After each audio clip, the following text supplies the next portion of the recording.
Democracy is on the ballot. Your freedom is on the ballot. I am your warrior. I am your justice. I am your retribution. I am your retribution. The 2024 election is in full swing. For every key campaign moment, The Washington Post is there, bringing you live coverage with insight and analysis. From landmark Supreme Court decisions to the sentencing of Donald Trump. We'll be on location reporting live from the Republican and Democratic national conventions and the presidential and vice presidential debates. It all leads up to our 2024 election night special, providing real-time race calls, live updates from our reporters on the ground, monitoring the pivotal races that will determine the balance of power in Washington and the future of our country. No one covers politics and elections like the Washington Post, because democracy dies in darkness. I could not be more proud tonight to present to you and to all of America my father and our next president, Donald J. Trump. To each of you in this hall, this giant hall that's packed to the rafters, get ready to fight, get ready to win. Together, we will take back the House. We will take back the Senate. Most importantly, in 2024, we are going to take back our beautiful, beautiful, beautiful White House.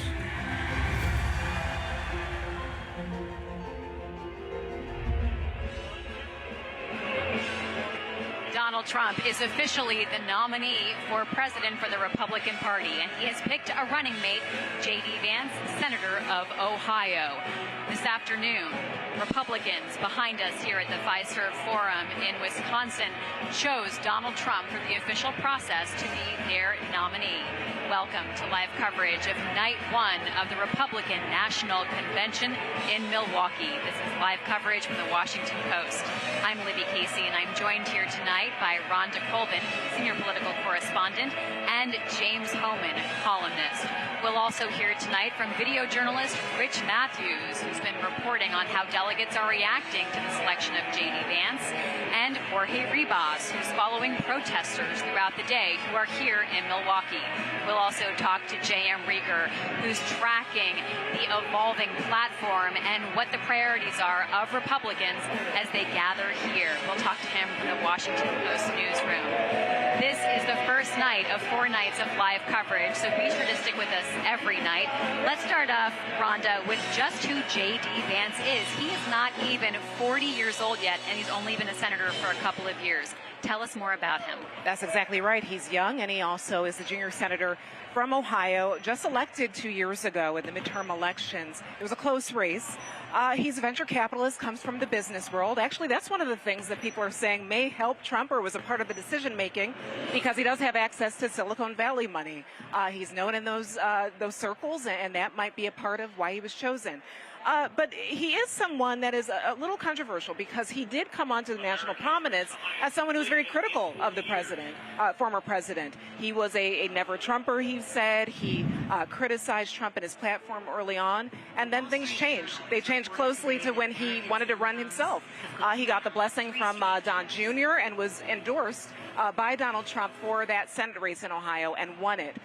This is an interesting pick. It wasn't a surprise. We have been monitoring this for a while. He was on the short list, but it does, start to present some questions. One of the things that I think is really interesting is there was a CNN poll taken in June about J.D. Vance, and it said that 56% of Americans said they had never heard of him. So it does seem as if the Trump campaign is going to have to help him be introduced to on the national scene. But we're going to see how much excitement this might have brought to tonight and throughout the week. James, what does the pick of J.D. Vance tell you about the future Donald Trump? What he wants to say both at this convention as well as in the rest of his presidential campaign? 8 years ago, Donald Trump picked Mike Pence because Pence offered something that Trump didn't have. He was a bridge to the establishment. He was a bridge to evangelicals. The party at the convention was uneasy with Donald Trump. This time, Trump is doubling down on who he is, which is an anti-establishment figure.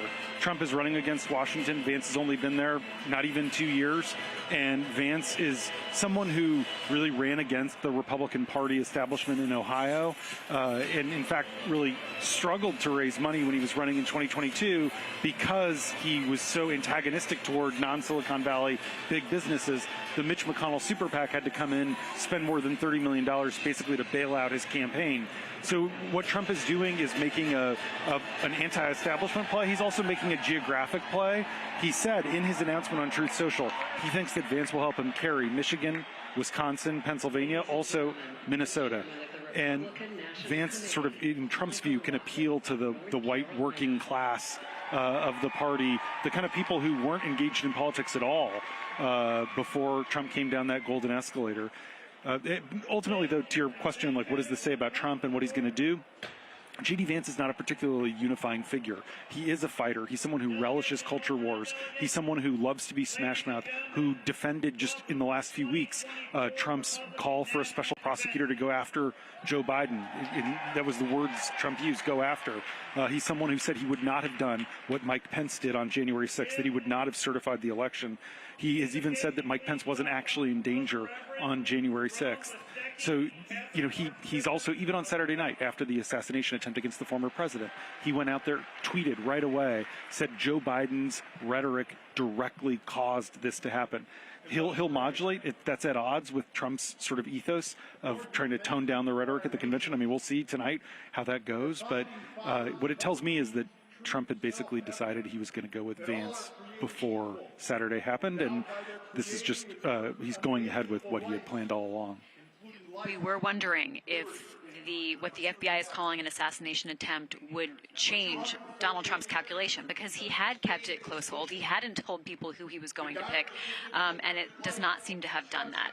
I want to share with people what we're seeing behind us. You can see all these delegates behind us on the floor. This is the call to order by Michael Whatley, who's the chair of the RNC. We'll be dipping in and hearing the speeches as they take place tonight, when especially prominent speakers come on, people who we think are going to have a message that is significant to this convention, to show sort of the tone, the tenor, and the goals, as well as the platform, something we'll be talking about throughout this week. Right now, though, I want to play some tape of earlier when J.D. Vance was on the floor. We were all seeing this moment of J.D. Vance coming into his own, the vice presidential nominee for the Republican Party. And this I know, he will faithfully stand by President Donald Trump's side as they win this election and change the course of our nation.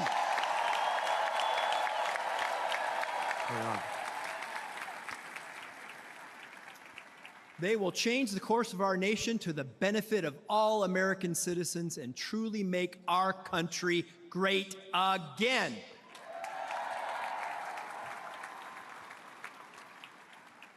It is therefore my honor to nominate Ohio Senator J.D. Vance for the office of Vice President of the United States of America.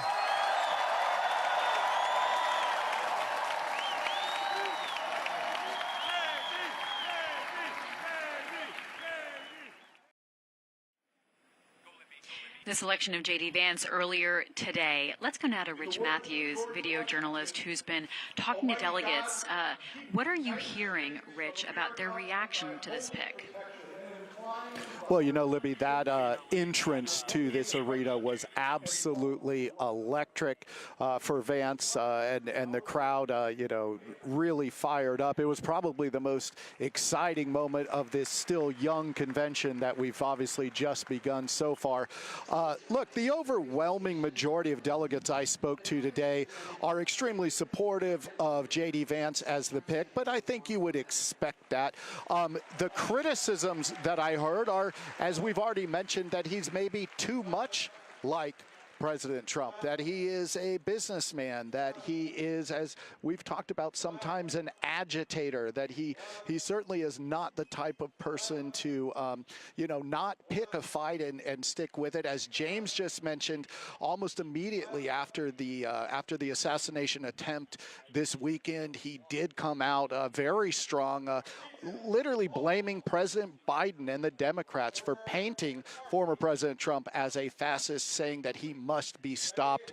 And again, That has not been the message from former President Trump, and it has not been the message from President Biden either. They have both kind of preached civility and changed some of their rhetoric. Again, Joe Biden even canceling events, Vice President Harris canceling events, just to give some time and some space from that shooting. I spoke with Vivek Ramaswamy. That was an interesting conversation because, to be honest, Vivek told me, he said, yeah, I wanted that job. But he, too, was very positive about the pick. He said, look, it's a smart pick. It's a strategic pick. It does open the doors to those Rust Belt states that are in play and are so critical to winning the White House. The bottom line, again, it's probably a pretty smart pick. It brings youth to the ticket, something that that former President Trump desperately needs, especially as a person older, battles President Biden, who's dealing with age issues as well. So the fact that he has such a young, bright vice presidential candidate, I think will help him in the fall. All right, thank you so much, Rich Matthews.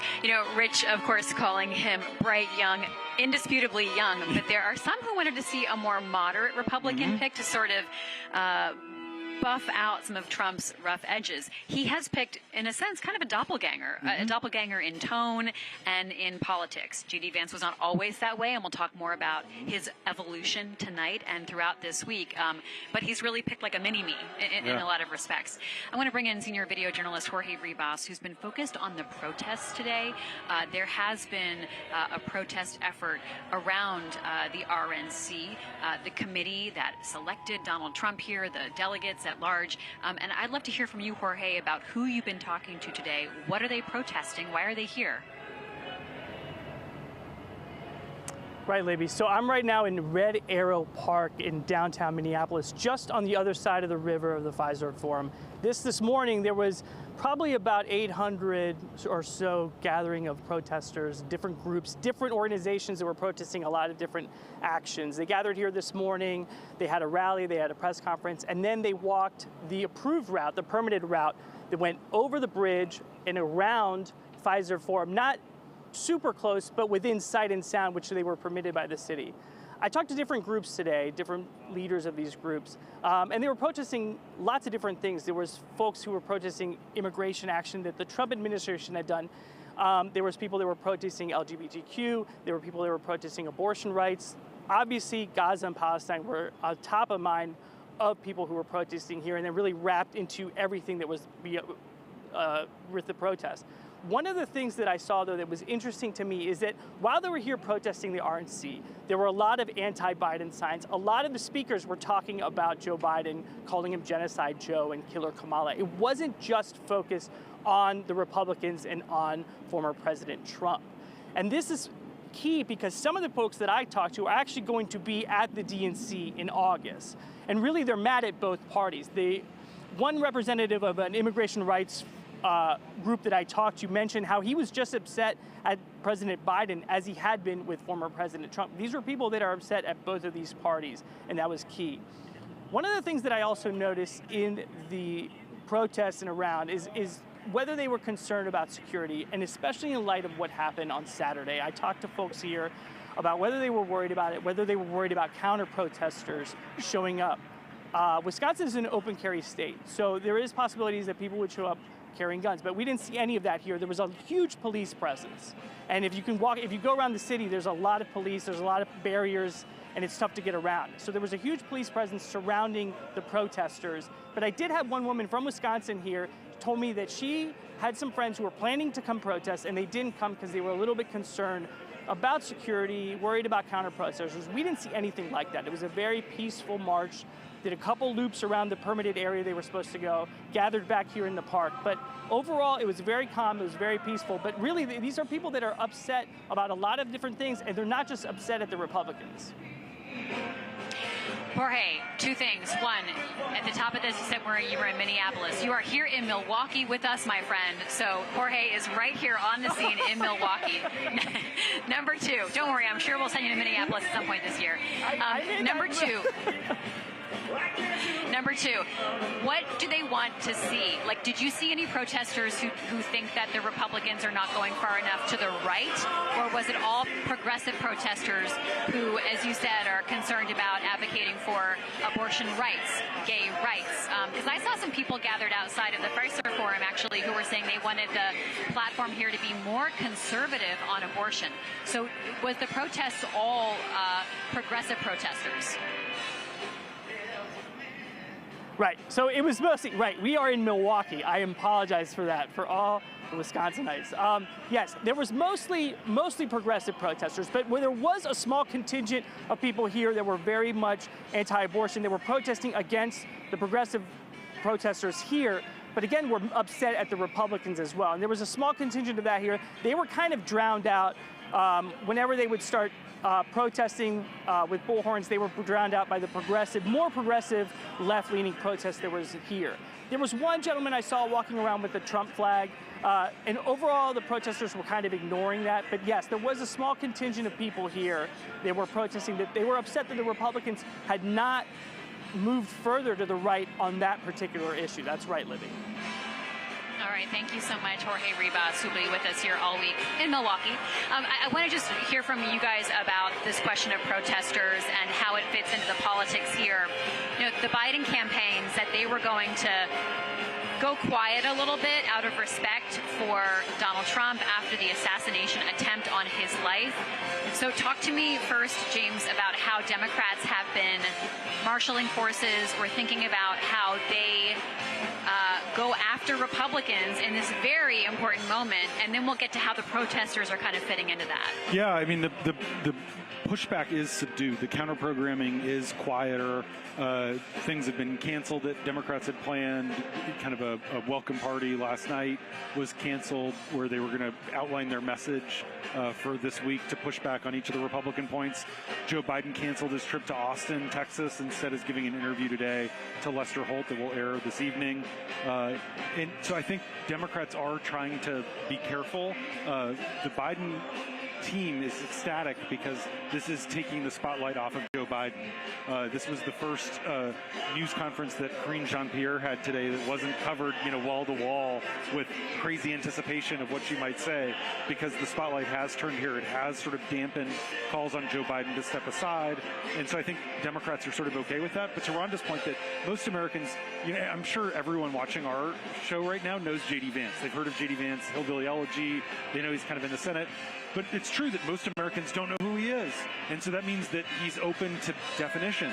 So the Trump people can try to define him, but so can the Biden people, right? And so the Biden people are going to try to define him as this extremist who has all these crazy ideas and wants to ban abortion and all these different things. And the Trump folks are going to try to introduce him as, someone who's less than half Joe Biden's age and is a shock of fresh energy and has an Indian American wife who's Hindu. And, well, he's a practicing Catholic. So I think they're going to try to tell dueling stories. But the Republicans have the advantage here because they have the stage this week to put forward. They literally have the stage. Yeah, and Rhonda, we're all watching the protests, of course, and Jorge was also, just commenting and giving us some insight into the safety and security and how things are being dealt with. But there was the question of just what sort of a message would be received by protesters in light of just this very stressful national moment. But who are they trying to be heard by, right? Who are those protesters trying to be heard by? Because it's not like they're going to, a gay rights advocate is not going to change the platform of the RNC, but would they do something else? I guess we're watching for that. And what Jorge was telling us, from what I could hear, is that you have people who are kind of fed up with both parties. So, of course, we're going to use platforms like this, the RNC, and, of course, we're expecting some of the same at the DNC. Yeah. We already know about protest permits that have been given out to those who are protesting what's going on in the Middle East. This is something that can be expected, especially in this climate. And this does give, protesters a platform to get whatever message they have out there. So So that's expected. And of course, you also have to think about the people who live here. You know, when anytime a host city is chosen for these things, people sort of like seize up because they don't want their hometown to be, you know, taken over by political messaging. I was watching the local news, and there was a reporter saying, if you don't have to go anywhere downtown, don't go. and I think people have already made plans probably months ago not to do anything this week. But it does speak to the culture and the climate we're in, that you can expect protests on really all sorts of issues to be used in moments like this. Let's bring JM Rieger into the conversation. JM is holding things down in Washington for us and also tracking very closely this decision to pick J.D. Vance and put him on the ticket. JM, let's talk about the evolution of J.D. Vance, where he started politically and where he has arrived at. Yeah, Libby, I mean, Vance, as we sort of mentioned off the top of the show, was a huge Trump critic in 2016, described himself as a never-Trumper. I just want to read a few of the quotes that he made during that 2016 campaign. He called Trump, quote, cultural heroin. He said, quote, I can't stomach Trump. And he said that in the context of saying how he might vote for a third party or even consider voting for Hillary Clinton. He said that some of Trump's support at the time was based on, quote, racism and, quote, xenophobia. Those were Vance's words at the time. So this is a person who was very anti-Trump, but much like much of the rest of the Republican Party has sort of come full circle, right? We've seen this with Republican after Republican, both in the immediate aftermath of 2016, and then we saw it again after January 6th, when a lot of Republicans initially condemned Trump. House Speaker Kevin McCarthy at the time floated the idea that Trump should resign, or I should say House Minority Leader Kevin McCarthy at the time floated the idea that Trump should resign. So Vance has sort of followed that same track. And I think James and Rhonda make really good points about what this pick means for Trump. If Trump and Vance win here, Vance would become the third youngest vice president in U.S. history. So that's a direct contrast with trying to make age a central issue for the Biden campaign, if you're the Trump folks at this point. And the other thing that Vance brings, Vance almost seems to me more like a base play by Trump, trying to kind of cement MAGA into the Republican Party even further going forward. Because as Rhonda mentioned off the top of the show, the name recognition isn't necessarily there for Vance at a nationwide level, but the base Republican voters know who J.D. Vance is. And two things I just want to point out, Libby, in terms of giving us a window into how former President Trump might govern if reelected on both Ukraine and on the 2020 election denialism. On Ukraine, Vance has floated potentially Ukraine needing to cede territory to Russia in an agreement. Trump has been a little coy about how he would bring that war to a close, but Trump has called for that war to come to a close. And then on the 2020 election, even though Vance wasn't in the Senate on January 6th when the votes were certified, when the electors were certified, Vance has since said that he would have advocated and considered alternate slates of electors. This is important because election denialism, we expect, is going to continue to be a central issue in the 2024 campaign, and especially in the state of Wisconsin, where you all are right now. How many voters, how many Republican voters vote early and vote by mail could determine the outcome of this election. And if Republicans are talking about 2020 and a stolen election, that's really off message from where the rank and file kind of Republican Party operatives, if you will, want their voters to be. So those give us a little window into kind of what J.D. Vance potentially brings to the table for Trump. Such important points, JM, and there's the messages that appeal to the most conservative pro-Trump base, and then there's the messages that need to appeal to a broader base, independents, who the campaign is going to need to support them. Let's go back to Rich Matthews now to talk about what he's hearing from delegates at this convention. Rich, what are you hearing in terms of the mood of delegates, and what are they reflecting on and feeling in the aftermath of what the FBI is saying was an attempted assassination of Donald Trump on Saturday? Libby, as you'd expect, it's kind of a mixed bag, but the overwhelming majority of delegates told me they do want both sides to go back to talking about the issues.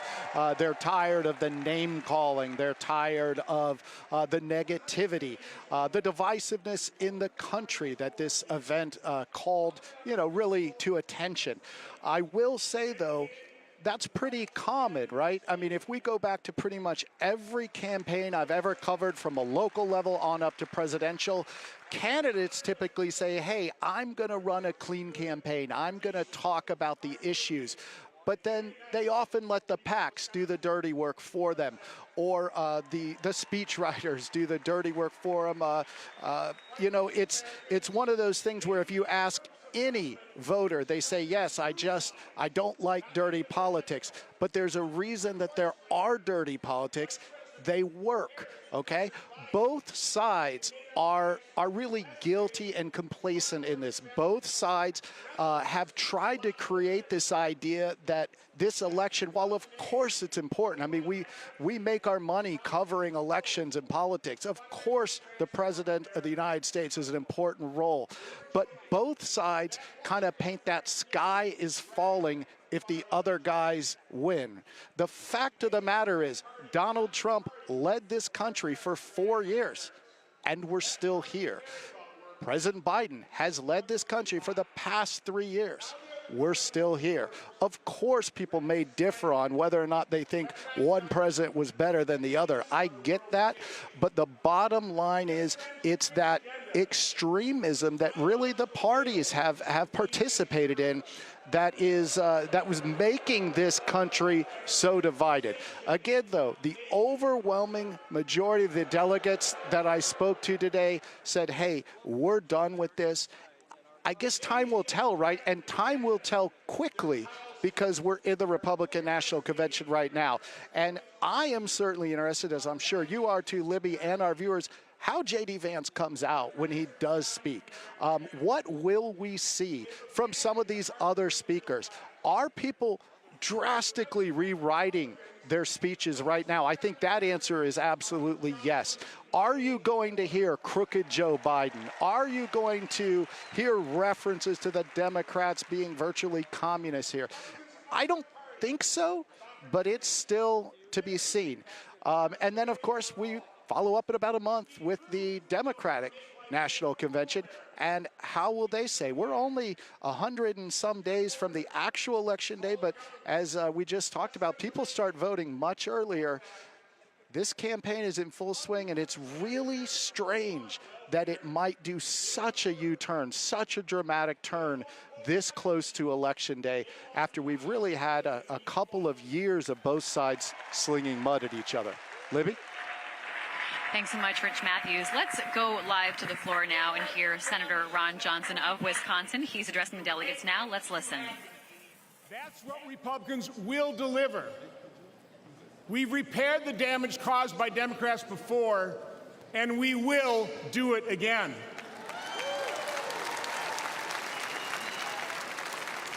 We will complete the mission President Trump first articulated in 2016, to make America great again. Thank you, and God bless you. Thank you.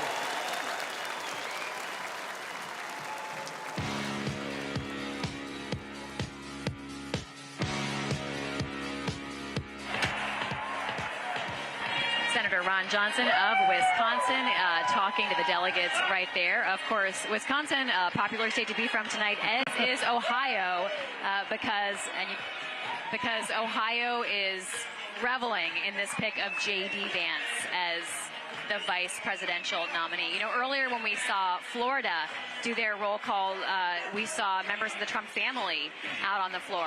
Lara Trump's here, obviously Eric Trump, Don Jr., Tiffany. What does it tell you when you look at the slate of Trump family members, James, to see who's here and who's not planning on being here at this point this week? Melania Trump, notably not scheduled for now to speak. I mean, we'll see if that potentially changes because of the assassination attempt. She actually issued quite a statement that felt like it was written by her. Very unusual. She posted it on her own Twitter yesterday, talking about the dehumanization of her husband. So you could see her making an entrance. But one of the things about the former First Lady is that in 2016, it was her big coming out event, the RNC, and she ended up giving a speech that was heavily plagiarized from Michelle Obama. It was a very embarrassing moment. It kind of reflected a Trump operation that hadn't been professionalized yet and wouldn't be for a long time. It shows how different this is. But she also, it's worth noting, didn't go to his criminal trial in Manhattan related to paying the hush money payments. But yeah, Rhonda, what are you interpreting in terms of who's we know is here so far from the Trump family and who's unaccounted for at this point? You know, I think it's still a family affair. As James mentioned, in the past conventions, the virtual one in 2020 and in 2016, the Trump family was pretty prominent on the speaker's roster. And here, of course, Laura Trump is the co-chair of the RNC. Missing also from the speaker's list is Ivanka Trump. Yes. And you mentioned that. She was actually a part of the administration, the first Trump administration, and she is not so far on the list. Barron, his youngest son, was a delegate at first from Florida with the other children, but Melania put out a statement saying that he had prior commitments and would not be able to join them as a delegate. But we'll have to see if he even shows up or there's a photo op of some sort. Yeah. But it does show you that this party is wholly coalescing around Donald Trump. I've even been stunned, if you guys have walked around Pfizer throughout the day, how many just photos of just Trump himself are in the hallways, are on the signage. There's a spray-painted Trump on the stairs up there. This is his party right now, and I think that really is going to be seen over and over again this week. Yeah, Rhonda, it's so important that you point that out because I almost didn't think twice about it. There are pictures of Donald Trump everywhere. And, of course, he's the nominee. But it's not pictures of Americans. It's not pictures of cattle ranches. It's not pictures of other Republicans, or it's him, often alone, not with his family, not with his wife, solo. It is a real iconography. And when you talk to some of the delegates, they have some of them have a reverential treatment of Donald Trump. And when I was talking to them in the aftermath of the attempted shooting, some of them were talking about as though he were a godlike figure or sort of graced by God. And you do get that feeling when you talk to some of them, James. It's providential. Some of the merchandise when we were walking into the arena earlier, people were wearing and selling T-shirts that said, Jesus is my savior, Trump is my president. They do conflate them. Cult of personality might be strong, but I think it gets at this deeper idea that, in 2012 when Barack Obama was getting nominated for second term, there were not Obama pictures everywhere. It really was, it's a party convention, not an individual convention. And this party has really redefined itself around Donald Trump and what Trump stands for. And so, last year that was supporting overturning Roe v. Wade. Now it's leaving abortion to the states. And that's because that's what Donald Trump decided was politically expedient. And this crowd went along with it, which is pretty amazing because that's not the Republican Party that we would have known. Right, and also to tell our viewers too, we haven't had conventions for the last 8 years because of COVID. The last one was in 2016 in person, and a lot of people may have forgotten what a convention is. It is some business, party business that is handled here during the day. Delegations meet up with each other, but to point out again that this is about an individual. And I'll also point out, you and Libby were in the arena when Mitch McConnell, the senator who is the leader of the Republican Party in the U.S. Senate, was booed, and that is because he is someone that Trump has previously made an enemy. I know they did have a photo op when Trump was on the Hill earlier this summer, but I don't know if the crowd got that message because they booed him. And that shows you. It was a wild moment. I thought that was one of the most interesting moments of the day because McConnell was actually standing up to say Kentucky gives all of its delegates to Donald Trump. So it's McConnell who's sort of bowing before Trump. McConnell was still booed. And he was still loudly booed. When we talk about these ideas of unity and acceptance and everything else, the crowd did not unify and accept Mitch McConnell, even though he was having an attempt at that moment. I want to talk more about the platform that we will be hearing about this week at the convention. Let's go back to JM Rieger. JM, tell us about the platform and what this Republican Party stands for in this moment. As James and Rhonda were just talking about, the Republican Party, if there was any doubt, this is Trump's party now at this point. And all you have to do is look at the platform. We have the platform printed out right here. This is one of the shortest Republican platforms in recent history. If you go back to 2012, if you look at the platform in 2016. In 2020, the Republican Party didn't even do a new platform. They just pointed folks to the 2016 platform and said, that's our platform. That was highly unusual. This year was even more unusual. Usually when the party is setting their platform, that event is televised. This year it was not televised. It was a very quick vote. They didn't have a lot of deliberation when they were doing this vote for this platform this year. One longtime GOP activist said, quote, "They rolled us." This was after the vote, talking about the abortion language, the pro-life, the anti-abortion language being stripped out of the platform by Trump's team, by the Republican operatives. And frankly, even if you just look at, I'm looking at the platform here, and there's 20 points on page 4, and there's a 20-point list that's in all caps, every single one, every single thing on the list. It starts with seal the border and stop the migrant invasion. Using that word invasion, by the way, is highly unusual. This has Trump written all over it. And if there was any doubt, about whether this party was fully within kind of Trump's orbit, Trump's grasp, throw that out the window. This platform makes that clear.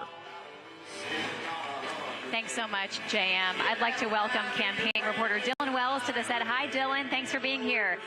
So much. Yeah, you have to hold that mic up nice and close because it is so loud in here. There's like a dance and sing-along happening now, in case you're wondering what's going on. Dylan, you've been here talking to delegates today. What are the messages that you're hearing? There's a lot of excitement today. I think coming into the day, we were really interested to see how the events of this weekend would play out with the delegates, with the core party base here in the arena. But while people were obviously sad and shocked by the events of this weekend, right now they said it's really about moving forward, about unity, as you mentioned. And they said that their party is more united than ever before and more excited than ever before. And they really think that, you know, all of this contributes to what is going to be a huge win for them in November. So there was a lot of excitement on the floor, especially when Senator J.D. Vance arrived. What was it like when he was announced, when word got out? At first, Trump put on Truth Social that he would pick Vance. Then we heard Mike Lee announce it on the floor. What was the reaction among the delegates you were talking to? It spread through the floor instantly, with people turning to the other delegates and their delegation, passing along the information, and a lot of excitement, and people immediately trying to figure out how they were showing their support once they found out that J.D. Vance would be coming here. We saw people who were making their own signs, writing J.D. Vance underneath Trump's name on the posters they already had in the room with Sharpies. I think I saw one that was even made out of lipstick. People were using whatever they could because obviously Trump wanted this to be a surprise on the first day of the convention. And while J.D. Vance was a front runner in all of our reporting, there were other names floating around even this morning. And so the delegates here all had their own bets on who it was going to be, but no one knew until that moment. Yeah, I mean, it is so unusual to wait till this moment, till we're here at the convention to find out who the VP pick is. Dylan, you've been on the campaign trail for so many months. Talk to us about how the campaign for president has changed by Donald Trump over the past year and a half. I mean, did you think that we would be where we are today 18 months ago? I mean, last year and a half, in the last week and a half, this campaign has completely changed with the debate and then the events of this weekend. So I think one thing that I found interesting is talking to delegates here today who weren't originally supposed to be here for Donald Trump and trying to hear those kind of messages. You have Nikki Haley speaking here tomorrow, who was the longest lasting in that primary, who originally wasn't even supposed to speak here. But now, as part of this push for unity, will be appearing tomorrow. And so you see a lot of these contenders who, at any moment of their last year, we thought may have been able to make a break or may have even been the vice presidential pick, who are now consolidating and saying that they stand with Trump. J.D. Vance, what are people telling you he brings to the ticket? They're very excited about J.D. Vance. I cover a lot of young voters, and they're seeing him as a next generational leader in the party. He's obviously younger than Trump, younger than Biden, and Don Jr. was a big ally of his, pushing him for this post. And Don Jr. was walking around the floor after doing interviews with the press and really pushing that he was a younger leader, a conservative in the mold of Trump, and that they feel like he can kind of move into that mantle. Yeah, James, how did Don Jr. and J.D. Vance get so tight? Talk to us about that evolving relationship. Yeah, there's a consultant named Andy Sarabian who was Don Jr.'s sort of political guy. Vance got close to Don Jr. through him initially. The other thing Vance did was he befriended Tucker Carlson, and so he worked really hard to get in with Tucker, get booked on Tucker's show. That sort of got him into the milieu, and it was sort of there was a surround sound approach by the Vance campaign in waiting when he wanted to run for Senate to sort of like get to people close to Trump, because initially what they were trying to do was get Trump to endorse Vance for Senate in 2022. It was a competitive Republican primary. Josh Mandel was trying. A woman named Jane Timken, who's like whose family owns Timken Steel, big former Ohio Republican Party chair, and had gone to Mar-a-Lago a couple times. So Vance was trying to like get close to Trump by going to people around him, and he ended up becoming what actually seems like genuine friends with Don Jr. They text all the time. They're like actually buddies.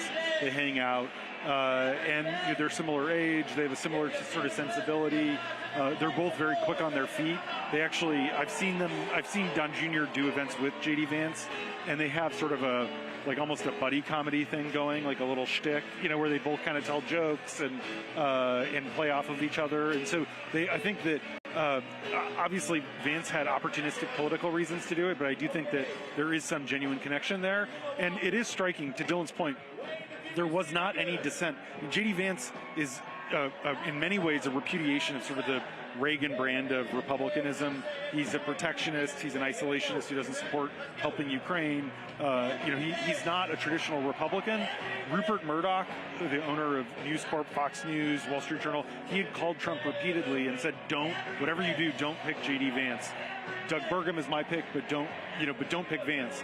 And you had a bunch of like business world sort of people going to Trump, but ultimately the former president trusted the instincts of his son over all these other outside voices. I do think it reflects a level of confidence. If you were really concerned about sort of like expanding the map, you might have picked Marco Rubio. If you were concerned about governing experience, you might have picked Doug Burgum. But this is someone who is Trump's id, the doppelganger, as you said, a mini-me. And I am amazed at how few people, in fact, I haven't seen anyone sort of complaining publicly about it being Vance, when it seemed like, there was a lot of people who really didn't want it to be him just 24 hours ago. Exactly, but now that it is, everyone is at least projecting that they're on board. Your supporters of Burgum, your supporters of Rubio, they're all lining up behind him in this moment. All right. Marjorie Taylor Greene, Congresswoman from Georgia, has just taken the stage, so let's take a listen. Thank you.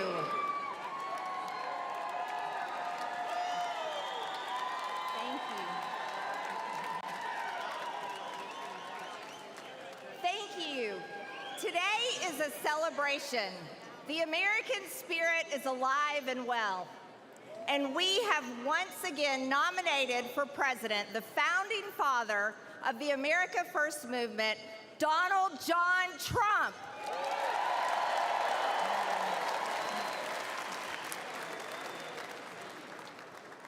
Unfortunately, this is also a somber moment for our nation. 2 days ago, evil came for the man we admire and love so much. I thank God that his hand was on President Trump.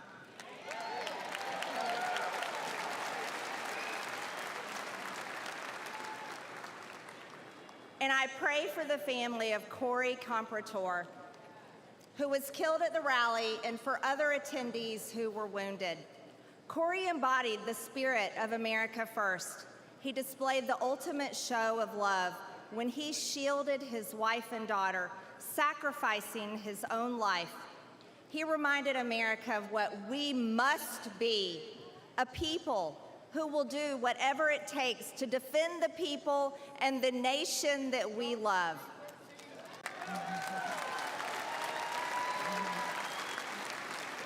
Thank you.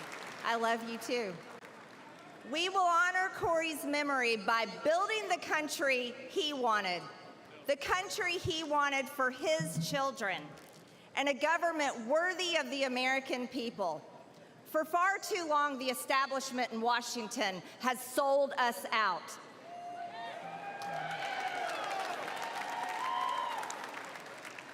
They promised unity and delivered division. They promised peace and brought war. They promised normalcy and gave us Transgender Visibility Day on Easter Sunday.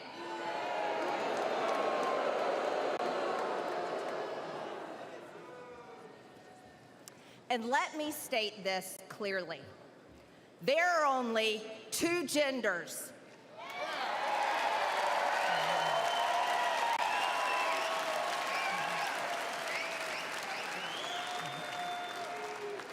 And we are made in God's image. Amen. And we won't shy away from speaking that simple truth ever. The Democrats ripped open our borders and allowed millions of illegal aliens to pour in, driving up the cost of housing and health care while slashing American wages and eliminating jobs. They claim that our economy is thriving, yet hundreds of thousands of American-born workers lost their jobs these past few years. The Democrats' economy is of, by, and for illegal aliens.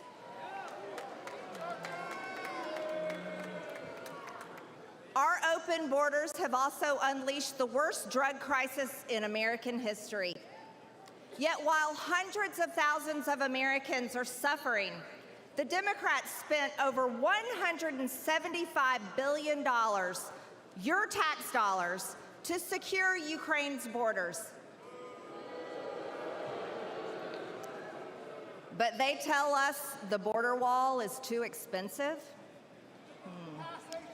But an American government that serves the interests not of the wealthy, the globalist, or the powerful few, but of all hardworking Americans is within our grasp.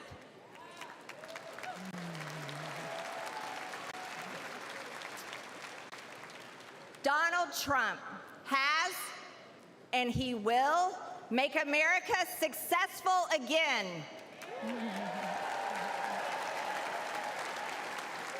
He will make us wealthy again. And as God as my witness, he will finally give us the country we deserve. Because Donald John Trump is the leader America deserves. God bless the American people, God bless President Trump, and God bless the United States of America.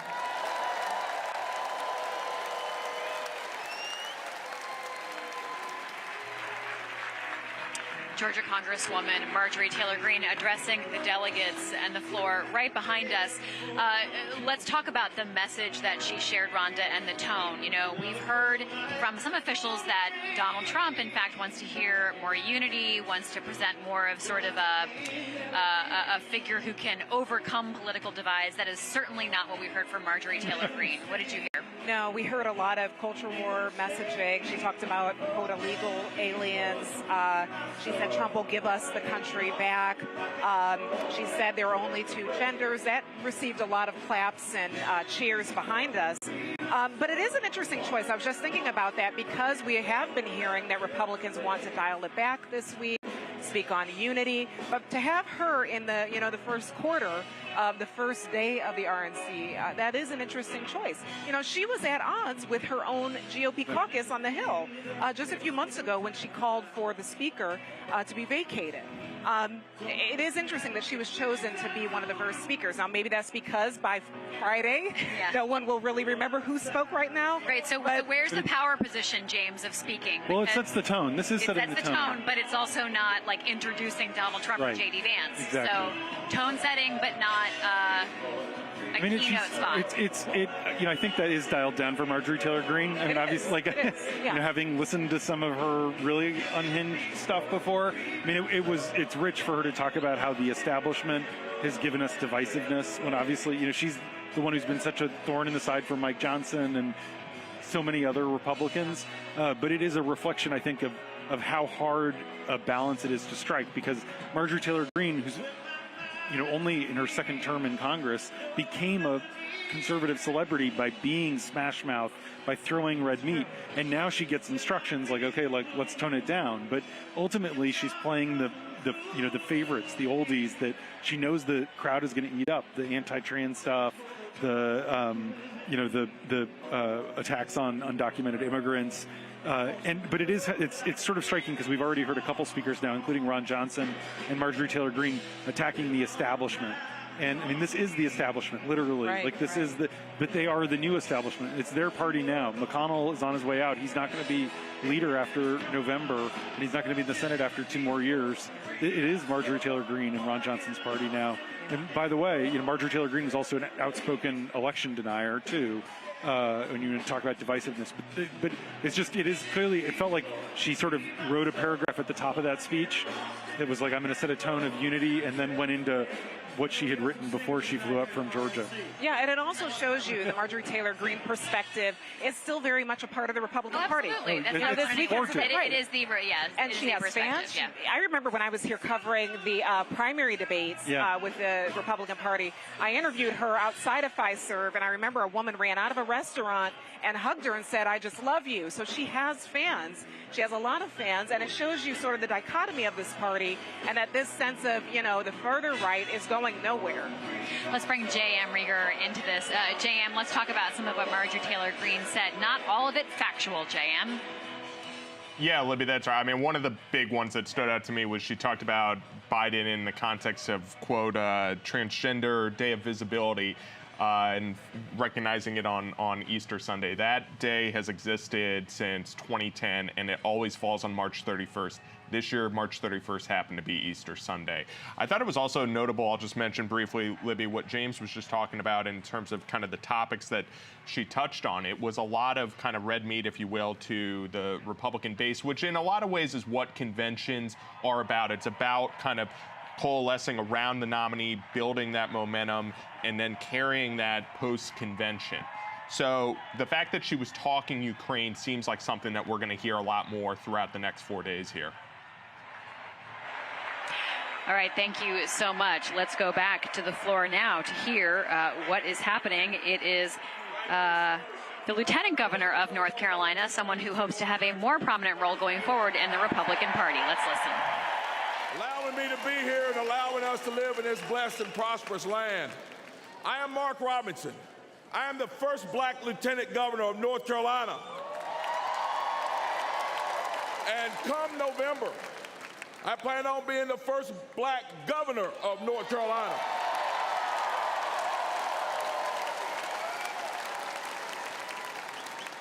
But I am not one of the political elite. I grew up poor as the 9th of 10 kids in Greensboro with an alcoholic father who beat my mother. I love to tell you that I graduated from high school, found success, never worried about money again, but I can't. I lost 2 jobs, 2 manufacturing jobs because of NAFTA, which, by the way, Joe Biden voted for. Politicians in D.C. made bad decisions, and people like me suffered. I lost my car and my house. I was desperate. But my story isn't unique. A couple of months ago in my travels, I stopped at a gas station. As I was leaving, a man walked out with a beer, and he looked very stressed. He got in his car, and I could see him holding an envelope. My heart dropped, because years ago, I held one just like it. It was bankruptcy papers. I could see the fear on his face. And it took me back to lying awake at night with that gnawing worrying, debating which bills weren't going to get paid. Unfortunately, many families today are having that same experience. Under Joe Biden, grocery prices have skyrocketed, and gas has nearly doubled. In North Carolina, factories just like the one I worked at are closing, leaving families feeling hopeless. But there is hope, and I'm proof. My wife and I never gave up. We kept our faith. We worked hard and made it through those tough times. Now I stand before you on the verge of becoming the first black governor of North Carolina.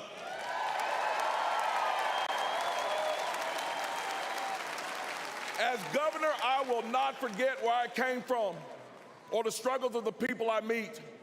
And there's someone else who will fight just as hard for you, President Donald J. Trump.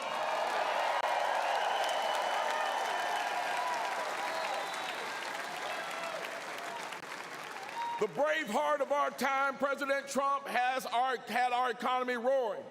Gas was up below $2. Unemployment was at a historic low. People could afford homes. And we had a president who protected manufacturing jobs. Under President Trump, the American dream was alive and well. Under President Trump, there was hope. And we need that now more than ever. So this November, let's select the brave heart of our time, Donald J. Trump, to get our economy back on track, restore the American dream, and make America great again. God bless you all, and God bless the United States of America. Thank you.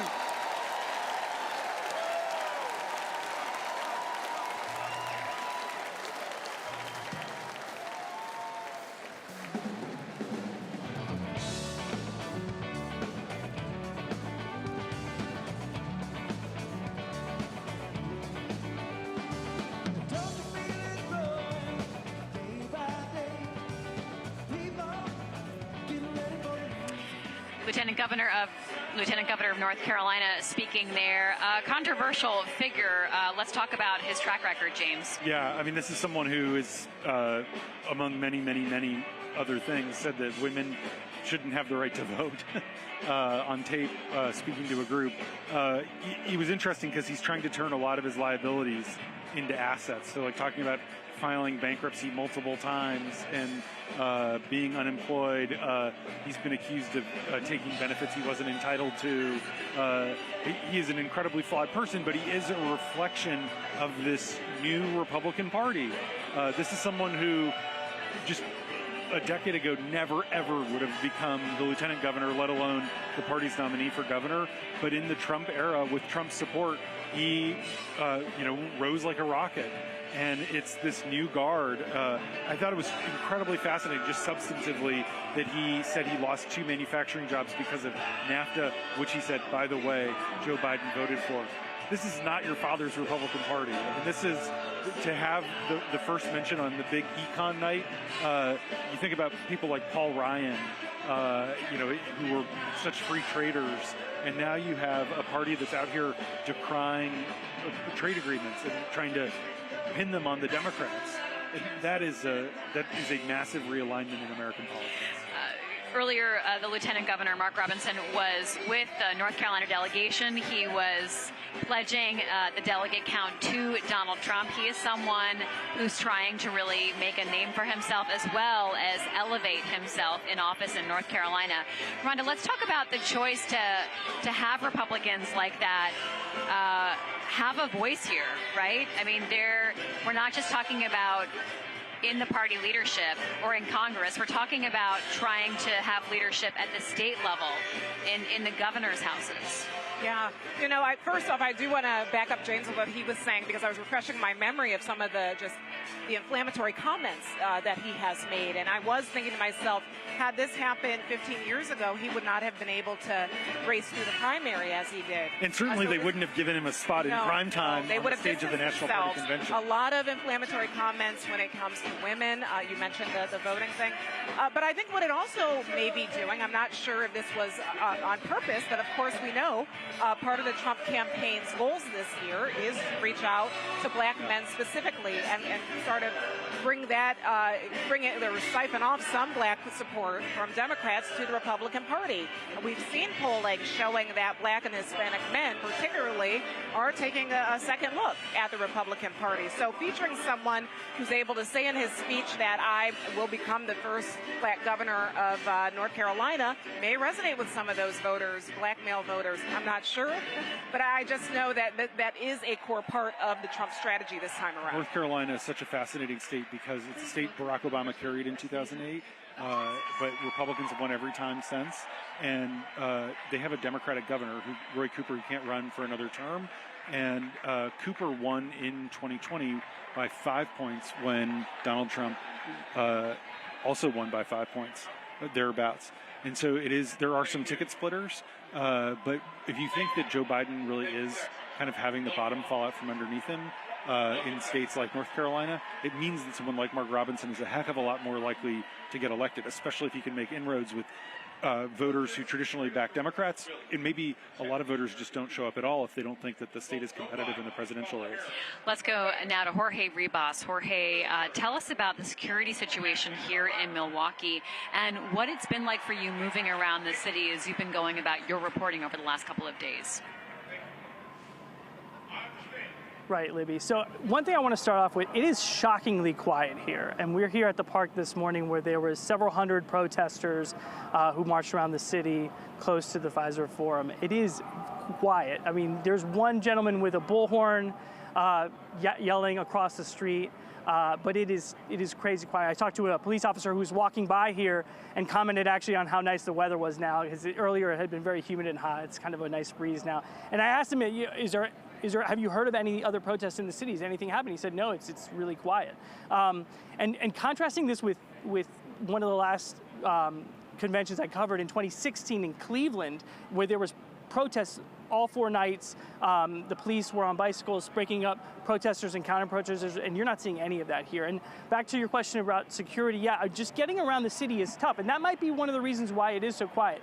There is a hard perimeter around the forum and some of the surrounding areas that you need credentials to get into perimeter just to walk through. And then there's a softer perimeter for vehicle traffic to get in and out. And so one of the things that the protesters had argued for more than a year is being permitted to walk within sight and sound of that forum. And they did that today, walk across some of these barriers. There's Jersey barriers, there's police everywhere keeping certain vehicles and certain pedestrians out of certain areas. So it's tough to get around. I mean, just driving here, my colleague Ross and I went to one park earlier to see if there was any protesters gathered there. There were not. And just to get here to the other side of the river, we had to kind of loop around south and go back up north. I mean, it's tough to drive around. Some of the apps don't have updated plans on where to go. So you're driving down one area, suddenly there's a Jersey barrier, you have to go around another way. So it is tough to navigate. That might be one of the reasons why there's just so few protesters, so few people out. You know, one of the other things that they mentioned to me was just some concerns with security. There was nothing like that we saw this morning, but there is just police everywhere. There's police in front of me kind of lined up just watching. I mean, that also shows how quiet it is, that I've seen police on bikes driving up and down this road. But there hasn't been anyone kind of moving and running to certain areas that you'd see that I saw in 2016. It's just really quiet. It's very locked down all throughout the city. All right, thank you so much, Jorge Ribas. Jorge makes a great point about just how tough it is to navigate the downtown right now. Security, while the Secret Service says they haven't changed the security perimeter or plan, it definitely had a different vibe after the attack at the Trump rally in Butler, Pennsylvania on Saturday. We could feel the police presence and sort of the gravity and the weight of this moment quite tangibly. It is now about 8 o'clock on the East Coast, 7:02 here in Milwaukee, Wisconsin, the location of the Republican National Convention. We are here at the Pfizer Forum. I'm Libby Casey with the Washington Post, joined by my colleagues here in a box looking over the delegate floor, Rhonda Colvin and James Hohmann. And we'll be with you tonight and for 3 nights after that as the Republican National Convention continues. Just to give you a sense of what's expected in the next hour, we'll hear from some members of Congress, and we'll also hear from some senators. Katie Britt of Alabama, also Tim Scott of South Carolina, someone who was running for president and also was on a list at one point as a vice presidential potential. Of course, we all now know it's not him, it's J.D. Vance, who is Donald Trump's pick to be his running mate. We'll also hear from the governor of Virginia, Glenn Youngkin. So stay tuned as we dip in and out of the speakers as the prominent speakers take the stage. Let's talk a little bit about what the message is tonight, Rhonda, and what the Republicans are trying to communicate through tonight's programming. Well, they are focusing on the economy, which of course is something that an incumbent president is going to have as an Achilles heel. And it has been working. A lot of people that I have spoken to who are in that middle group and will be deciding the election, that's the first thing that they're saying is it's the economy, it's inflation. We've just heard a few of the speakers point that out. So that's what I believe the title is it Make America Wealthy Again? Yeah. That's the title of today's theme. So it's an economic focus.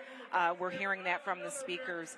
It just starts off sort of this week of attacking the way the current president has been running office, his policies, reminding people that inflation is a concern for all of us. In fact, Rhonda, right now there's someone passing out placards and signs that say Trump equal prosperity, Biden equal inflation. So that is the goal and that of is the night. a really effective message as well to voters.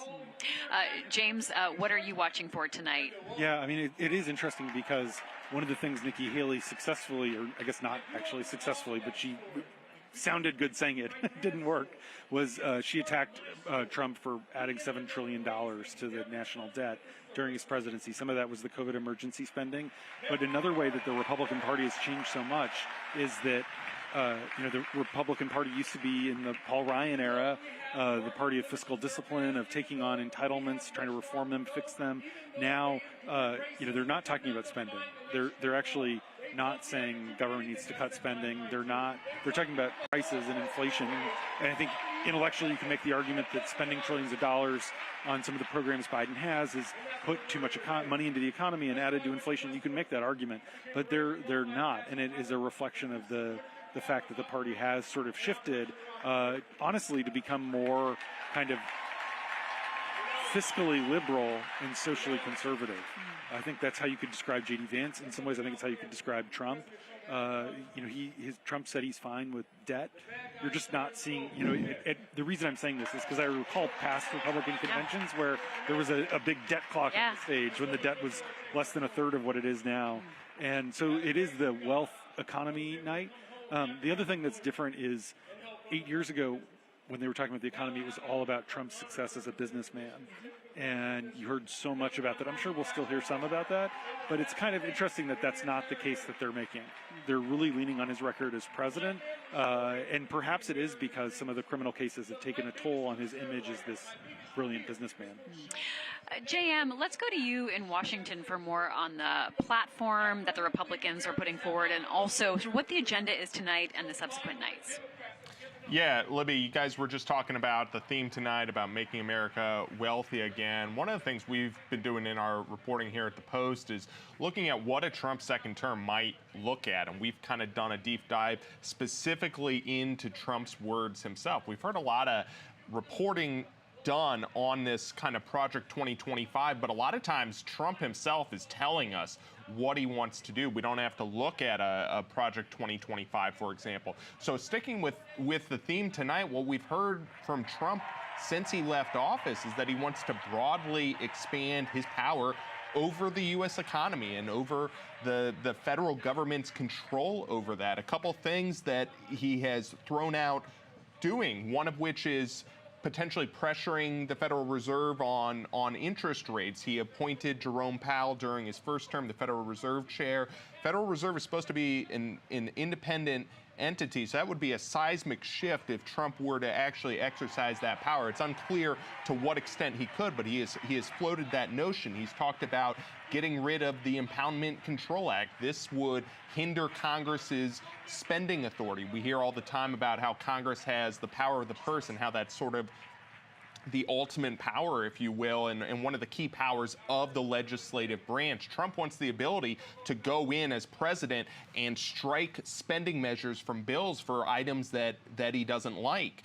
Another thing he's proposed is tariffs across the board. Trump put in huge tariffs the first term, and Biden has kept many of those tariffs, which some economists have said have contributed to some of the inflation that we've seen, which is also going to be a consistent theme, I'm sure, throughout the convention here. And then the last thing, Trump is really focused on, in his words, making the U.S. energy independent, obviously putting aside the notion that U.S. oil production is at an all-time high right now. But why that matters is what Trump does in terms of permitting on drilling on federal lands. Biden has had a little bit of a mixed track record on that. We would expect that Trump would really sort of open the book on that.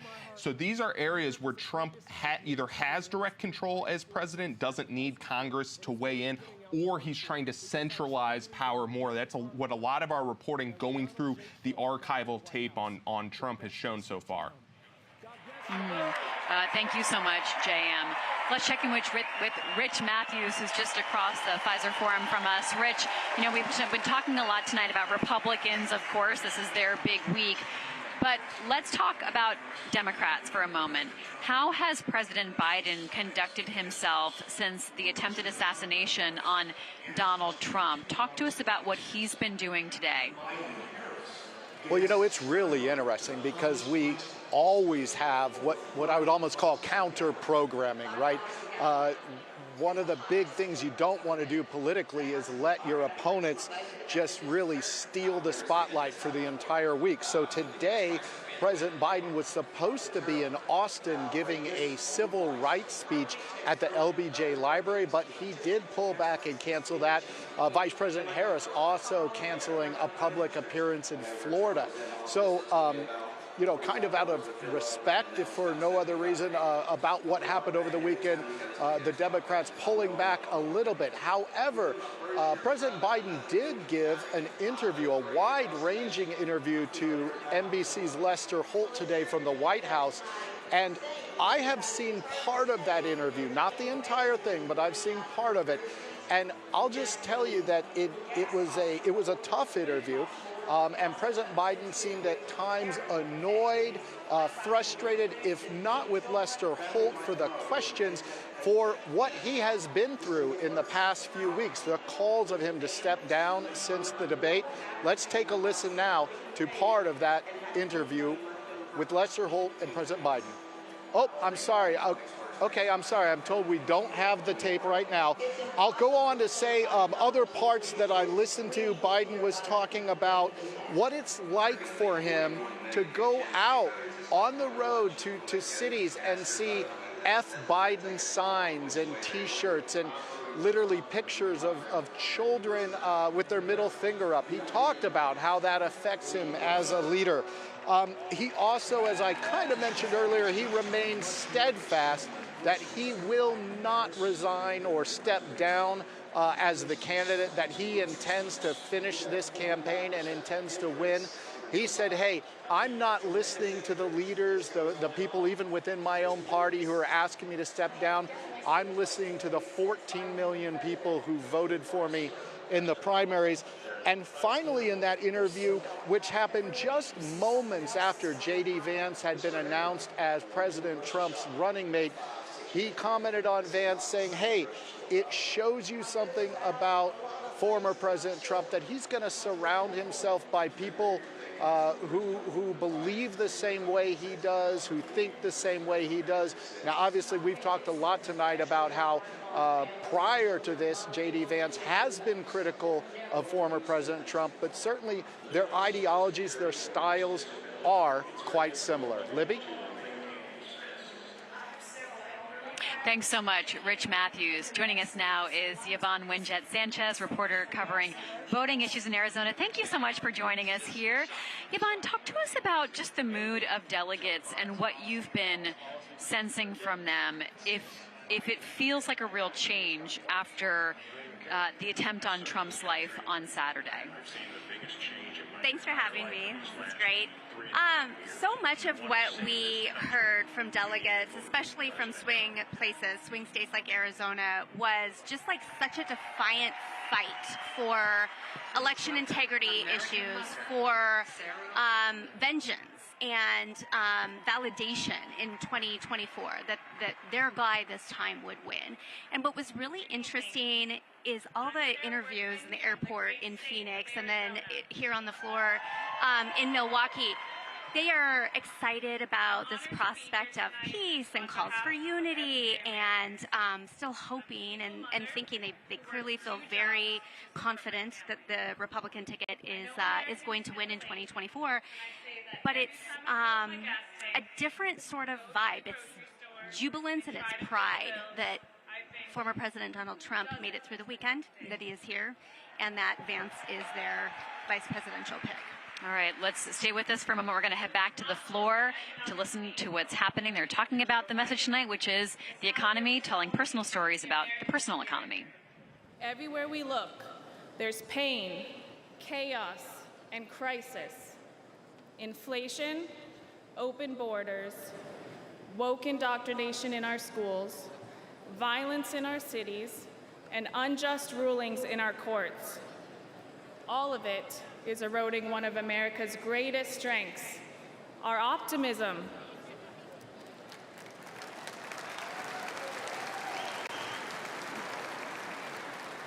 while the left is trying to divide us with identity politics, we are here tonight because we believe that America is always, should be, one nation under God.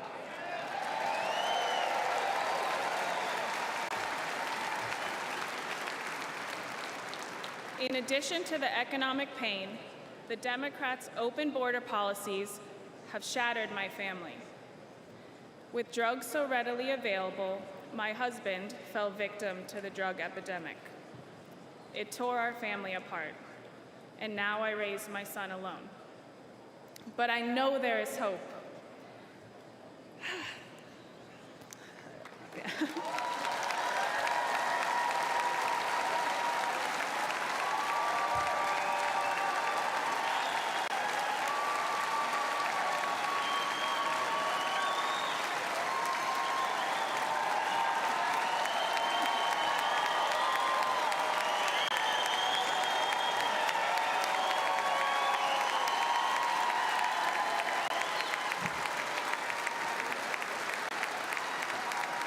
That is what this election represents for all of us who have been forgotten over the last 4 years. Hope. We need God in our hearts and Donald Trump back in the White House.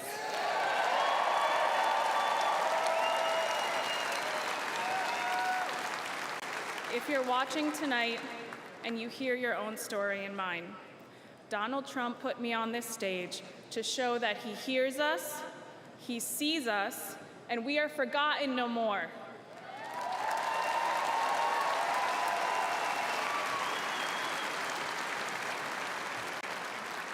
I find peace in God's promise that says, if my people who are called by my name would humble themselves and pray, I will heal your nation. Amen.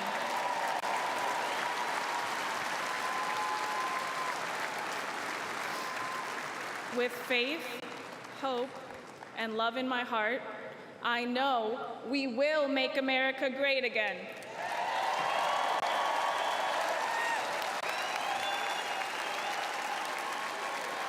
Please welcome United States Senator Katie Britt of Alabama.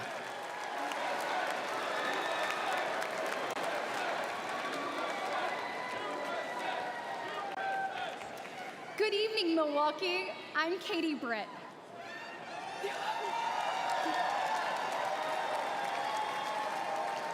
We are all here tonight for one reason. We need to change the direction of our nation. And Donald Trump is the change we need. To my fellow moms and dads across America, I think we all know that raising a family is hard. Add in smartphones and social media, and we already had plenty to worry about. But then Joe Biden and Kamala Harris came around. Now our lives are that much more difficult and way more expensive. Under Biden-Harris, prices are high, and expectations, well, they're low. Grocery prices are up more than 21%. Electricity is up 31%. Gas is up 48%. Mortgage rates have more than doubled, and rent is skyrocketing. To me, these aren't just numbers. This is pain for millions of Americans. It means that so many American families have to live with so much less. This is too high a price to pay for an administration that has brought us to such lows. The American people won't have the wool pulled over our eyes. We see how Biden and Harris keep making things worse. And we know the current president is not capable of turning things around.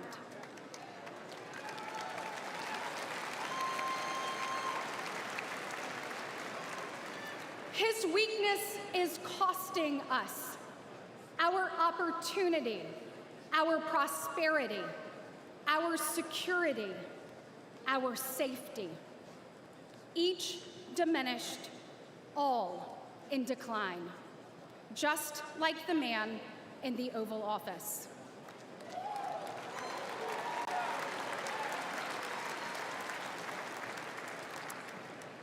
And it doesn't have to be this way.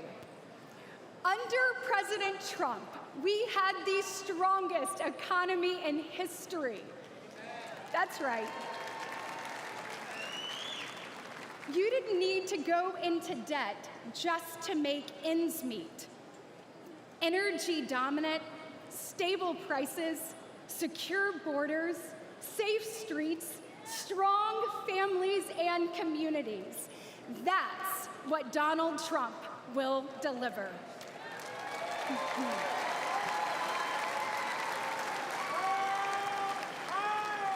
With President Trump, the tough choice was which job offer to accept. Now, it's which second job to take just to pay the bills. Your family can't afford this costly and dangerous decline for 4 more years. 4 more years of Biden-Harris will impose a lifetime of financial damage on our children and our nation. It is time to return President Trump to the White House. Yes. Republicans will put parents, families, and hard-working Americans first. With President Trump back in the White House, we will reawaken the exceptionalism of the greatest nation ever known.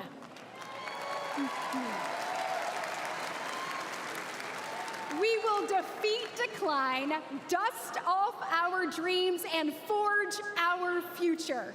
Because families across our nation deserve better.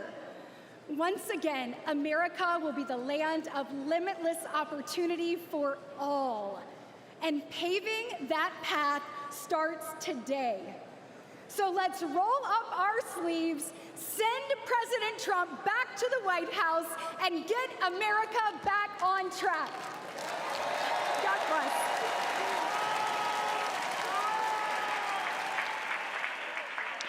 That's Alabama Senator Katie Britt giving a speech. You're watching live coverage from the Washington Post. I'm with Rhonda Colvin, James Hohmann, and Yvonne Winjet Sanchez. I think we were watching Katie Britt to see if it would be a reprisal of her State of the Union rebuttal. And now we're actually going to head back to the floor for Senator Tim Scott. We'll talk more about both these senators in a moment. Wow! Wow. Thank you so much. Thank you. Hello, Milwaukee! Are you ready for 4 more years of Donald Trump? Oh, me too. Listen, if you didn't believe in miracles before Saturday, you better be believing right now. Thank God Almighty that we live in a country that still believes in the King of Kings and the Lord of Lords, the Alpha and the Omega. And our God still saves, He still delivers, and He still sets free. Because on Saturday, the devil came to Pennsylvania holding a rifle, but an American lion got back up on his feet and he roared. Oh yeah, he roared.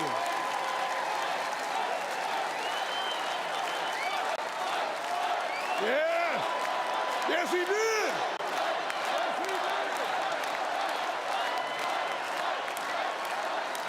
You see, America, this is a difficult time for our nation. Inflation is crushing families. Illegal immigration is crushing American workers. Failing schools and victimhood culture are crushing our poorest kids. And the weakness of the commander-in-chief has invited world wars all around our world. Joe Biden is asleep at the wheel, and we're headed over a cliff. We hear despair in the voices of a millennial couple raising 2 kids in a 1-bedroom apartment because they can't afford a house. We see pain on the faces of Gold Star parents because their commander-in-chief, Joe Biden, literally forgets their son died in uniform on his watch. America, we deserve better.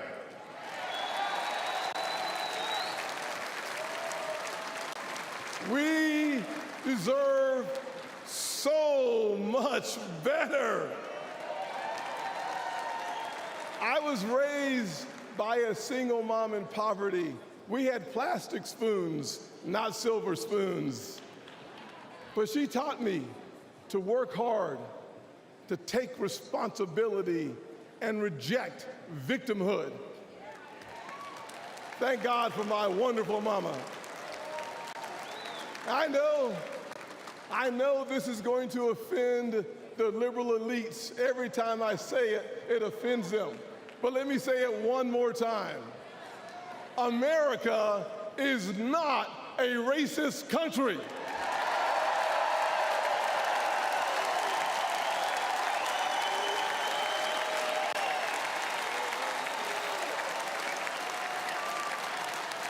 No, we're not.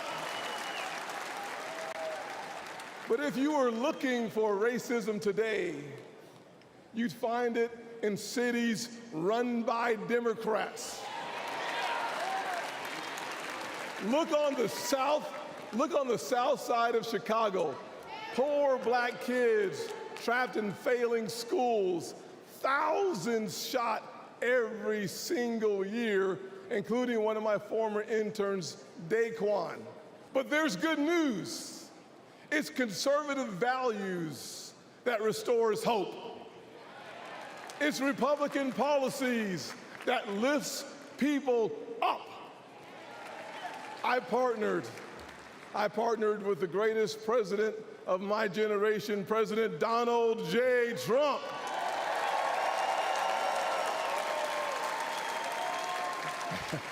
On the biggest tax cuts ever for working people and single moms, and opportunity zones for neighborhoods that need them most. But Joe Biden and Kamala Harris, they give illegal immigrants free hotel rooms while our veterans sleep on the streets. Disgusting, disgusting. Trump secured our border once, and Donald Trump will secure it again.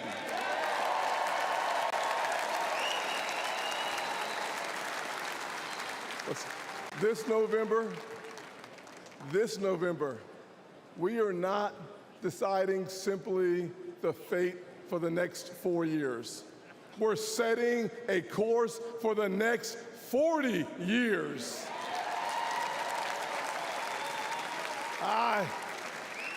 I see our heartland filled with huge American factories, powered by abundant American energy, building what America needs, creating generational wealth for blue-collar workers. You see, we are the Republican Party of Frederick Douglass and of Abraham Lincoln, of Ronald Reagan and Donald Trump.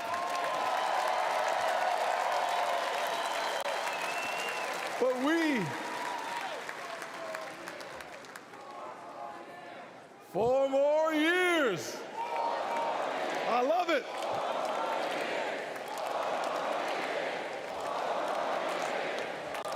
Awesome. We are not simply the party of our leaders.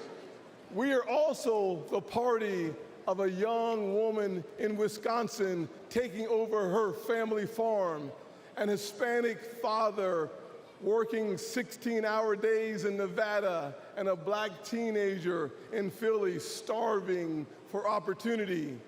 We're not just the grand old party of the past. We are the great opportunity party of America's future.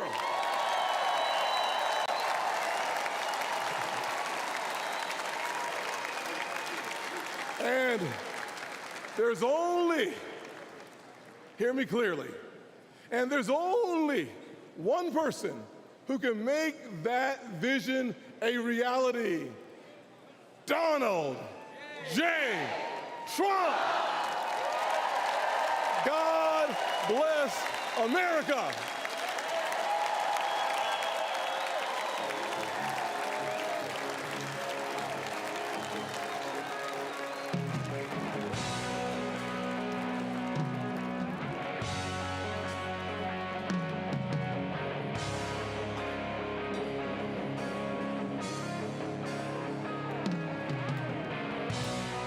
Hohmann and hello, I'm Libby Casey here with the Washington Post team watching the Republican National Convention. Rhonda Colvin, James Hohmann, and Yvonne Winjet Sanchez. Thank you. We just heard from a couple of senators. Yvonne, before we let you go so you can get back to your reporting, you cover Arizona politics so closely. This is a crucial state for the 2024 presidential race. Talk to us about the momentum and the feeling you're getting. Are you sensing a change in what's happening in Arizona? You know, so much of the race that we've been reporting on nationally is so static. It's not moving a lot. Where are you seeing movement, and if there is any? Well, I will say, if Arizona was as important as we all think it is, you would not know it by the placement on the floor at the delegation today. They were Tell us more. Shoved aside in the back, the only swing state to get such treatment, largely because of some of the drama that we have experienced. The Republican delegation has experienced over the last several month or so, weeks. There was an effort at one point by the Trump campaign to replace some of these delegates. They were embarking on an effort to change some rules, according to sources, and some of the reporting that Isaac Arnstorff and I have done. And the Republican campaign took it seriously enough, saw it as like an existential threat to Trump's nomination, and they were going to try to take some of them out. There's been other drama over the past week or so that essentially prompted them to get not quite prime billing. They are over by Blue, California, and very deep red, Arkansas, I believe. And they've got babysitters, so to speak. Like, they are afraid that there was going to be some chaos or some sort of shenanigans in Arizona, because Arizona's going to Arizona. All that to say, that drama really sort of encapsulated where we are at today. This moment in Arizona that is grappling with its political identity, that no matter what anybody says, despite the big blue gains from the governor's office, Senate gains since 2018 with Kirsten Sinema, and then Mark Kelly in 2020, we are still fundamentally a pretty red state. And this election cycle is going to test that identity and how deep red we are, what people care about.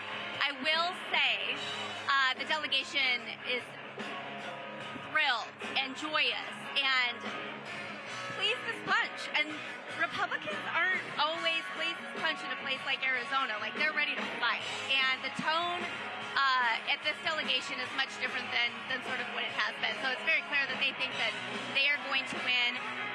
They love Vance. This delegation loves Vance as the vice presidential pick. I will say there is some concern outside of the delegation among more traditional Republicans about his allure with Mormon voters who are big especially in the outskirts of Phoenix, and suburban women. So that's gonna be, a big test. I didn't get to see when Arizona was doing its delegate, count today on the floor. I'm not sure if any of you did it. You probably, I'm sure you did. But we have reporting that Kari Lake has come here, that she's here in Milwaukee. So how is that adding to the vibe of the Arizona group? She's very much part of the Arizona vibe. That race, that Senate race is going to be, I think, the marquee race that everyone is really looking at. I think a lot of people, even Democrats, although they might not say it on the record, they expect Donald Trump at this moment to take Arizona by several points. The question is now, is the margin big enough to help Kari Lake, whose unfavorables are pretty high, and that's pretty hard to turn around? Is that margin big enough to get her over the finish line? And a lot of people think that it is. There seems to be some new polling that we're trying to get our hands on that actually show like a 1-point race in the margin bear. We'll see. She's going to speak tomorrow night. We'll see what this sort of reintroduction to America looks like. She's pretty divisive in Arizona. Wow. Well, Yvonne, it's great to see you. Thank you for coming here.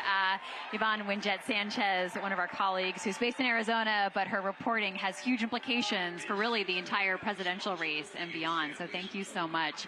Let's go back to Rich Matthews now, who's right across the Fiserv Forum from us, to tell us more about Wisconsin. Rich, why Wisconsin? Why did the Republican Party choose to base their convention here this year? Well, Libby, I like to think that it's because I went to college here and I love Milwaukee, but that's probably not true. The actual answer is that since 1900, all the way up to 2020, Democrats took the presidential election 48.4% of the time here in Wisconsin. Republicans, 48.4% of the time here in Wisconsin. It's a dead heat all the way back to 1900. In the last two elections, Donald Trump, with a huge upset, just shocked the polls here back in 2016 by defeating Hillary Clinton, and then he lost in 2020 by the narrowest of margins to Joe Biden. So it's obvious that the Republicans want to put this state back into play for them, or not back into play, it's certainly in play, but they want to put it back in the win column. It's also not just about Wisconsin, though. Upper Midwest states have a lot of similarities. They actually not just physically close to each other, but a similar makeup. So if you win Wisconsin, maybe you can also win Michigan. Maybe you can also win Ohio, all the way through the Rust Belt. So that's the target. Now, I covered the Senate race here 2 years ago, and the biggest two issues over and over that I heard here were the economy and safety. Rural Wisconsin is very safe. Urban Wisconsin struggles. Milwaukee is one of the more dangerous cities in the country and has been for many years.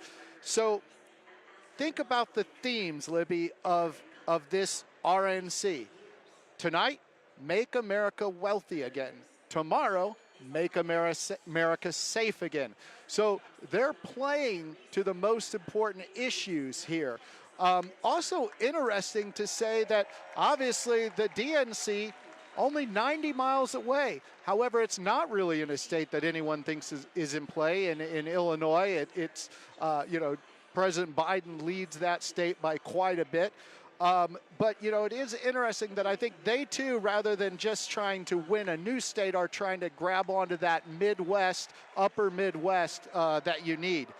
I also want to mention, again, that this was one of the closest races between Biden and Trump last time.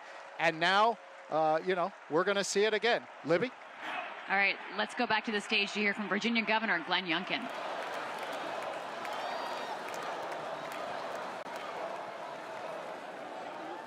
Yes, Joe must go.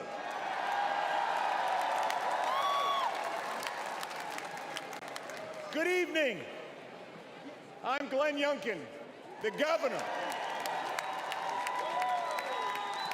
The governor of the home of Washington, Jefferson, Madison, and Monroe, the great Commonwealth of Virginia.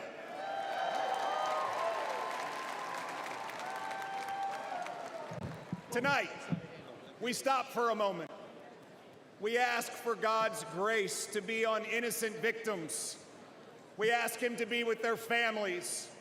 We thank Him for this moment of unity. And we thank Him for protecting our next president, Donald J. Trump.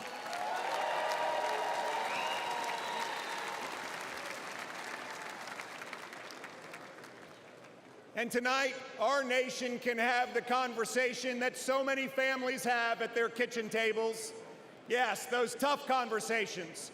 How do we make it all work? The conversation young families from Midlothian, Virginia to Milwaukee, Wisconsin, whose dreams of buying a home have been shattered by 7.5% mortgage rates. The veterans from Fredericksburg, Virginia to Phoenix, Arizona, whose raises can't keep up with 30% increases in grocery prices and 40% increases in gas. The retirees from Roanoke, Virginia to Reno, Nevada, whose fixed income has been crushed by the silent thief of inflation unleashed by Joe Biden and Kamala Harris. Tonight, America, the land of opportunity, just doesn't feel like that anymore. But 8 years ago, there was an outsider, a businessman, who stepped out of his career to rebuild a great nation with the strongest economy, the mightiest military, energy independence, unlimited opportunity, lifting up every American. That outsider businessman was Donald J. Trump, and he will do it again.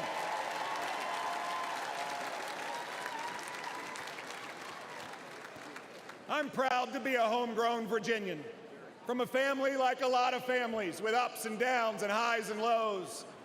My mom was a nurse, and she was my hero. She pulled our family together after my dad lost his job. At 15, washing dishes and flipping eggs, I learned that there is dignity in work.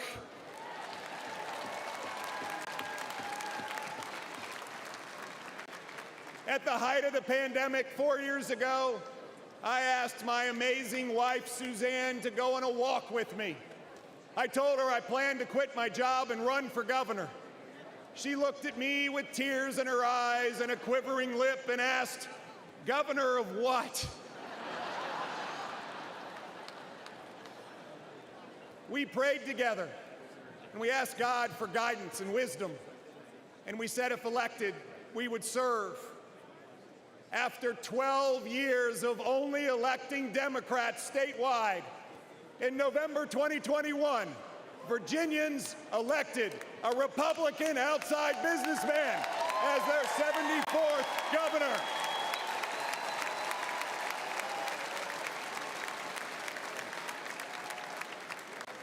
And I believe this year, Virginia will elect another Republican outside businessman as President of the United States.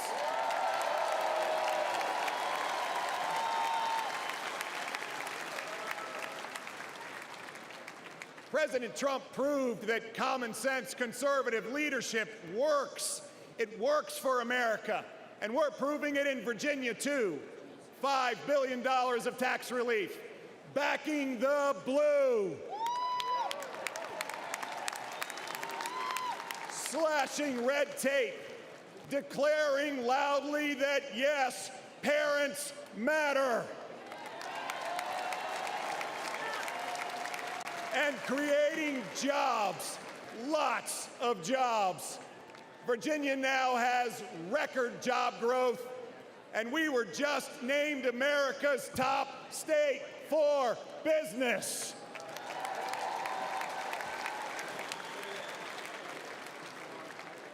Friends, could this election be more simple? It's common sense versus chaos. It's strength versus weakness. Friends, it's not just Republicans who see this. It's Republicans, independents, and lots of Democrats. It's Americans. Under President Trump, America had high growth and low inflation. Under Joe Biden, America has low growth and high inflation. 66% of Americans now live paycheck to paycheck. Moms and dads worrying, can they buy new shoes for their kids going back to school? Can they write the tuition check for college? Will they ever be able to retire? Under President Trump, 2.4 million Americans were lifted out of poverty.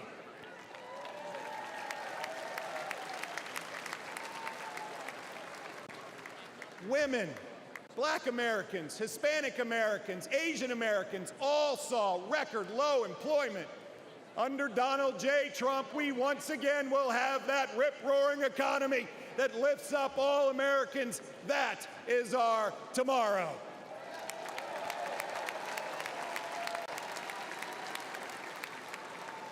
A tomorrow where work is celebrated, where taxes are cut and inflation is slashed, where we cut red tape, where we unleash American energy dominance, where businesses proudly say, "Made in America."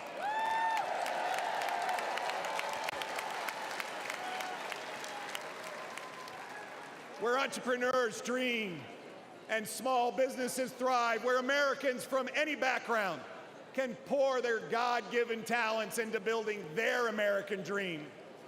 This is the moment. This is our moment to make America the land of opportunity again.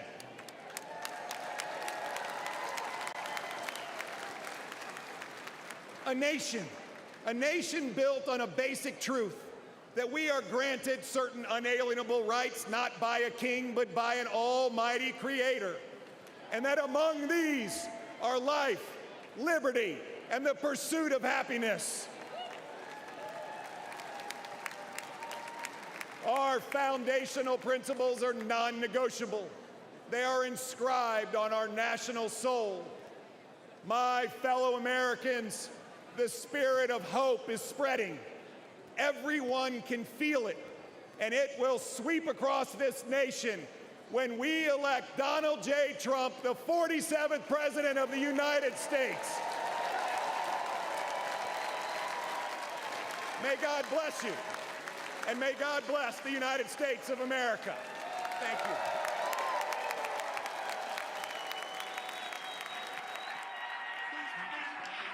Virginia, Governor Glenn Youngkin. You're watching live coverage from the Washington Post. Let's bring in Jorge Ribas, who's outside of the convention.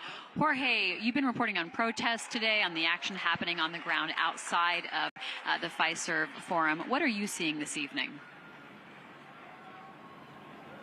Right, Libby. Well, right now, really nothing. I mean, behind me, there's a charter bus, and it's sort of the last protesters that were here that are leaving. And I actually talked to one woman who was from St. Paul, Minnesota, who was getting on a bus with the group that she was with. She had come down last night, and then they were heading back up there. I talked to her a little bit about, what she had been protesting. She says she's been involved in direct action, specifically Gaza and Israel-related protests. She said since 1984, and obviously that she was really interested in seeing how many more people were interested in this action that she's been a part of for decades, specifically now. She told me that she was surprised that, there was a lot of people here. She thought there would be more, and she thought that, for various reasons, she wasn't sure that some people stayed home. But I talked to her a little bit about more of what she was thinking, what she was looking forward to as far as protests. She said she was going to be at the Democratic Convention in August. She said she was here to protest the Republicans because she was angry at them, but she was also going to protest the Democrats because not only was she angry at them, but she was disappointed. And that made me think of how parents will tell kids sometimes that they're not angry at you, they're disappointed, and that cuts deeper. And so she said she'd been disappointed in the Democrats, specifically Joe Biden, on what his actions had been surrounding Israel. She told me that she just felt that they hadn't done enough. She hadn't seen what they wanted to. She told me that in 2016, she voted for Jill Stein, and that, one of the reasons she said led to Trump being in the White House. And then she voted for Joe Biden in 2020, and I asked her point blank, well, who do you think you're going to vote for this time? And she said she was going to vote for Jill Stein again. And I followed up with her, what happened in 2020, and she said she just was fed up with what the Democrats had done with these 4 years in office, that they hadn't taken advantage of what she had wanted, her issues that she'd want to get across. And she thought that a lot of the people that were down here, a lot of the progressively minded people, were kind of in the same boat, and that they were going to go to Chicago, they were going to go protest there in a month. And so she was frustrated with them. And really that kind of hits at what I saw here a lot today. There were signs that were anti-Trump, definitely. I saw one woman who'd been carrying a sign since the Women's March. She had gotten it laminated, actually, and she said she was tired of bringing it out every protest. But that there were a lot of people here, too, that were frustrated with the Democrats, and this woman from St. Paul in particularly. Libby? Thanks so much, Jorge. I want to bring it back here inside the Fiserv Forum, where our studio box is overlooking the delegates' floor. We've got, of course, Rhonda Colvin, James Hohmann, and Ashley Parker, senior national political correspondent, joining us. You know, it's so interesting that, you know, this is like the prime time of this convention right now, the big opening night. We just found out who the vice presidential pick is. It's not even 8 o'clock here on the ground, and the protesters have gone home. Ashley, we are just seeing such a unified voice among Republicans that this is Trump's party. Even the pick of J.D. Vance, who we've been saying is kind of like a mini-me Trump in a lot of ways, right? He's really cut from the same cloth, or he's tried to mold himself in recent years out of that same Trump cloth.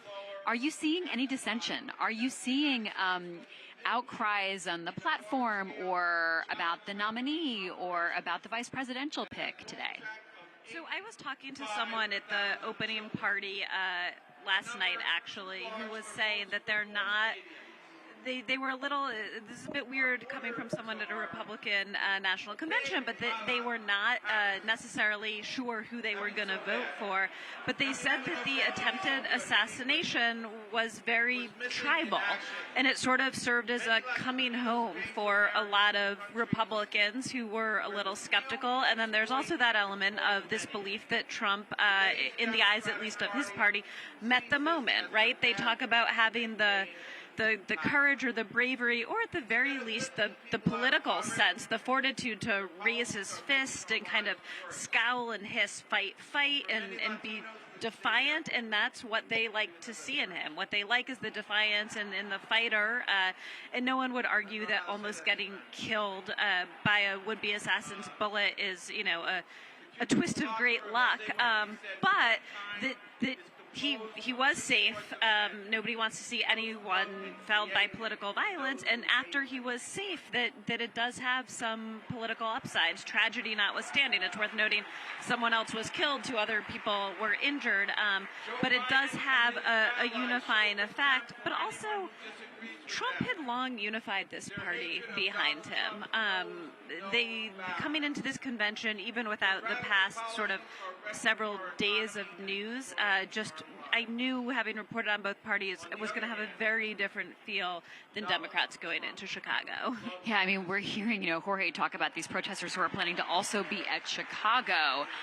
And I'm so curious to hear what the mood is in that convention hall when we will be covering that as well when we get to Chicago, to hear if the Democratic convention has the feeling of unity that this certainly does. James? Yeah, if I could just to kind of illustrate Ashley's point, we just saw Governor Youngkin from Virginia, and it really is striking. He wasn't just praising Donald Trump, he was comparing himself to Donald Trump.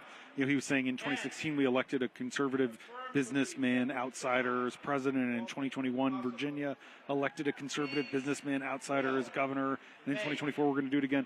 It is such a change from 2021 when he was running for office. Right. Yeah. Trump had a rally the week before the election. Youngkin didn't go. Youngkin went to great lengths to distance himself. Well, to echo James, and the party in that moment held up Youngkin as this is the future of Republicans. Here's how you keep Trump at arm's length without alienating him, and that was this amazing, exciting new path that for like 4 months everybody thought and now he's follow. Not, yeah, exactly. He's like kissing the ring, right? I mean, that was a striking moment because there was no effort to show that he was his own person. It was all like, or even to say, if you're my kind of Republican, there's room for you here. You can be Trump's, or you can be mine, or you can be hers, or his, or no. It's like they're all speaking with one voice, Rhonda. Yeah, and also to add to Ashley's point, I like what you said. They didn't need the events of the weekend to unify this party. They've been behind him.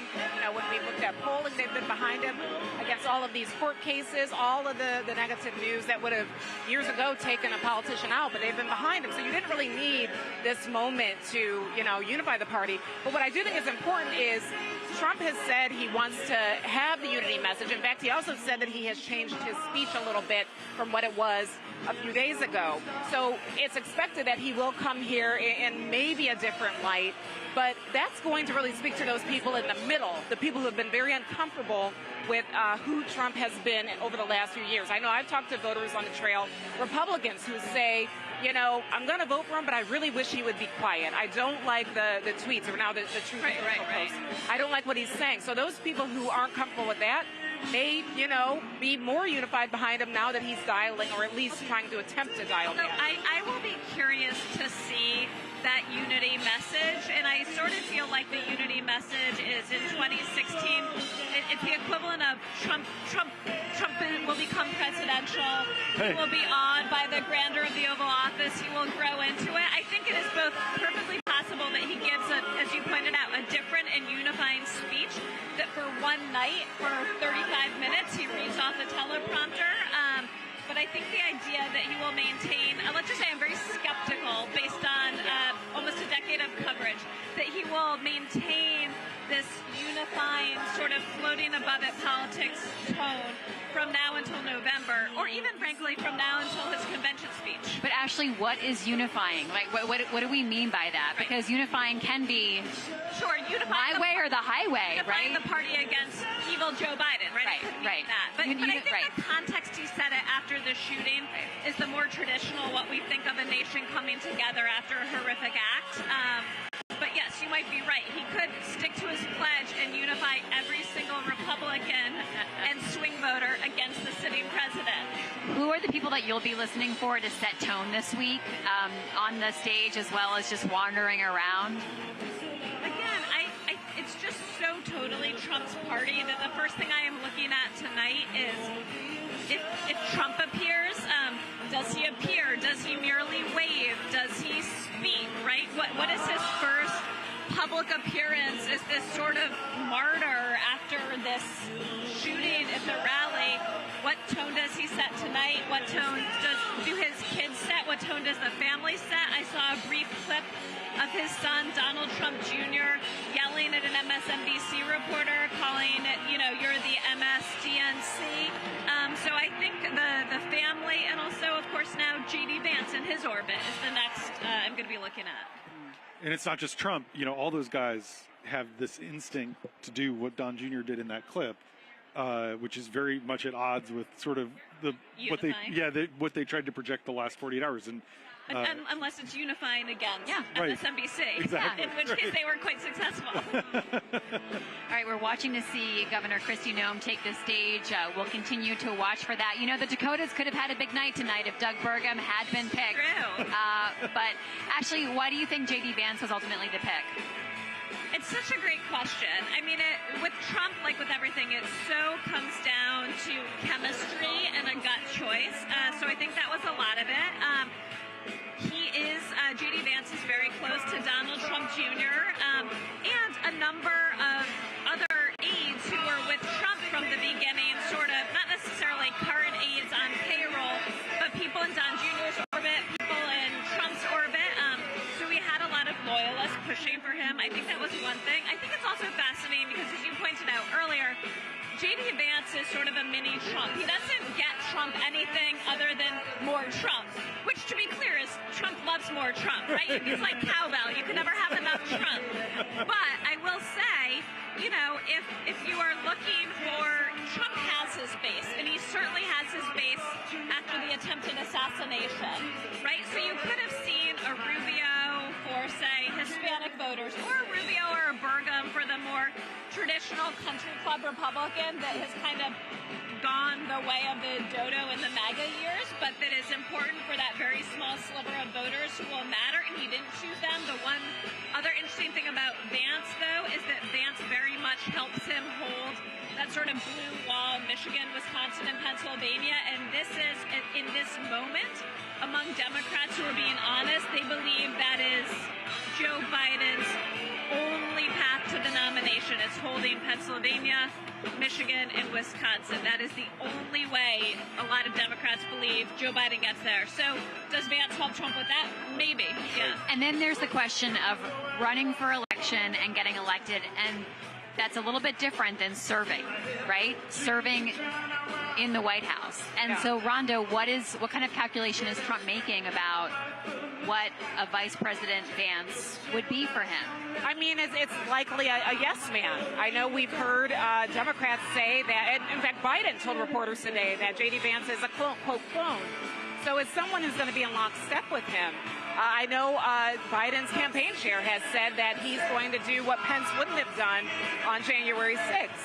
So this is somebody who's going to be loyal. It's also important to remember that J.D. Vance's rise came after Trump. He is not a pre-Trump Republican. So he is likely going to be someone who is going to be loyal to the president. We know from the first administration that that is what Trump prefers. He doesn't want any defections. And he's got someone in J.D. Vance to, potentially also mold a little bit if J.D. Vance does want a career after this. I mean, I don't know. We know what happened to the last vice president, and his career has not really taken off. Well, he's 39 years old. Yeah, he has a lot of years. Donald Trump is constitutionally, if he wins, he can't run again. And yeah, that's so, true. It's the vice president is the only person in an administration who you can't fire. So I do think loyalty, I think J.D. Vance has convinced Trump that he will be more loyal in Trump's view than Mike Pence was at the end, and do what needs to be done. Do what needs to be done for Donald Trump. For Donald Trump. And so I think that is clearly really important to the former president, but I also think he's thinking about winning the election. I don't want to pretend that he's thinking about 2028, but Vance is clearly someone who could carry the torch of MAGA and Trumpism beyond his presidency. I mean, even when J.D. Vance was being very critical of Trump, saying he was a never-Trumper, he was also sending out that message that I represent, the people who are forgotten in Appalachia, and that is going to work in those states you listed. It possibly will work. So it is interesting, though. I will point out, we haven't talked about this yet, but the fact he didn't pick a woman, because that the Democrats, one of their core messages this year is going to be abortion access, reproductive rights, and to not have a woman when there are so many Republican women who have been concerned about, Dobbs and the aftermath of that. Not to have a woman, I'm wondering if what that might do. I mean, I can remember very early in the process, doing some reporting on, the conventional wisdom was exactly what you said, that he needed a woman or he needed a person of color, like he needed Tim Scott or a woman, or maybe Marco Rubio, but he could not have another white guy, even though that is exactly what he's chosen. And early on, word came back from the Trump people that was we know the conventional wisdom, and Trump could care less and does not like identity politics. Well, speaking of women in politics, let's go to hear Governor Kristi Noem, who's taking the stage right now to address the delegates. Let's go hear what she has to say.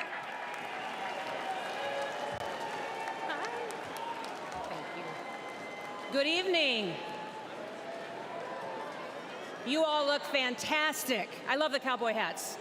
And a shout out to South Dakota. Hi. Woo. Listen, I'm Governor Kristi Noem from the great state of South Dakota.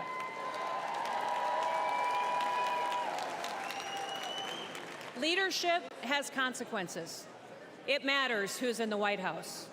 Now, I've been governor under both President Trump and Joe Biden. And people ask me all the time, what's the biggest difference? And I tell them that President Trump honored the Constitution. He let me do my job. And he let me keep my people free.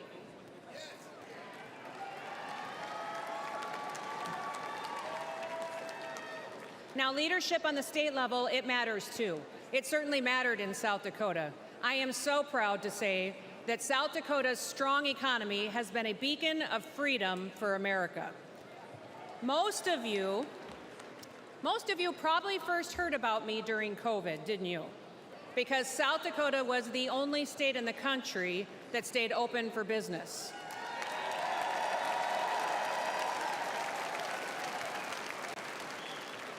We didn't mandate anything. We never ordered a single business or a church to close. I never even defined what an essential business was, because I don't believe that the government has the authority to tell you that your business isn't essential.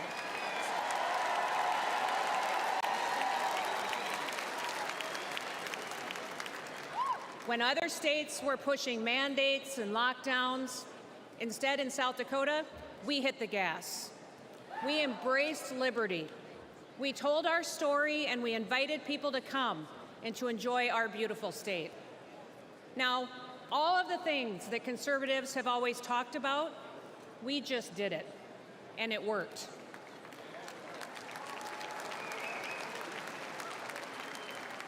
Our economy took off, and since I've been governor, we broke the national record for the lowest unemployment rate in American history at 1.8%. In South Dakota, everybody works. We paid off state debts and bonds. We fixed dams and bridges. We built roads. We have a fully funded pension plan and a AAA credit rating. We broke records for surpluses, and we balance our budget every single year.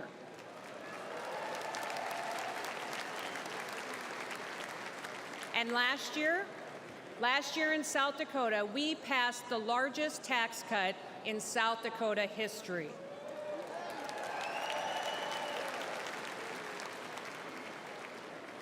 Under my administration, incomes in our state have gone up 36%. Women-owned businesses are thriving. We also have the highest birth rate in the nation. People are having babies because they're happy.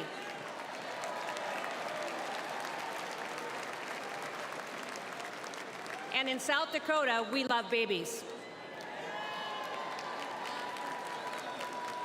Our mental health challenges have gone down, our suicide rates are declining, and we are the #1 state in the country for a decline in overdoses because people have hope.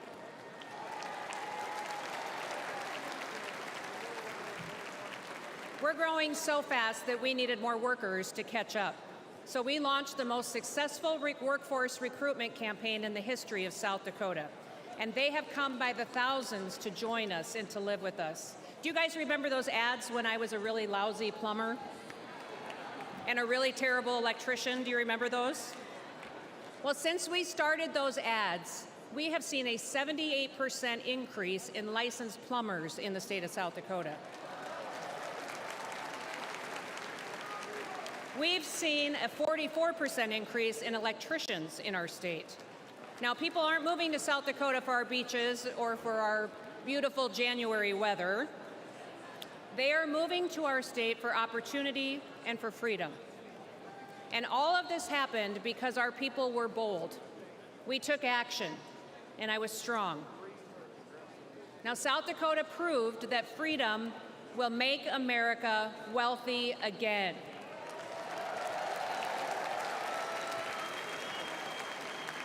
And with President Trump in the White House, with Senator J.D. Vance by his side, we will prove it across America.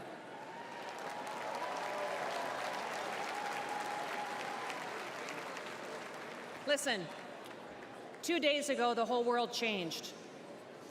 Evil displayed itself in the very worst way, through a cowardly act. An innocent American lost his life, and we will continue to lift his family up in our prayers every single day. Prior to this week, we already knew that President Donald Trump was a fighter. He is the toughest man that I have ever met.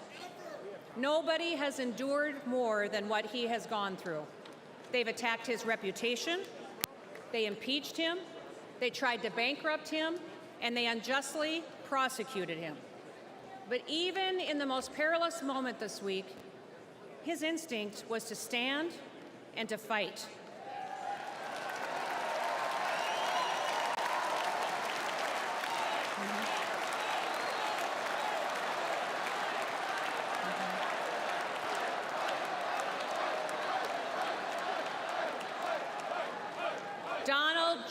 Trump is our man in the arena. He will never stop fighting for us. He will never stop, and now he is bringing all of us together.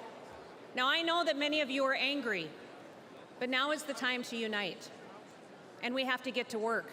We have to win the hearts and minds of every single American. Wake them up with truth and with wisdom. We need to listen to them. You can't win people over by arguing with them. Visit with your neighbors, at your job, at your church, at the gas station, or even at the grocery store. Listen, there are moments in our history, often after great hardship and tragedy, when true leaders unite our country. At one time, President Lincoln, he united our country. He delivered my favorite presidential address of all time. In fact, it's the only speech or poem or song that I ever made my kids memorize when they were young, when they were little. It was the Gettysburg Address, and it was delivered during our nation's bloodiest conflict. That speech so inspired people that they continued to fight for years, and they lost loved ones in order to preserve this union we call the United States of America.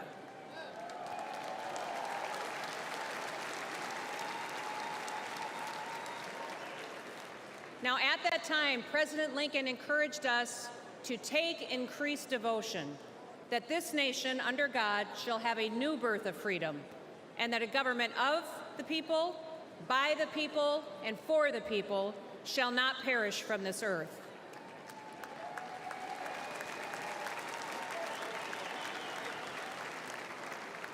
Like Lincoln, in the midst of our pain and division, Donald Trump is calling us to be touched by the better angels of our nature. As Paul wrote in 2 Timothy, God has not given us a spirit of fear, but of power and of love and a sound mind. We must not be afraid.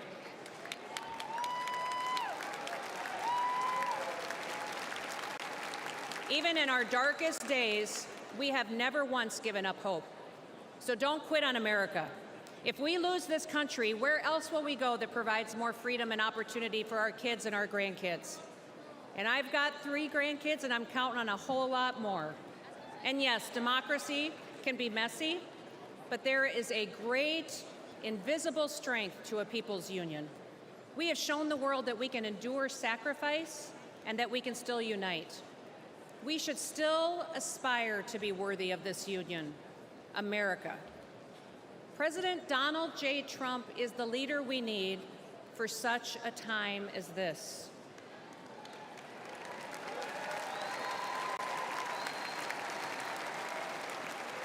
So now, I need you to get to work. Get out there, go do it. Don't quit. Keep fighting, keep uniting, keep talking to people, win the hearts and minds, and may God bless you, and may God continue to bless the great United States of America. Thank you.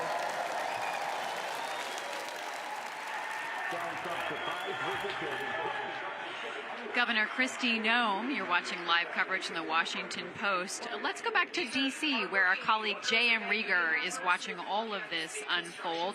JM, let's talk about the goal of tonight and the platform and the speakers. What are they trying to communicate?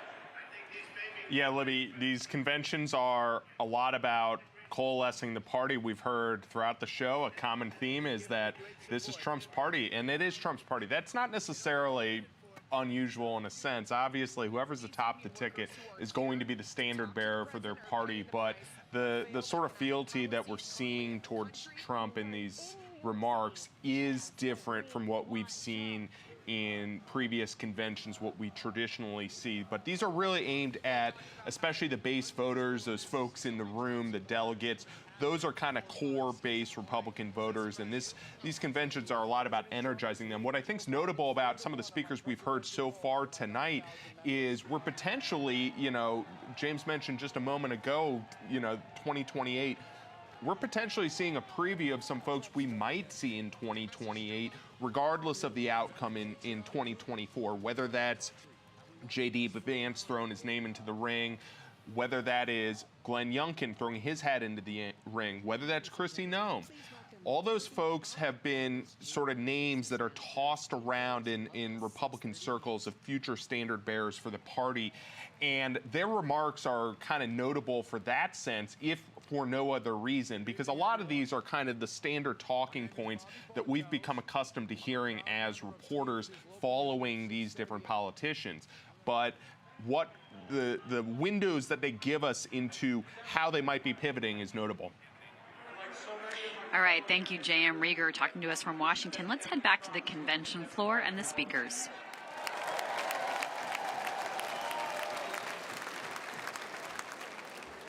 In 1986, after a decade of Democratic politicians' mismanagement, Central Park's iconic Wollman ice rink had fallen into an unusable state of disrepair. Politicians made promise after promise to fix the rink, and yet they did nothing. That's when Donald Trump stepped up.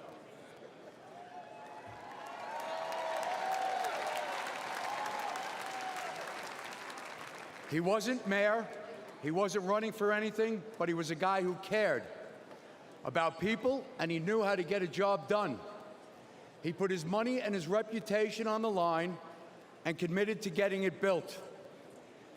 He did it using skilled local union labor like the men of Local 638.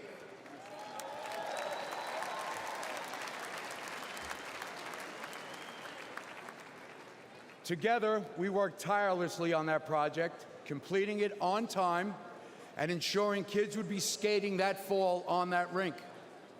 And a quick note to President Biden, that involved working outside the hours of 10 a.m. and 4 p.m.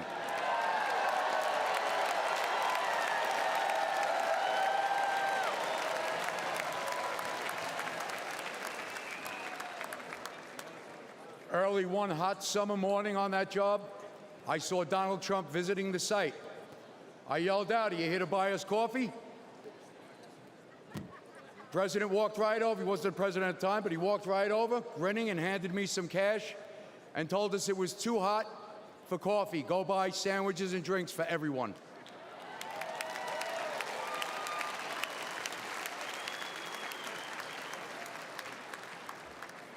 Now, more than ever, we need a president who knows how to get things done.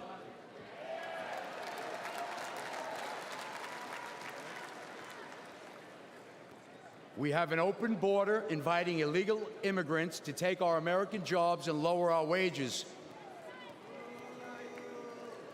Out of control inflation is squeezing budgets, and both violent crime and drug epidemic are pushing people out of our cities, all while Democrats do nothing.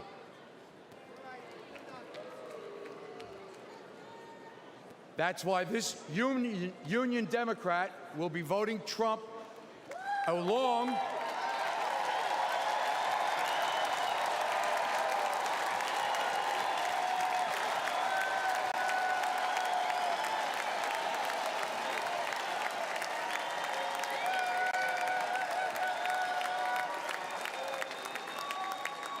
So that's why this Union Democrat, along with many of my local union members, will be voting Trump this November.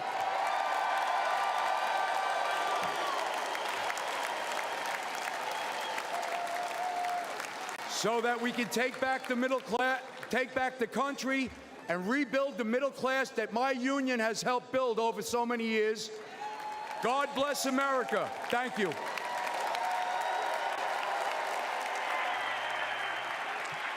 Live coverage of the Republican National Convention. Let's check in with Jorge Ribas, who's been reporting outside today, watching the demonstrations take place. Jorge? Hey, Libby, as you can see, nighttime has fallen in this wonderful city of Milwaukee. Really, there's been no changes since we last spoke. There's been no protesters. I actually was talking to a few of the police officers just kind of sitting here. There's sort of a pavilion area. And I went up and spoke with some of them and asked them how the day had been. They said it was really calm. That, you know, obviously there'd been a protest earlier. I asked them if they'd seen or had any arrests. They said they were not aware of any arrests during the protests. And followed up with any counter-protesters. Had they seen any kind of scuffles? They said there was a few arguments, kind of yelling back and forth, but nothing regarding physical force or anything like that. That it had been very calm. And I asked if they were like surprised by that, and then one said, yeah, you know, they were ready. They weren't really surprised, but they were ready if there had been anything, and there hadn't been. And you know, they said that this was the planned protests. Obviously, you know, when there's planned protests, and they talked to us, the protest organizers talked to us a lot about how this was a family-friendly protest. They wanted it to remain peaceful. I talked to them a few weeks ago. They mentioned that to me very specifically. This is something they wanted people with strollers, they wanted families, and I saw a lot of that this morning. But, you know, there's other groups that come out that aren't necessarily planned, that aren't permitted. They haven't seen any of that tonight. They've just been kind of hanging around here. We've seen a lot of bicycle police as well. Now, going forward throughout the week, we may see more of that. I know tomorrow there's a few rallies scheduled at some of the parks nearby. Here we're at Red Arrow Park. I think there's a few protest speakers that are going to be speaking here tomorrow. There's another park nearby, not so close to the arena, but south of the arena, in that kind of vehicle soft zone, not in the more hardened zone, that there'll be some speakers there. We're likely to see some protests, some rallies there. There's no permitted marches, but you never know what will happen, and we'll be here all week to cover that as it unfolds. Libby. Thank you so much, Jorge. Appreciate that, and we're grateful for you for being out there tracking everything that's going on. So we are live here in the Fiserv Forum. Byron Donalds, Congressman, is talking behind us. James, you're able to listen in to what he's been talking about. Fill us in. Yeah, so he's basically telling a story just like Tim Scott told about growing up poor, how his mom took him out of the public schools to put him in private schools. Now he's starting to talk about his run-in with the criminal justice system. It really is, I mean, this is not your father's Republican Party. It's the union outreach, the union member that we just heard from, talking about why he's supporting Trump. We heard also a few minutes ago from Wesley Hunt, who's an African-American congressman from Texas. And it does seem like this is aiming at those 18 to 35-year-old African-American men who maybe voted for Biden in 2020, maybe haven't voted before at all, but trying to shake them loose into the Republican Party, because if Trump can get, even 25% of that demographic, it could be pivotal in this election. And they're obviously leaning hard on making that case. And it also jives a lot with J.D. Vance, like the union guy who just spoke. Union labor, J.D. Vance actually went to the picket line in Ohio when the UAW strike was happening, joined a bunch of Democrats. He's been very critical of big business. He supported antitrust enforcement. He's aligned with that group that's led by this guy named Orrin Cass that's sort of about taking on big business and realigning the party to be more sort of a blue-collar worker party. And so that is, Ashley was talking a few minutes ago about how it's not the country club set, and we're not hearing from any of the country club Republicans. This is a very blue-collar ethos in all the programming tonight. Yeah, I'm glad you mentioned the union leader, because that's significant, or the union member, because, of course, most people know UAW endorsed and usually endorses the Democrat in the race. And, of course, Democrats have heavily relied on union voters. I'm also thinking about some of the down-ballot races, like Sherrod Brown in Ohio has often been very popular with unions. So it was kind of striking to hear a union member speak about there will be other members voting for a Trump administration. And it sounds like what the strategy is to peel off the union members, right. The union, even if not leadership, the members, right? The AFL-CIO isn't going to get behind Donald Trump, but if you can get 45% of AFL-CIO members to vote for Donald Trump, it doesn't really matter, who endorses who. We are going to hear later tonight from the head of the Teamsters union. He says that he's going to speak at both conventions. He's actually getting a meaty time slot, and it's going to be fascinating. He's not here to endorse Trump. He says he's going to speak at the Democratic convention too, but he's making Democrats work for his endorsement in a way that unions just have not traditionally done. Ironically, this is the most aggressive union outreach we've really seen from Republicans since Reagan in 1980. And it was actually when he was shot in 1981 at the Hilton in Washington, he was actually speaking to a building trades union conference. And it was part of his effort to make inroads with this community. Republicans in the kind of the Paul Ryan era moved away from that, and it does seem like Trump is trying really hard and has now sort of pulled the party away from its anti-organized labor roots. Obviously, a lot of people in Congress, a lot of traditional conservatives, still very anti-union, but this is a potential kind of pivot point in American political history that we're watching unfold before our eyes. Go ahead, Ron. I was going to say, I think it also speaks to the bigger picture that Trump is in this to win this time. We've talked about it between the three of us that, last time felt different. It was almost experimental in 2016 and I remember talking to some of our colleagues who were at his victory party at that point, and I remember them saying he and his team didn't really realize that he had won. Right. So this time feels very targeted. And if you look at some of the states that we will likely be talking about and reporting on that week in November when the election is held, it's going to be places where you're going to need to siphon off a few people from the union vote. Places like Michigan, Detroit, Wisconsin, Pennsylvania. It seems very targeted this time around. And even when we talk about the black male vote, I don't think anyone would expect black voters to leave the Democratic Party en masse. Exactly, right. They only need just a little bit. The Republican Party only just needs a little bit. And if you look at polling, especially in Wisconsin, it is razor thin. I mean, I feel like that's going to be the nail biter when we're all on the set talking on election night. It could just be a few thousand or a few hundred votes that separate Biden and Trump.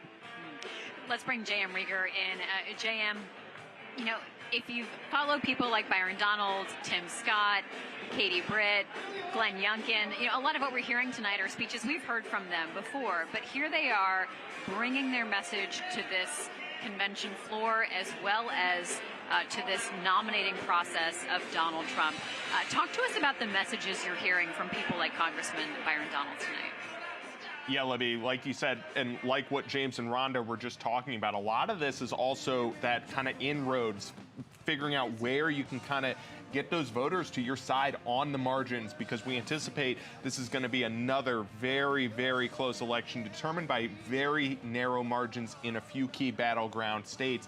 And in a sense, that could be one of the logic points behind Trump's pick of J.D. Vance because of his Midwestern base, if you will, being from Ohio, and that appeal in that kind of those blue wall states of Wisconsin, Michigan, and Pennsylvania in the Midwest there. The other thing on Donalds that's interesting is, Libby, as Rhonda and James were just talking about kind of some of the union support and some of the kind of pivoting on that front, is Donalds has been trying to make inroads with the black community. We've heard him on the campaign trail as a surrogate for Trump, for the Trump campaign, talking to different communities, trying to bring those voters on board as well. And some early polling has indicated that Trump might be performing a little better with black voters than in previous cycles. Obviously, we're still 4 months roughly, a little under from the November election. And one other thing I want to point out on Donalds that especially stands out to me as he just finished speaking was, I interviewed Byron Donalds last year about kind of some of the dynamics that might come into play in 2024. And Donalds was one of those House Republicans who voted to reject the slate of electors from Arizona and Pennsylvania in early 2021 there when Congress was certifying that vote. He did not rule out Congress objecting to electors in 2025 depending on how the election goes. So the fact that that sort of rhetoric is on the table, that was months and months ago, but that is something that, if House Republicans can retain control after the November election, is something that very much could be on the table come January. JM, talk to us about the selection of J.D. Vance and the slate of speakers we're hearing from tonight, and what that tells you about election denialism and the litigating or relitigating of the 2020 election.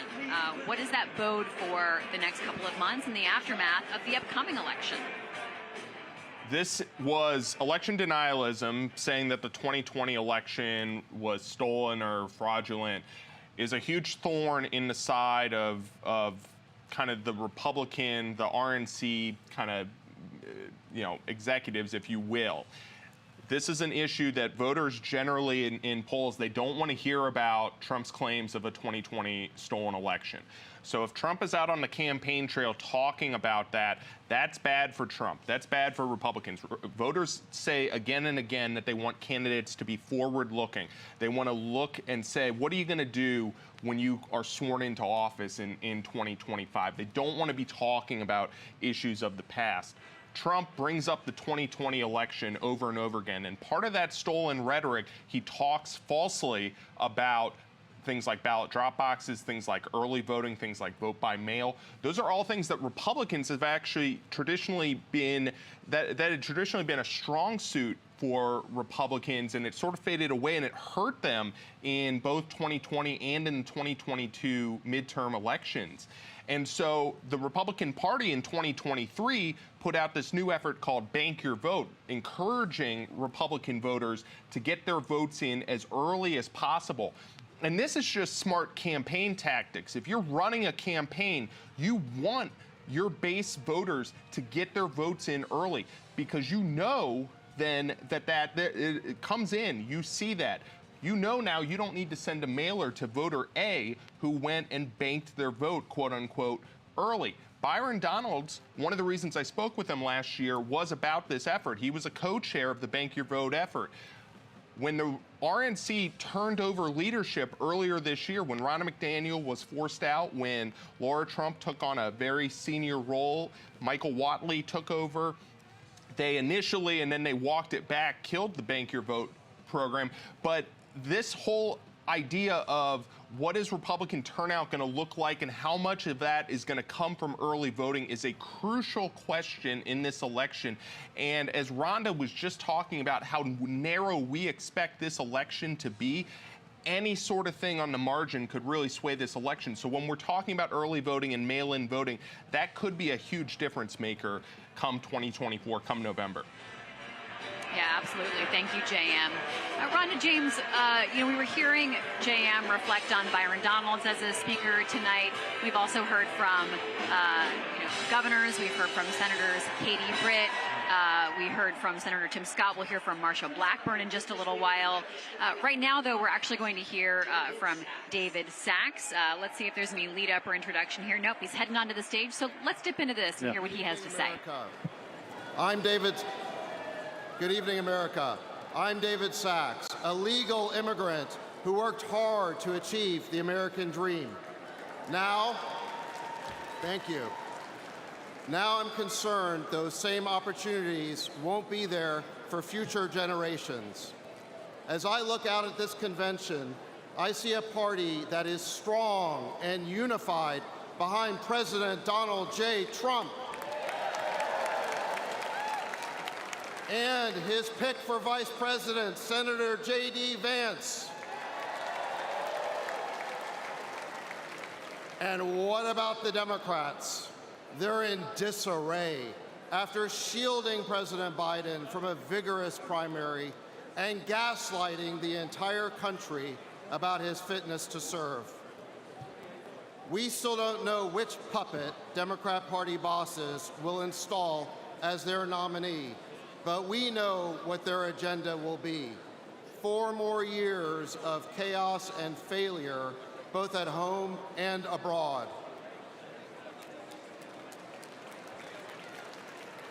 In my hometown of San Francisco, Democrat rule has turned the streets of our beautiful city into a cesspool of crime, homeless encampments, and open drug use. Democrats, led by border czar Kamala Harris, have allowed millions of illegal migrants to invade our country. They tasked Homeland Security not with stopping the illegal aliens, but with busing them all over our country. Democrats have recklessly spent trillions of dollars of wasteful and unnecessary government programs, setting off the worst inflation since Jimmy Carter. But worst of all, the Biden-Harris administration has taken a world that was at peace under President Trump, and they lit it on fire. First, President Biden botched the Afghanistan withdrawal, displaying incompetence and weakness for the whole world to see. Then he provoked, yes, provoked, the Russians to invade Ukraine with talk of NATO expansion.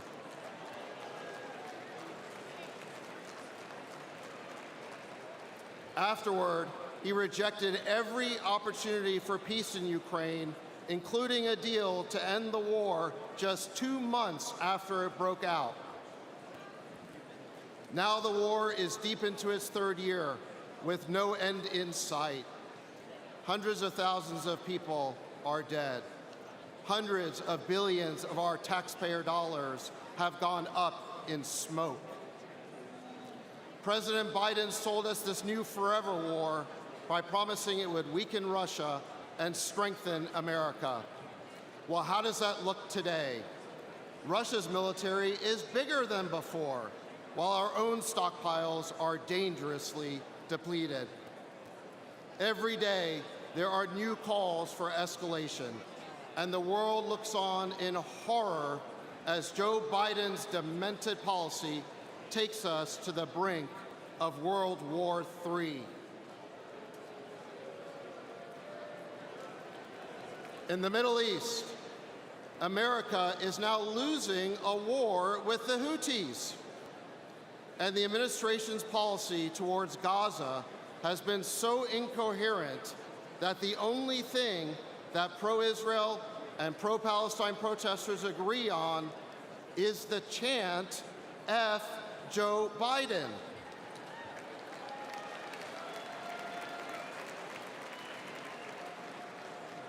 Rather than bolstering confidence in American leadership, as he promised, President Biden has become the symbol of an America in decline. This may be our present, but it does not have to be our future.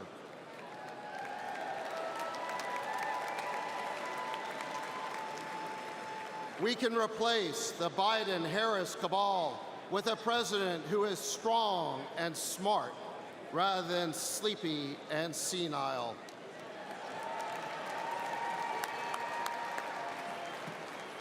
Or, in her case, clueless and embarrassing. A president who understands that you build the most powerful military in the world to keep America safe, not to play the world's policeman.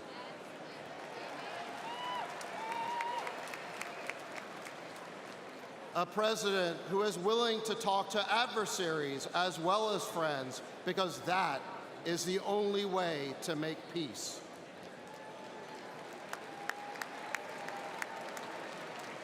A president who will stand up to the warmongers instead of empowering them. My fellow Americans, we need a leader who commands respect and demands reciprocity from other nations. We need strength and savviness in the White House Situation Room, even if the crisis hits after Biden's bedtime.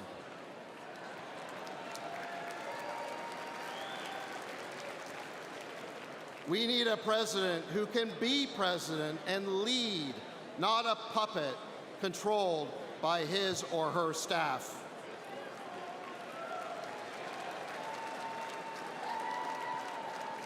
We need order in our cities, order at our border, and order restored to a world on fire. My friends, we need President Donald J. Trump back in the White House. Thank you. Please welcome women's advocate, Vanessa Fora.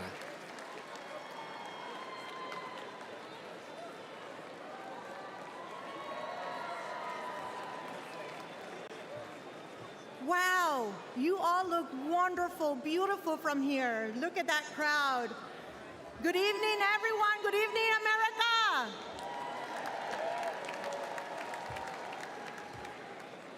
My name is Vanessa Fora.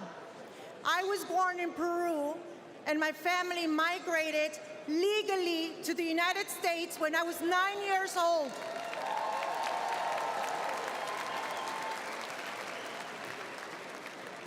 Like millions of legal immigrants, my family didn't begin our pursuit of the American dream by breaking the law.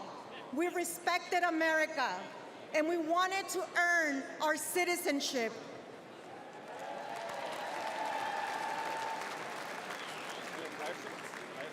When we arrived in the Bronx, we lived on the 6th floor of a graffiti-painted building.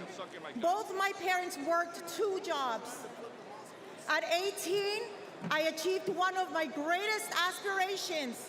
I became a United States citizen.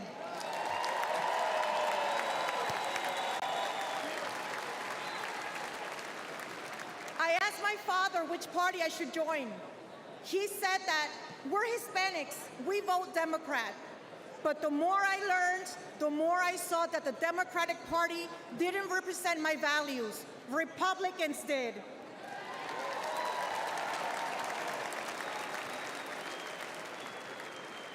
I believe that the most important institution is the family, that the U.S. Constitution is the greatest document in history, and that every human being, born and unborn, is made in the image of God.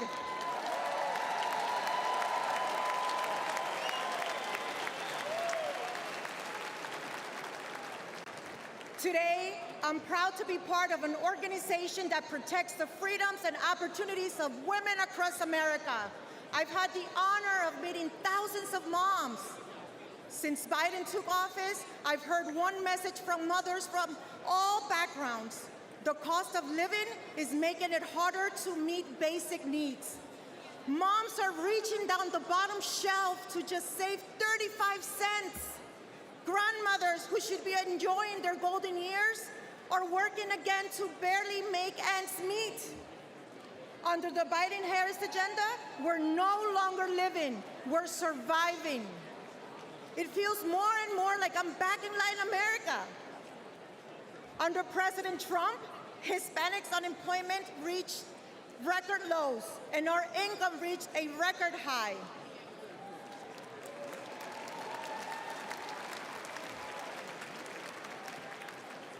To my fellow Hispanic Americans and to all Americans, if you believe in faith, family, freedom, financial stability, join me in voting for Donald Trump this November. Thank you, America.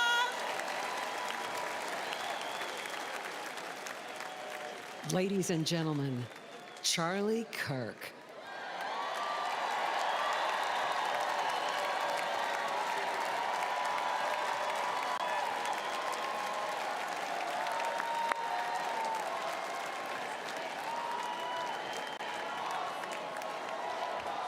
Thank you, everybody. Thank you. Good evening. I'm Charlie Kirk, founder of Turning Point USA and Turning Point Action. Together, the largest conservative grassroots organizations in the country. Thanks to our work, I talk to a lot of young people on campuses, at our events, on my radio show, podcast, and social media. Said differently, I visit college campuses so you don't have to. I hear a lot from young people about their hopes, their dreams, and their fears. You see, young people are idealists. They respond to vision. For the past 4 years, they've seen the vision of the Biden-Harris regime. That vision is, you'll own nothing and be happy. The Democrats say, instead of owning a home, you'll rent a 400-square-foot studio apartment. Instead of owning a car, you'll rent a scooter using some app. Their vision is this: limit your dreams, give up, aim lower, be content with less. If you're a 20-something in America, life has been really tough. You've watched home prices rise 47% since 2020, 47%. Home ownership is now out of reach unless you make over $106,000 a year. Since I last spoke at the Republican convention 4 years ago, I've become a husband and father. In fact, we have 2 under 2. I think I get extra points for that. For millions of people my age, that is a dream that feels farther away than ever under the Biden-Harris administration. According to current projections, 1/3 of today's young Americans will never get married. The average American is having fewer children than ever before. Why? It's because for far too many, they simply can't afford them. The basic things our parents enjoyed are increasingly out of reach for Gen Z and millennials. You see, the American dream has become a luxury item for the wealthy elite. Happy countries have children. Broken countries have addiction, depression, and suffering. Democrats have given hundreds of billions of dollars to illegals and foreign nations, while Gen Z has to pinch pennies just so that they can never own a home, never marry, and work until they die, childless. Under Biden, our young people own nothing and they are miserable. Donald Trump refuses to accept this fake, pathetic, mutilated version of the American dream. When he was president, young people were richer than ever before, and he will do it again. Donald Trump is on a rescue mission to revive your birthright, one your grandparents and those before them gave everything to hand down to you. And listen carefully, everybody. This is why young men are the most conservative that they have been in 50 years.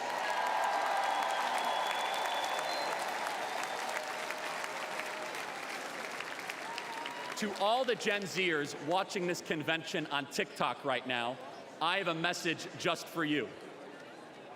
You don't have to stay poor. You don't have to accept being worse off than your parents. You don't have to feel aimless and unhappy.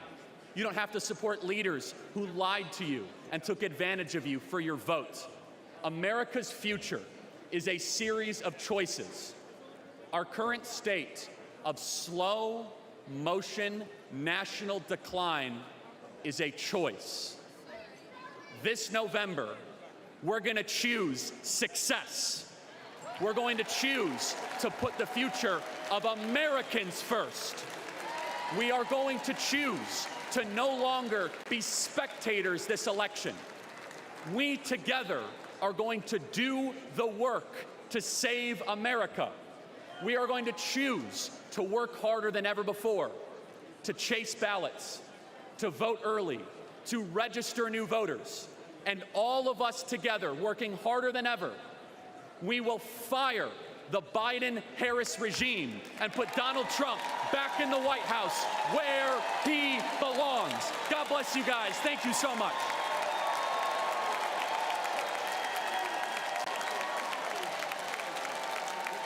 On the very first day that we take back the White House from crooked Joe Biden, the worst president in the history of our country, I believe that we're going to have 4 of the greatest years in the history of our country. I will, once and for all, secure our elections. We're going to go to paper ballots. We're going to have same-day voting, voter ID.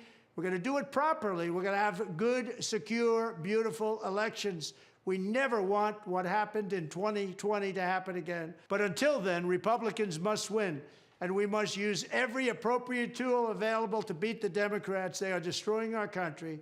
Whether you vote early, absentee, by mail, or in person, we are going to protect the vote. That's the most important thing we have to do, is protect the vote. Keep your eyes open, because these people want to cheat, and they do cheat. And frankly, it's the only thing they do well. We will make sure your ballot is secure and your voice is heard. Many Republicans like to vote on Election Day, and we must swamp the radical Democrats with massive turnout on Tuesday, November 5th. The way you win is to swamp them. If we swamp them, they can't cheat. It just doesn't work out. But if you can't make it, you need to make a plan, register, and vote any way possible. We got to get your vote. So with your vote, we will win a victory the likes of which no one has ever seen before. We will evict crooked Joe Biden from the White House. and we will take back our country on November 5th, 2024, the most important day in the history of our country. That's what it's going to go down as. Thank you.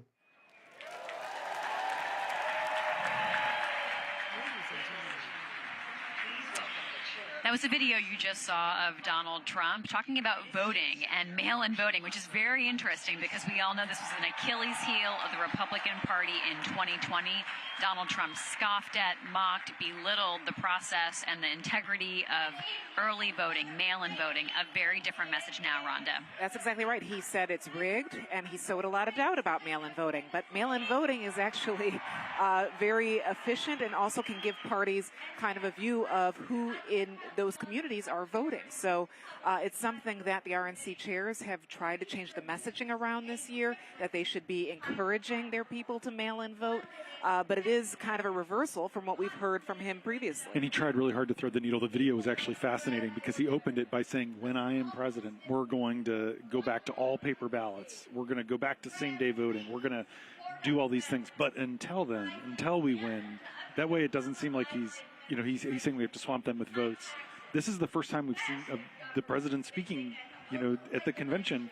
And it's interesting. I was talking to a Trump world source who was saying that the staff, the RNC, tried to get Trump to embrace mail-in voting, and they really couldn't get through to him. But Trump was having a conversation at Mar-a-Lago with one of his friends, and apparently that person was like, yeah, mail-in balloting is really easy. It's super convenient. It's good for me. And that was what did it. That was what brought Trump around, and that's why he agreed to sign on to do this video and to make this part of the message.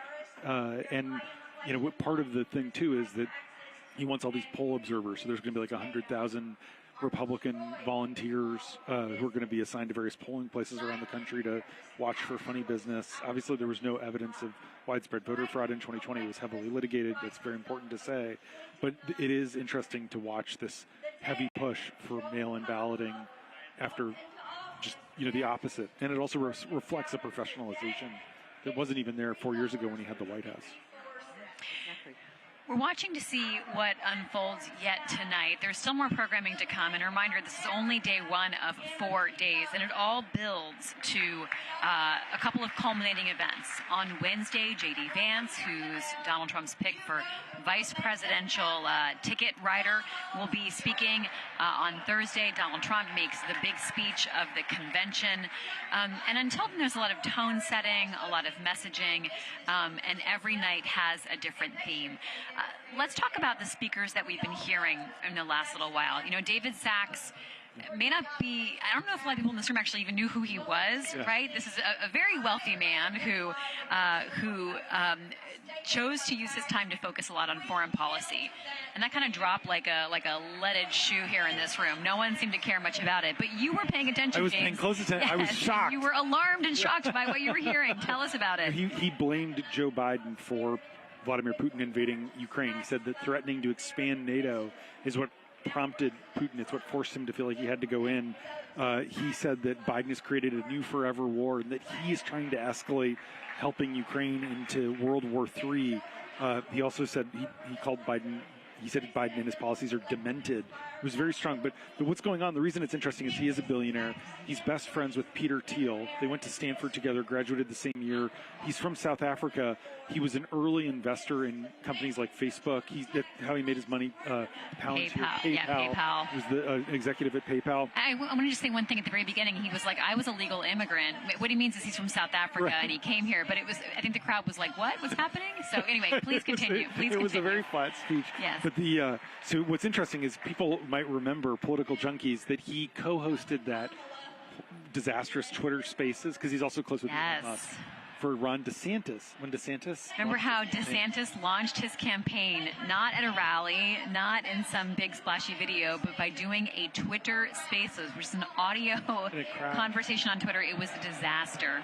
And it was that guy doing it with him. So then DeSantis ends up dropping out, and David Sachs actually held a fundraiser for Robert F. Kennedy Jr.'s presidential campaign, $10,000 a head fundraiser. And so this is actually a shift for him. He interestingly recently held a fundraiser for J.D. Vance to like show Trump that Silicon Valley money would be there if he picked Vance. So he's a close Vance ally. He gave Vance $1 million as super PAC when he ran for Ohio Senate in 2022. Basically, my read of that, giving him such a long time slot, someone who's not a dynamic speaker, is that they want him to cut a big check. Yeah, you know, my read of that is like yeah. you have to give $10 million to the super PAC supporting the Trump campaign if you're going to get that time slot. Yeah, and JD Vance also works for Peter Thiel. That's yes, the other exactly. It's connection all as well. It's all connected. They call themselves the PayPal Mafia. Interesting, as the message is all about the anti-elite, anti-big money in the room. It's also in the room. It's never far away in politics. Something else that I've learned from some reporting is, Ron. You know, one of the things we're watching closely is tone. Obviously, we've talked about it a ton. Ron Johnson, in his speech, he said Joe Biden is a clear and present danger to the national security of the United States. And there was a gaggle of reporters afterwards, and they said, that seems like the wrong tone. And Johnson told this group of reporters that he had actually, they hadn't loaded his new speech into the teleprompter. It was the speech that he had submitted last week. So he read the wrong speech, and he said the inflammatory stuff wasn't in the draft, in the final draft. He just read the wrong one. That's a really interesting anecdote. That may happen again. We don't. Well, it's every speechwriter's nightmare, right? Yeah. You know? Let's bring in JM Rieger into the conversation. JM, what are your observations as we watch these speeches unfold? Yeah, Libby, the David Sachs remarks, I think, were also interesting because through line of the fundraising that James was just talking about is cryptocurrency and Bitcoin specifically. David Sachs hosted a fundraiser for Trump with crypto executives earlier this year. Bitcoin miners, quote unquote, were meeting with Trump last month. And part of this whole through line of how we've seen a lot of kind of Silicon Valley angel investors come over to Trump's side has been part of Trump's shift on cryptocurrencies. In 2019, Trump called cryptocurrencies a scam. He, at the time when it was still called Twitter, he tweeted out, quote, "I am not a fan of Bitcoin and other cryptocurrencies which are not money and whose value is highly volatile and based on thin air." So that's what Trump said 5 years ago, and now he's coming out and saying that he's siding with folks on Bitcoin. In the Republican platform, we were talking about the Republican platform earlier tonight, it says that folks have, quote, a right to mine Bitcoin. That is specifically in the Republican platform. This is the same Republican platform that we said off the top of the show was one of the thinnest Republican platforms we've seen in years, and yet they found room to include that in the platform. This is remarkable, and the last thing I'll note on this, Libby, because this is a through line on crypto and on fundraising, and one of the reasons I suspect why David Sachs was included tonight and given so much time to speak is that JD Vance owns Bitcoin, and if elected, he'd be the first president or vice president, to our knowledge, based on financial disclosures, to own Bitcoin. He's put forth multiple pieces of pro-cryptocurrency legislation during his 2 years in the Senate. So this is a theme, and as James and Rhonda were just talking about, this all sort of connects. There's various dots that sort of connect here of what some of these folks are trying to get out of, in this case, a deregulated cryptocurrency environment in a second Trump term. Thanks so much, JM. I want to just take folks back here to the Pfizer Forum.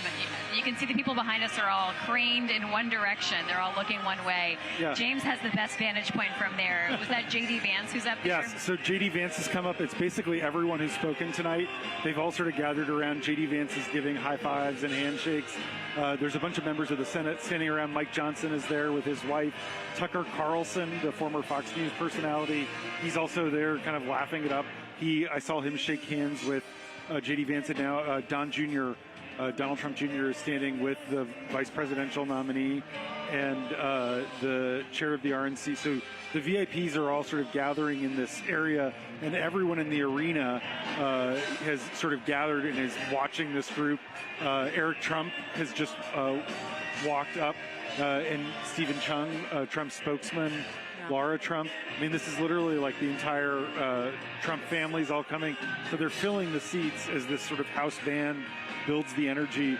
And you have literally hundreds of people holding up their phones trying to get a video. I see. I can see the back of Stephen Chung, so I'm just going to keep watching you, James. Okay, watch them. Okay, Jason Miller is right with Stephen Chung.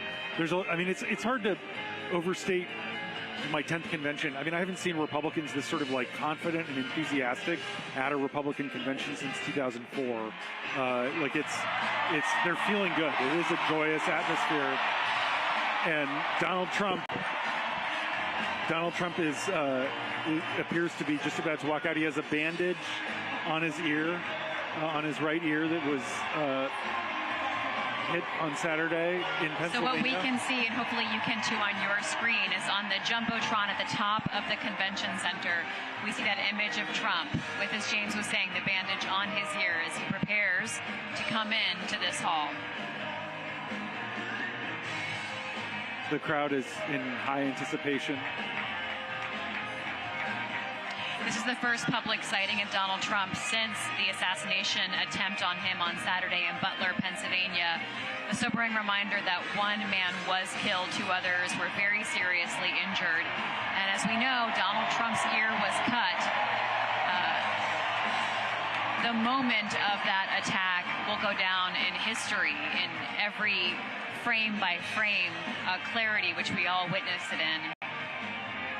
Donald Trump will officially be on stage Thursday night giving his big convention speech, but as we know, he can come up on this stage pretty much anytime he wants to, guys.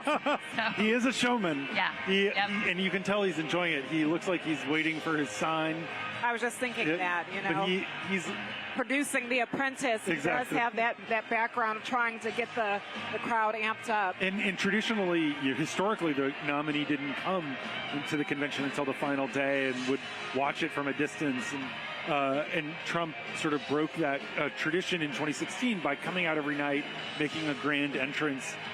Really, he is a master at the craft and the optics of this. And it's the entire Republican establishment that's lined up to welcome him, including the Speaker of the House.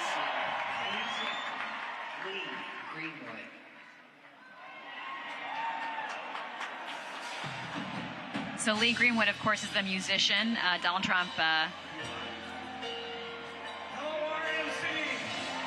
loves this song and loves his music. Here's who's going to be with Trump as we see him come in. J.D. Vance, Tucker Carlson, Congressman Byron Donalds, Mike Johnson, David Sachs, who we already heard from. Prayer works.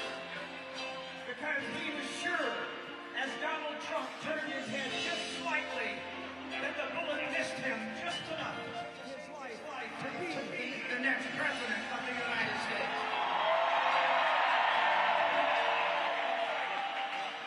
He has believed for so long that God will make some changes in this country.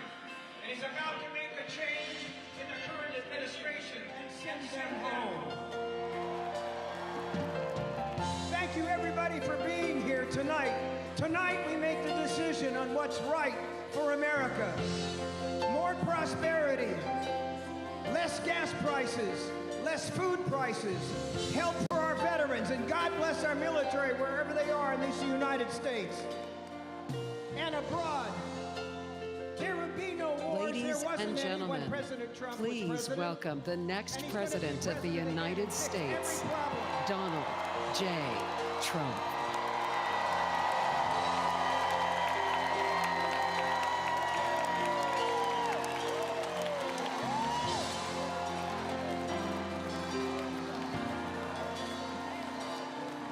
If tomorrow all the things were gone, I'd work for all my life, and I had to start again, just my children and my wife.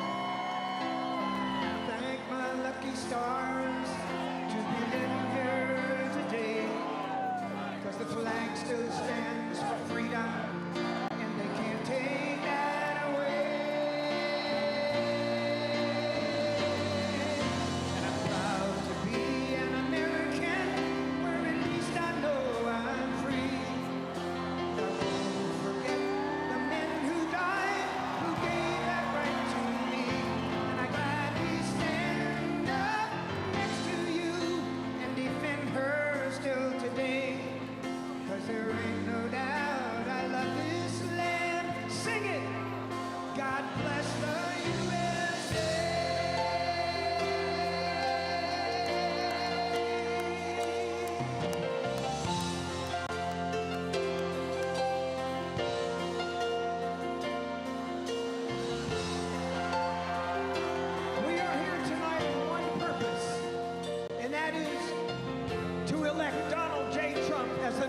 President of the United States.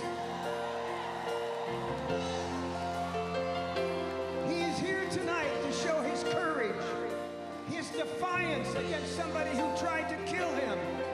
You will not take this man down. He has the courage, the strength, and he will be the next President of the United States.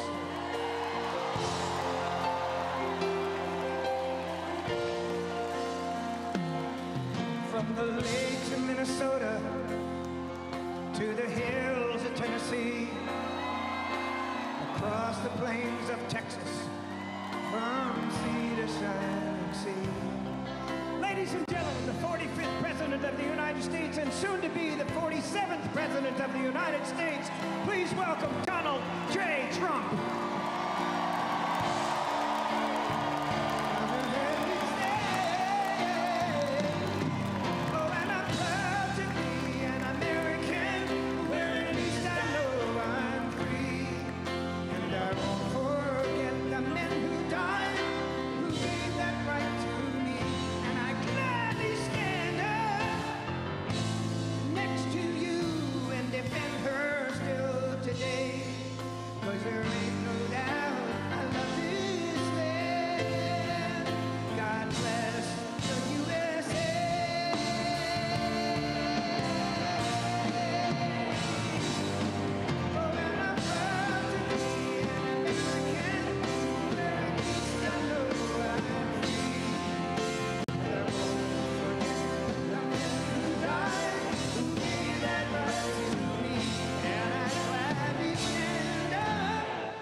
Please welcome Mark Laws from Cedar Springs, Michigan.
Good evening, I'm Mark Laws and I live in Western Michigan.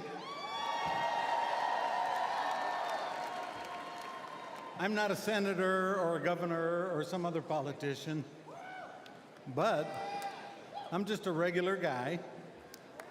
But to my kids and my grandkids who call me Peepaw, I'm the guy.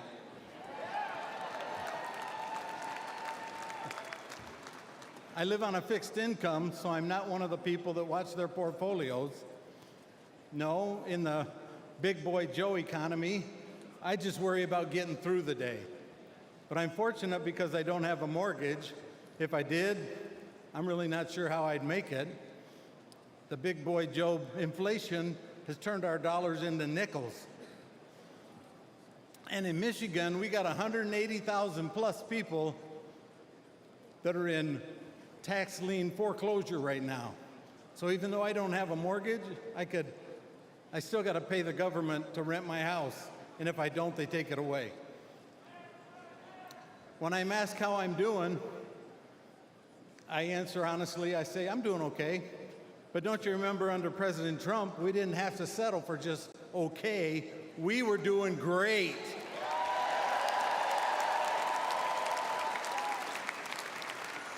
I've wanted to make some improvements to my home, but with inflation and the price of materials, that's not possible. So I don't want to go into debt, so I just put it off. I'd also like to spoil my grandkids with some great Peepaw unique gifts for their birthdays. But with the price of gas and groceries, I don't do that. I settle for a cake and ice cream. Prices keep going up, but my income stays the same. I just keep putting things off, hoping that I'll be able to afford them again someday. It's got me thinking, I've been hoping for better days, but life is happening right now, and we can't waste any more time on the big boy Joe terrible economic policies. We need to bring Donald Trump back right now.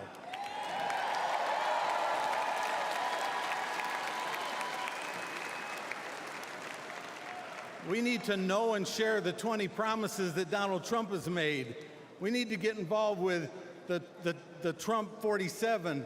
And you remember, ballots win elections, so that's the best way to do it. I know a lot of folks just kind of tune the politics out, but we really can't afford to anymore because we're not living in the same country that we grew up in. Cutesy time is over. We need to, all of us, put our shoulder to the wheel and push along and get Mr. Trump, Donald Trump, to be number 47 again. Thank you, and God bless America.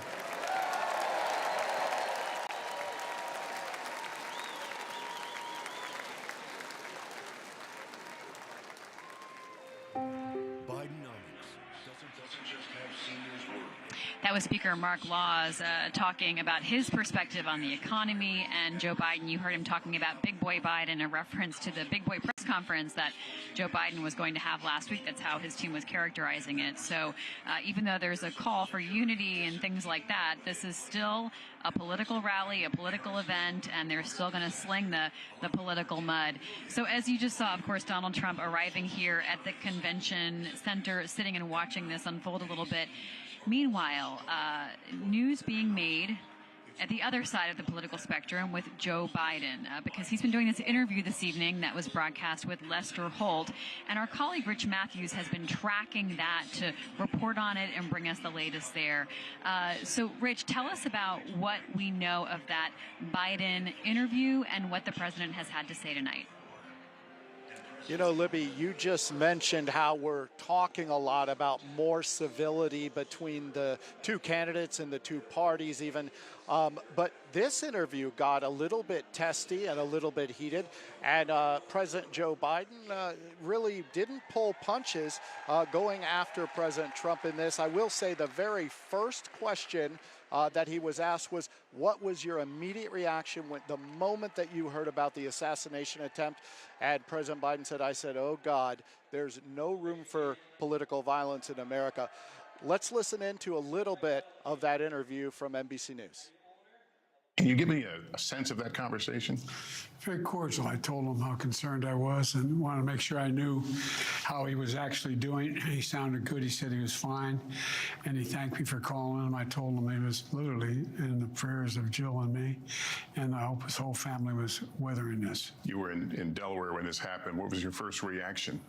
My first reaction was, my God, this is, look, there's so much violence now, the way we talk about it. I mean, the whole notion that there is this, there's no place at all for violence in politics in America, none.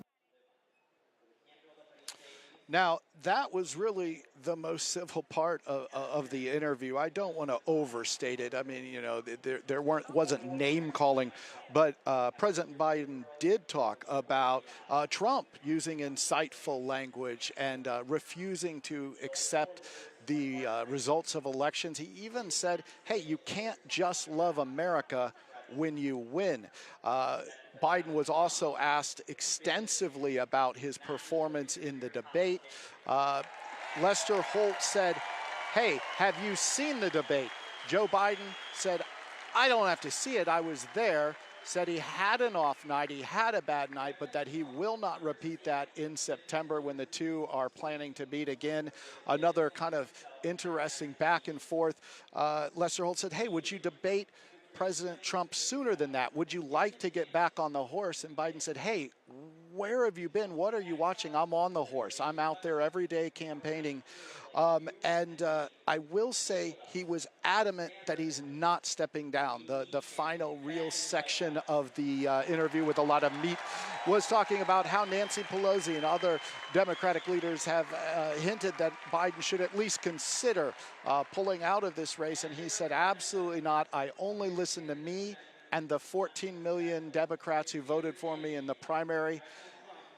It's clear that while there's been a lot of rumors, a lot of conjecture that maybe Joe Biden will step down either before or at the Democratic National Convention next month in Chicago, he said that's not a possibility. It's not happening. All right, thank you so much, Rich Matthews. That's Joe Biden's perspective. I know some Democrats who'd like to differ, but ultimately it is his choice. Let's bring us back here to what's happening tonight. You know, this is a night centered around the economy, wealth. That's the goal of the Republicans to talk about. But, you know, we just heard from a guy talking about his personal economy. And, James, I want you to fact check what he was saying. I mean, obviously the economy is what it feels like it is to you, right? So you don't want to diminish this guy's testimonial. He's talking about how his margins have gone down and he does home repair and he's barely meeting payroll and it's really hard and he blames Biden for all of this. You know, top line, the economic indicators are actually great. The stock market, something Donald Trump liked to talk a lot about when he was president, just hit record highs.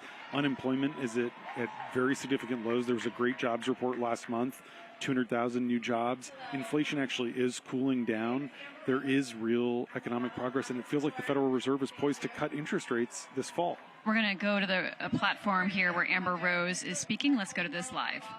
For my children, keeping them safe and giving them an opportunity for a better life. That's something that unites all American parents, whether we're Republicans, Democrats, conservatives, or liberals. We all want a better country for our children.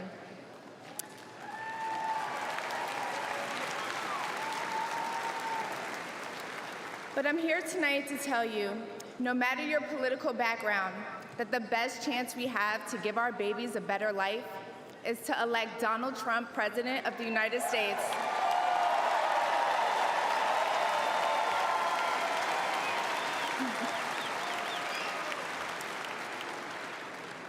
Now, you may be wondering why I'm up here telling you this. I'm no politician and I don't want to be, but I do care about the truth. And the truth is that the media has lied to us about Donald Trump.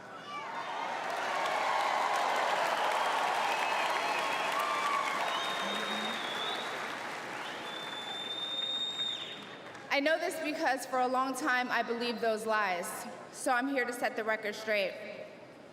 The first person I knew who supported Donald Trump was my father. I was shocked. My entire family is racially diverse. And I believed the left-wing propaganda that Donald Trump was a racist. My father said, "No, he's not, Amber. What are you talking about?" And when I insisted, he said, "Prove it." So to prove my father wrong, I did my research and looked into all things Donald Trump. People have to do their research.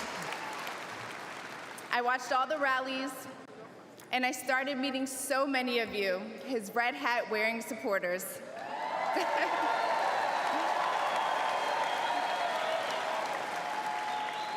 I realized Donald Trump and his supporters don't care if you're black, white, gay, or straight. It's all love.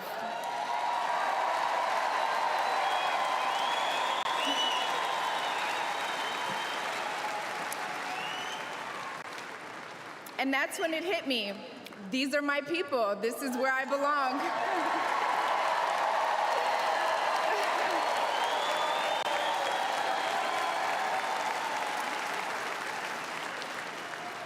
So I let go of my fear of judgment, of being misunderstood, of getting attacked by the left, and I put the red hat on too. Thank you.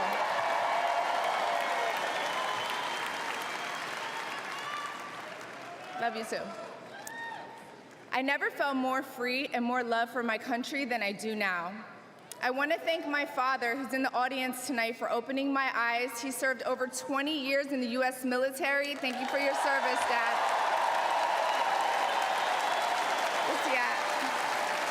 I love you, Dad. I love you.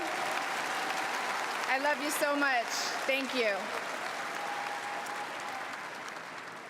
When I met the president and Melania for the first time, he was kind and generous and funny as hell. Very funny. The First Lady was gracious and smart with a smile that will brighten up any room. If you're watching this tonight, you know our country is in trouble. Just like me. When you go to the store and buy food for your family, you're shocked. When you fill up your gas tank, you're pissed. I know I am.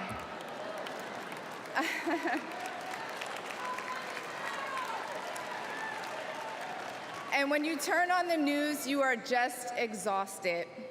Inflation is out of control. And you know in your heart it was not like this under Donald Trump.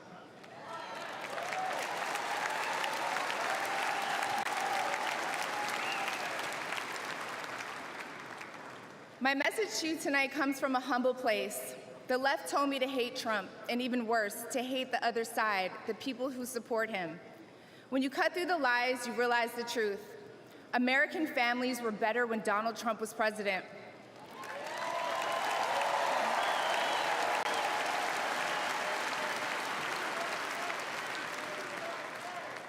We were safer, wealthier, and stronger. A vote for Donald Trump is a vote to put money back in our pockets and good food on our kids' plates. Yes. Or, as Trump would say, it's a vote to make America great again. Thank you so much. Thank you.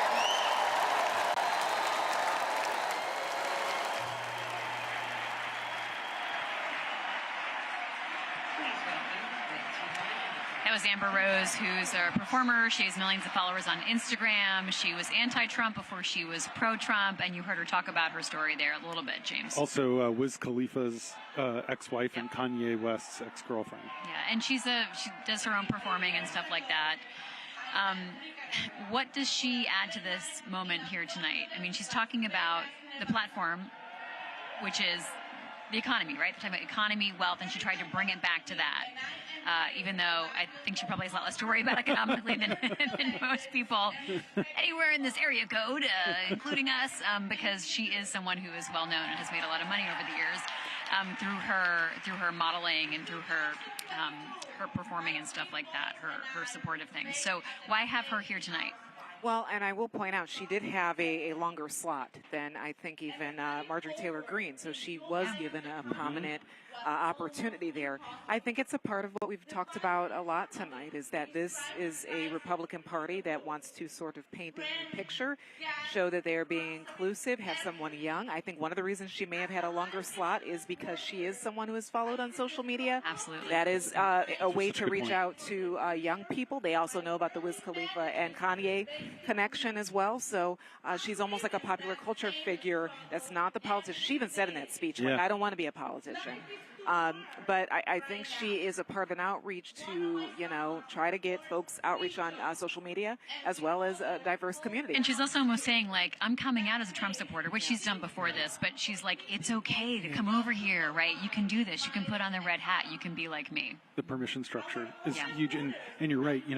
I think the kind of the high-low. There's that is meant to break through on like Entertainment Tonight and the various like social media platforms of people who aren't watching our live stream right now, who don't follow this stuff.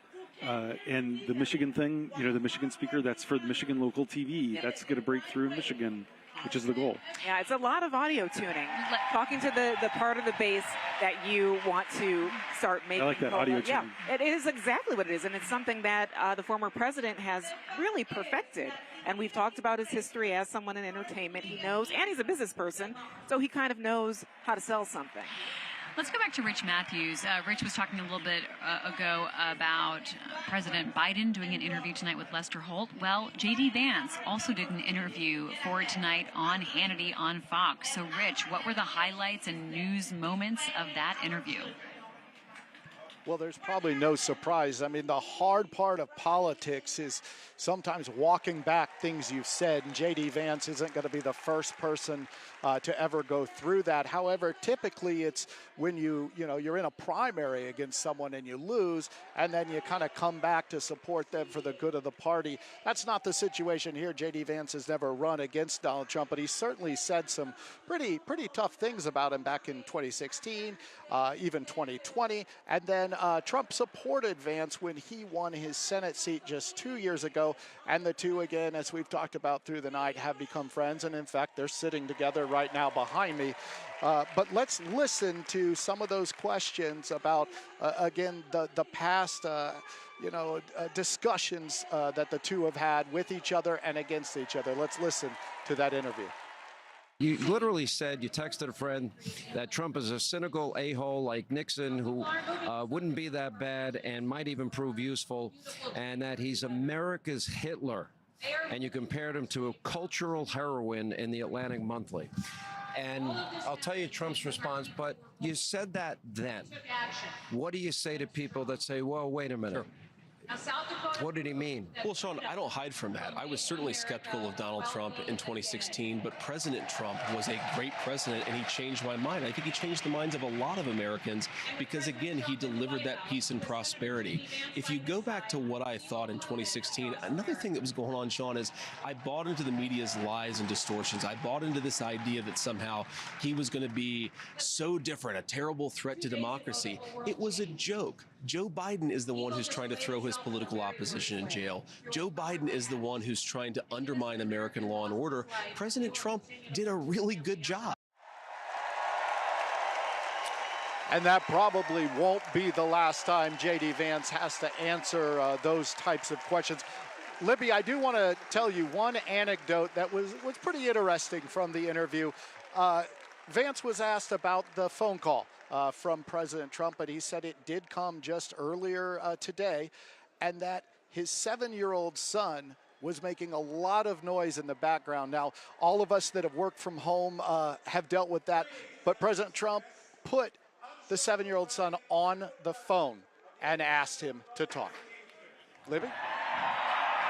Thanks, Rich Matthews. Let's go to JM Rieger, who's watching all of this night unfold. JM, let's go to the speaker. Some props, what's up? First, I want to thank the hardworking Teamsters and union members here in Milwaukee who play vital roles in the building and operations of this convention.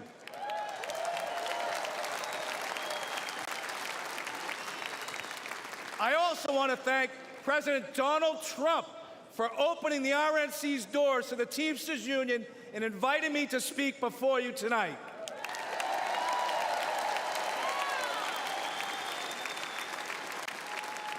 I travel all across this country and meet with my members every week. You know what I see? An American worker being taken for granted. Workers being sold out to big banks, big tech, corporates, and the elite. And I'm not the only one who sees this. Everyday families see it.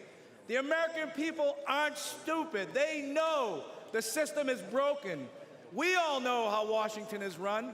Working people have no chance of winning this fight.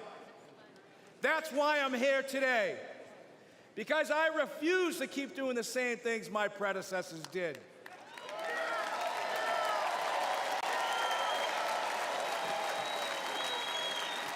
Today, the Teamsters are here to say we are not beholden to anyone or any party.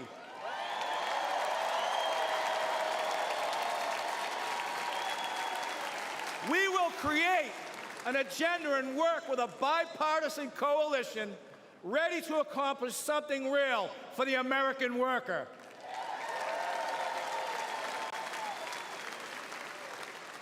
And I don't care about getting criticized. It's an honor to be the first Teamster in our 121-year history to address the Republican National Convention.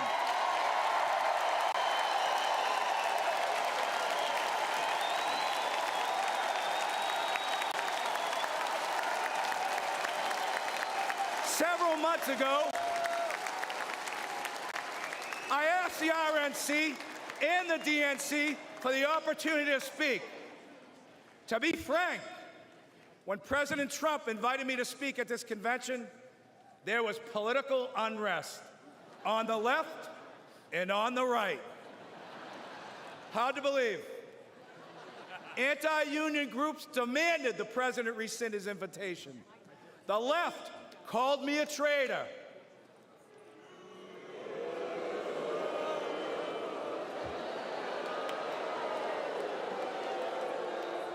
And this is precisely why it's so important for me to be here today.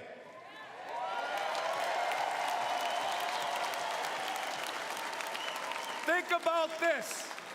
Think about this. The Teamsters are doing something correct if the extremes in both parties think I shouldn't be on this stage.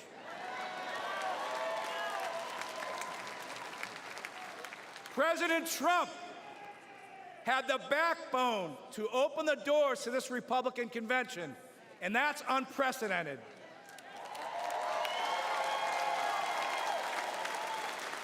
No other nominee in the race would have invited the Teamsters into this arena.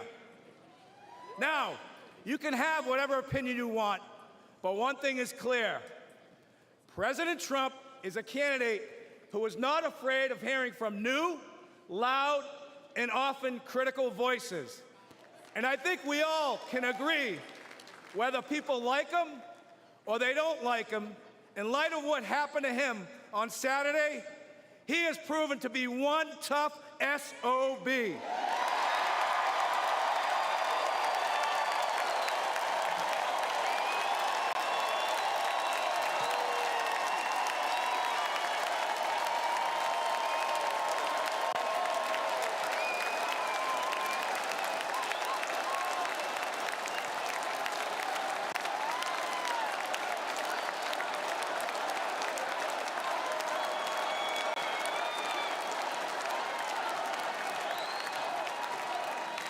Now, when I won the presidency of the Teamsters in a national election 2.5 years ago, we started reaching across the aisle.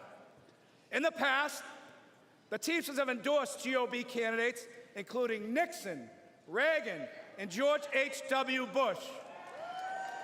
But over the last 40 years, the Republican Party has really pursued strong relationships with organized labor.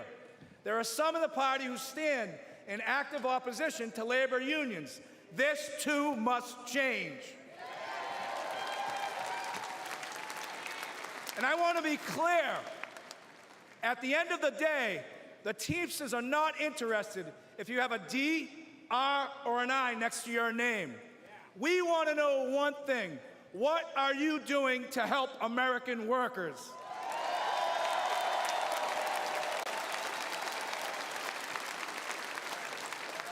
As a negotiator, I know that no window or door should ever be permanently shut. In my administration, the Teamsters reached out to 8 Republican senators who stood up for railroad Teamsters over our fight for paid sick leave. Josh Hawley was one of them.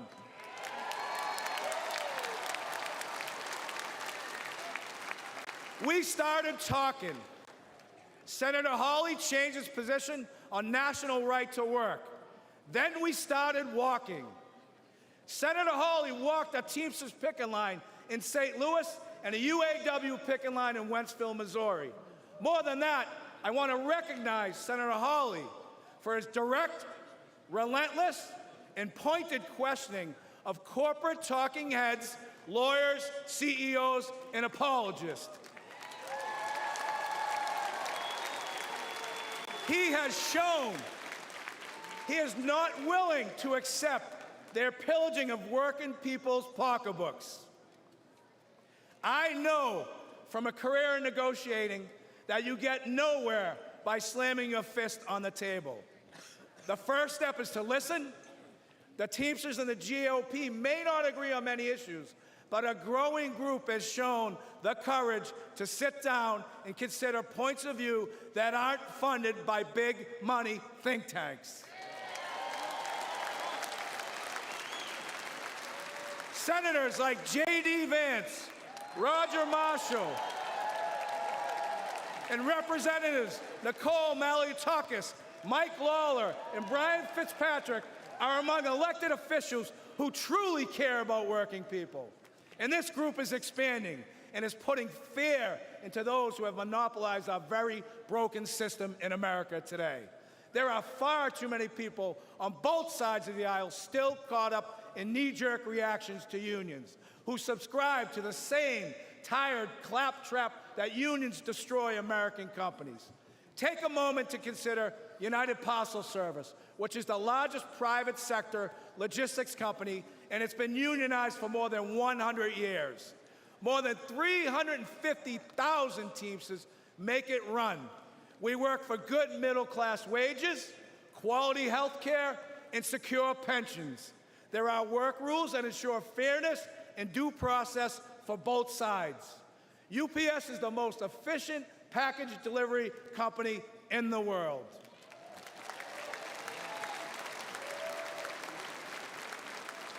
But let's not forget that UPS doesn't provide these great wages and benefits out of the kindness of its heart. UPS does it because the Teamsters fight for it, all 350,000 of us.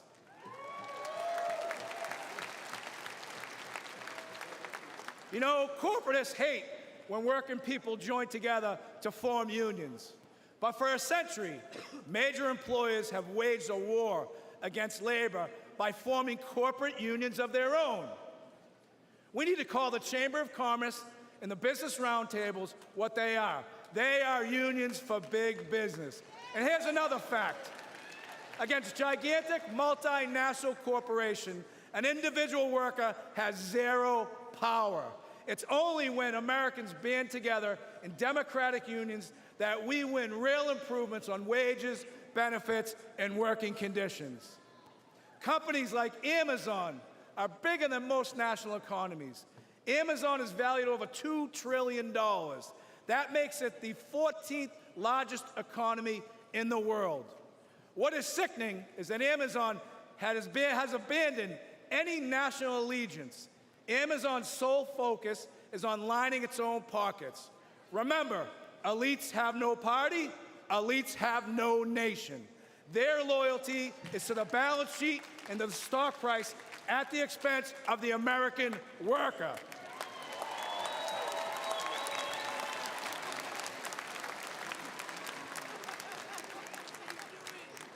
In my office in Washington, D.C., I can see the United States Capitol from my window.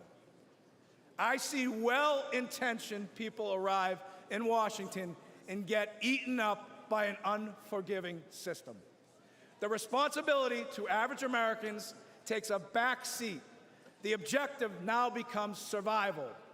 Fundraiser after fundraiser, corporate consultants hedge every initiative. The Hill crawls with lifers, bouncing from government jobs to corporate jobs and back again. I think we can all agree D.C. is a pretty treacherous area. Most legislation is never meant to go anywhere, and it's all talk. And in America, talk isn't cheap. It's very expensive, and it comes at the cost of our own country. Working people know our system is broken. The elites are not laboring on behalf of workers.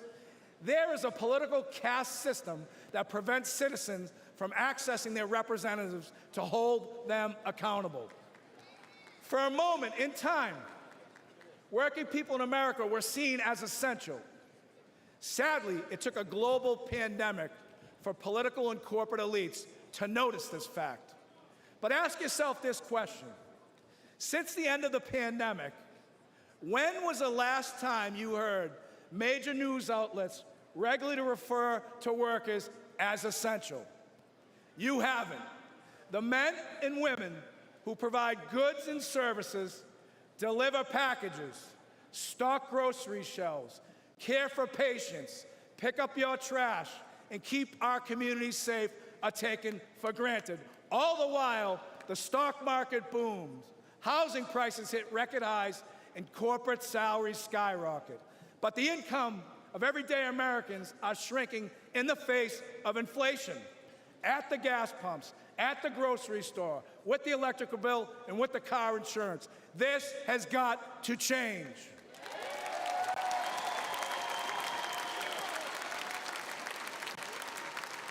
Never forget, American workers own this nation. We are not renters. We are not tenants. But the corporate elite treat us like squatters, and that is a crime. We've got to fix it. Now, this will shock you. This will shock you. To paraphrase Senator Mark Wayne Mullen, it's time for both sides of Congress to stand their butts up. We need trade policies that put American workers first. It needs to be easier for companies to remain in America. We need legal protections that make it safer for workers to get a contract. We must stop corporations from abandoning local communities to inflate their bottom line. We need meaningful bankruptcy reform. Today, corporate vultures buy up companies like Yellow Freight with the intent of driving them into bankruptcy and feasting on their remains. The courts leave workers begging for crumbs as third-tier creditors. Labor law must be reformed. Americans vote for a union but can never get a union contract. Companies fire workers who try to join unions and hide behind toothless laws that are meant to protect working people but are manipulated to benefit corporations. This is economic terrorism at its best. An individual cannot withstand such an assault. A fired worker cannot afford corporate delays, and these greedy employers know it. There are no consequences for the company, only the worker. We need corporate welfare reform. Under our current system, massive companies like Amazon, Uber, Lyft, and Walmart take zero responsibilities for the workers they employ. These companies offer no real health insurance, no retirement benefits, no paid leave, relying on underfunded public assistance. And who foots the bill? The individual taxpayer. The biggest recipients of welfare in this country are corporations, and this is real corruption. We must put workers first. What could be more important to the security of our nation than a long-term investment in the American worker? In 2021, Teamsters nationwide elected me to fight for them, and that's precisely what I'm doing. Something is wrong in this country, and we need to say it out loud. I will always speak for America and the American worker, both union and non-union. I challenge each and every one of you, and especially my friends on the Democratic side, to embrace cooperation, to truly collaborate, to achieve meaningful and productive change, to ensure we make this great nation in this world the bigger, faster, and strongest nation in the entire world. I love this country. The Teamsters love this country. Our 1.3 million members move America on the roads, in the ports, on the rail, and in the air.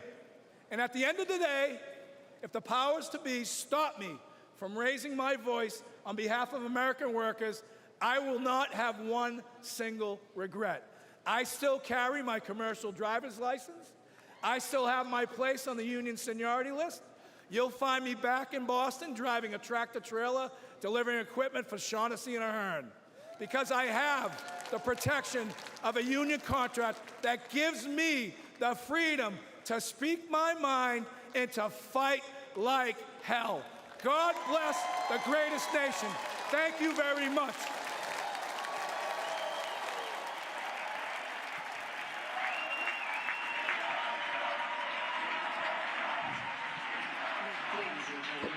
Please welcome back RNC Chairman Michael Buckley.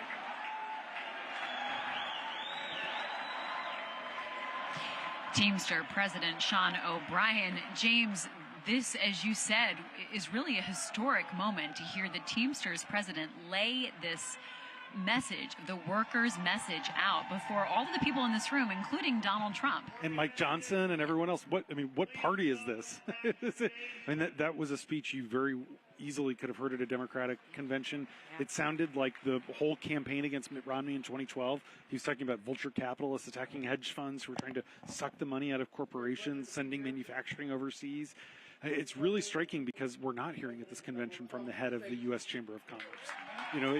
There is this tension. It feels like we're watching before our eyes the FDR coalition that the Democratic Party has won so many elections on since 1932, sort of splitting apart, or at least Donald Trump is like taking a sledgehammer to this FDR coalition. And if he can beat away some of these blue-collar, white working-class union members, and that's what Vance is supposed to appeal to.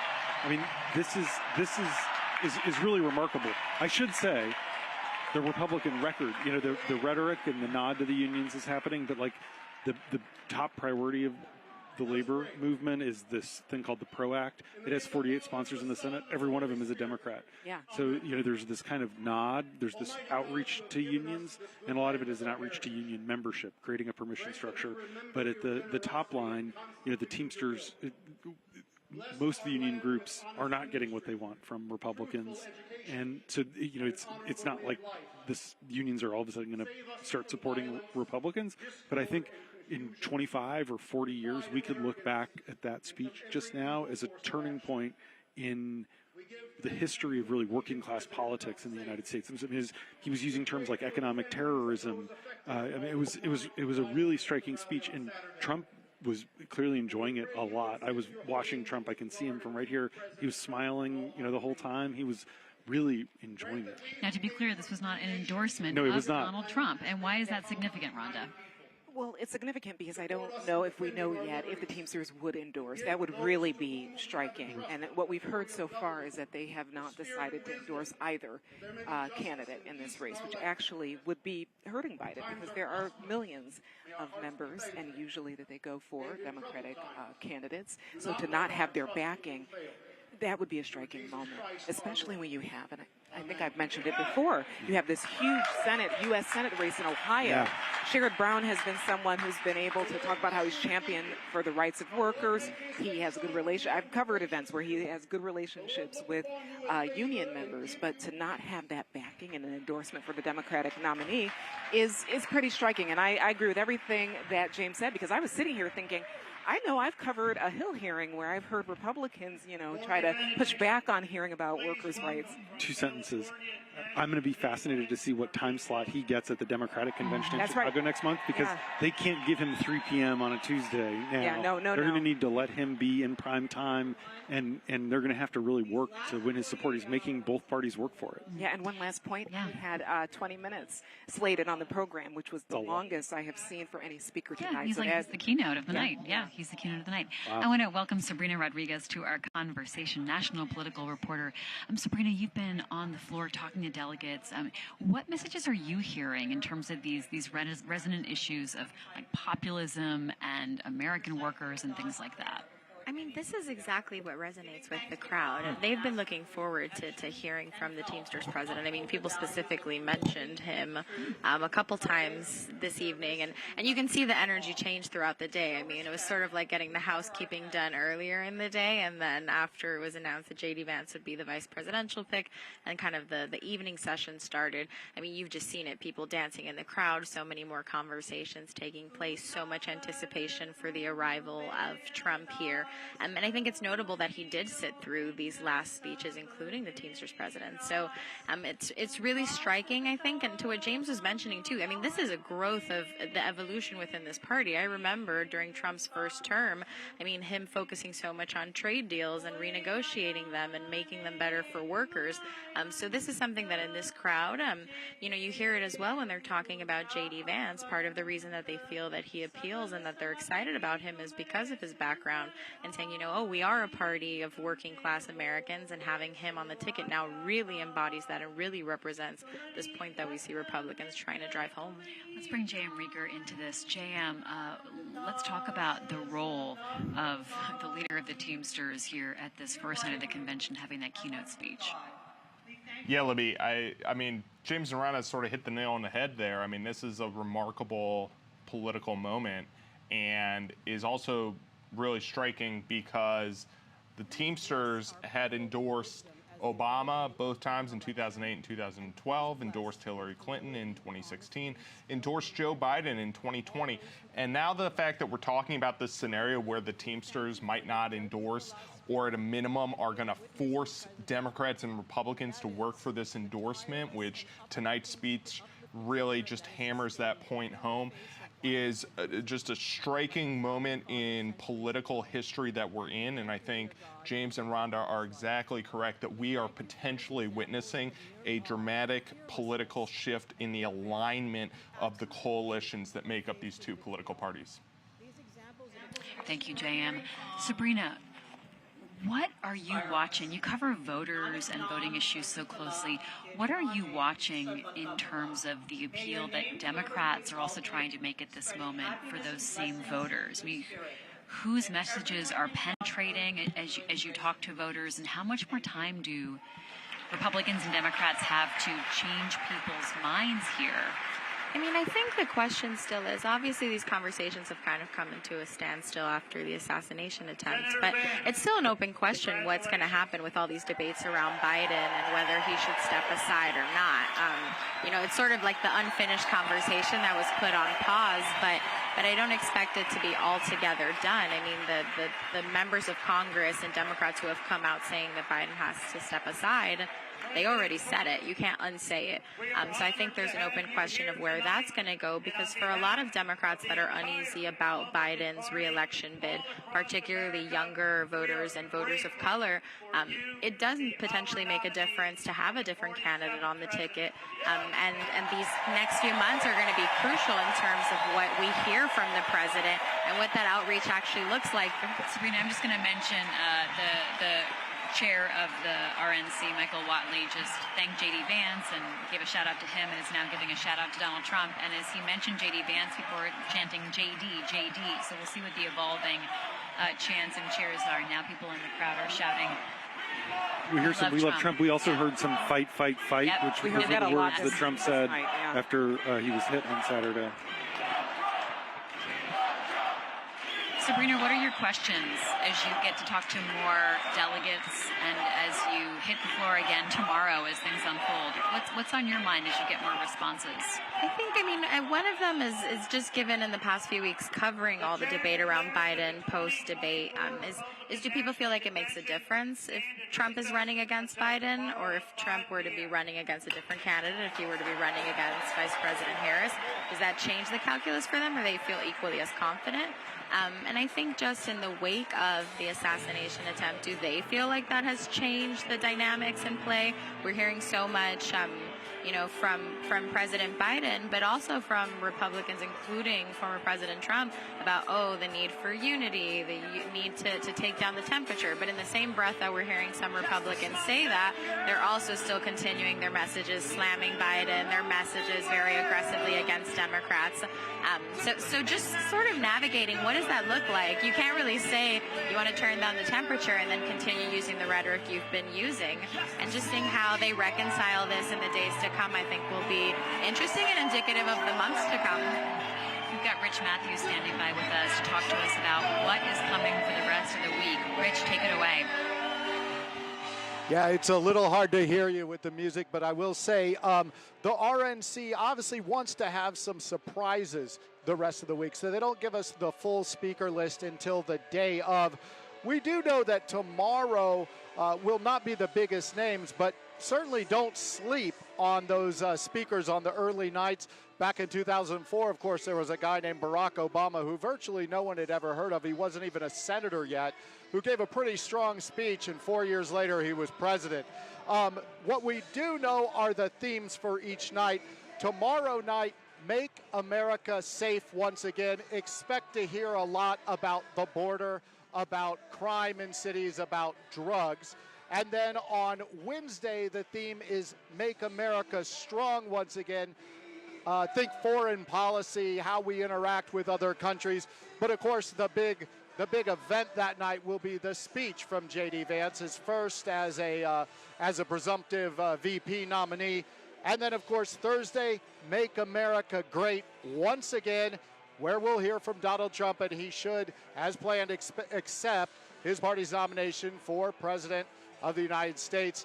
The other thing that I'm watching is that civility talk. How long will it last? I'll tell you, tonight it was more civil than I anticipated. Yes, they talked about issues, and there were a few speakers that maybe were a little bit rough, but it was definitely not what you would normally hear from a Trump rally. And let's be honest, this is pretty much a Trump rally. So again, I'll be watching that and very curious to see if the civility lasts through the entire week, or if the Democrats even start fighting back and maybe it all goes by the wayside. Libby? Thank you so much, Rich. All right, guys, thanks for getting to wrap up here.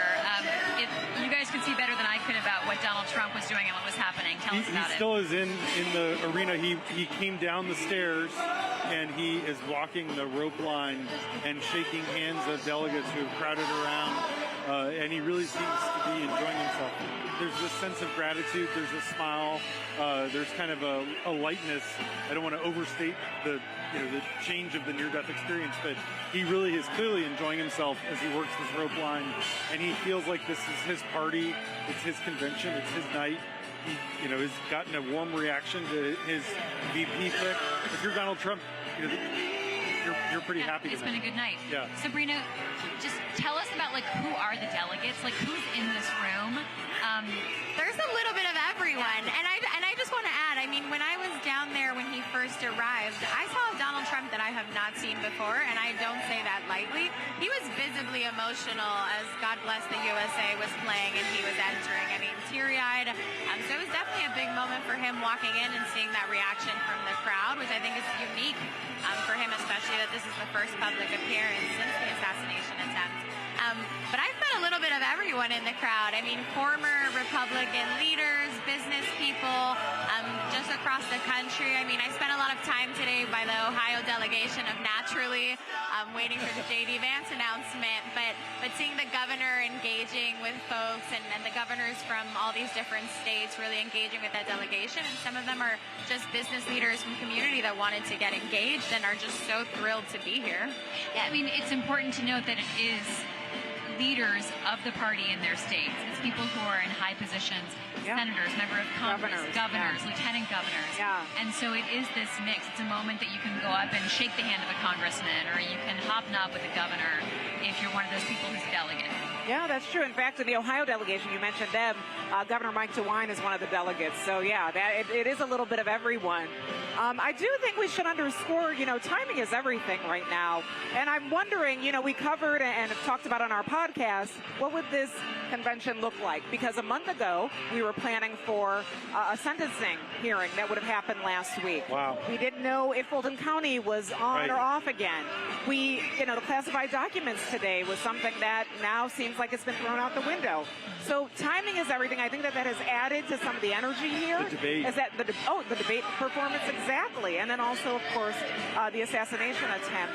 All of that working together, I think, has put in some energy that may not have been here in a parallel universe if some of these cases had panned out or, Donald Trump didn't keep getting this reprieve. Timing is everything. He's the luckiest guy in politics.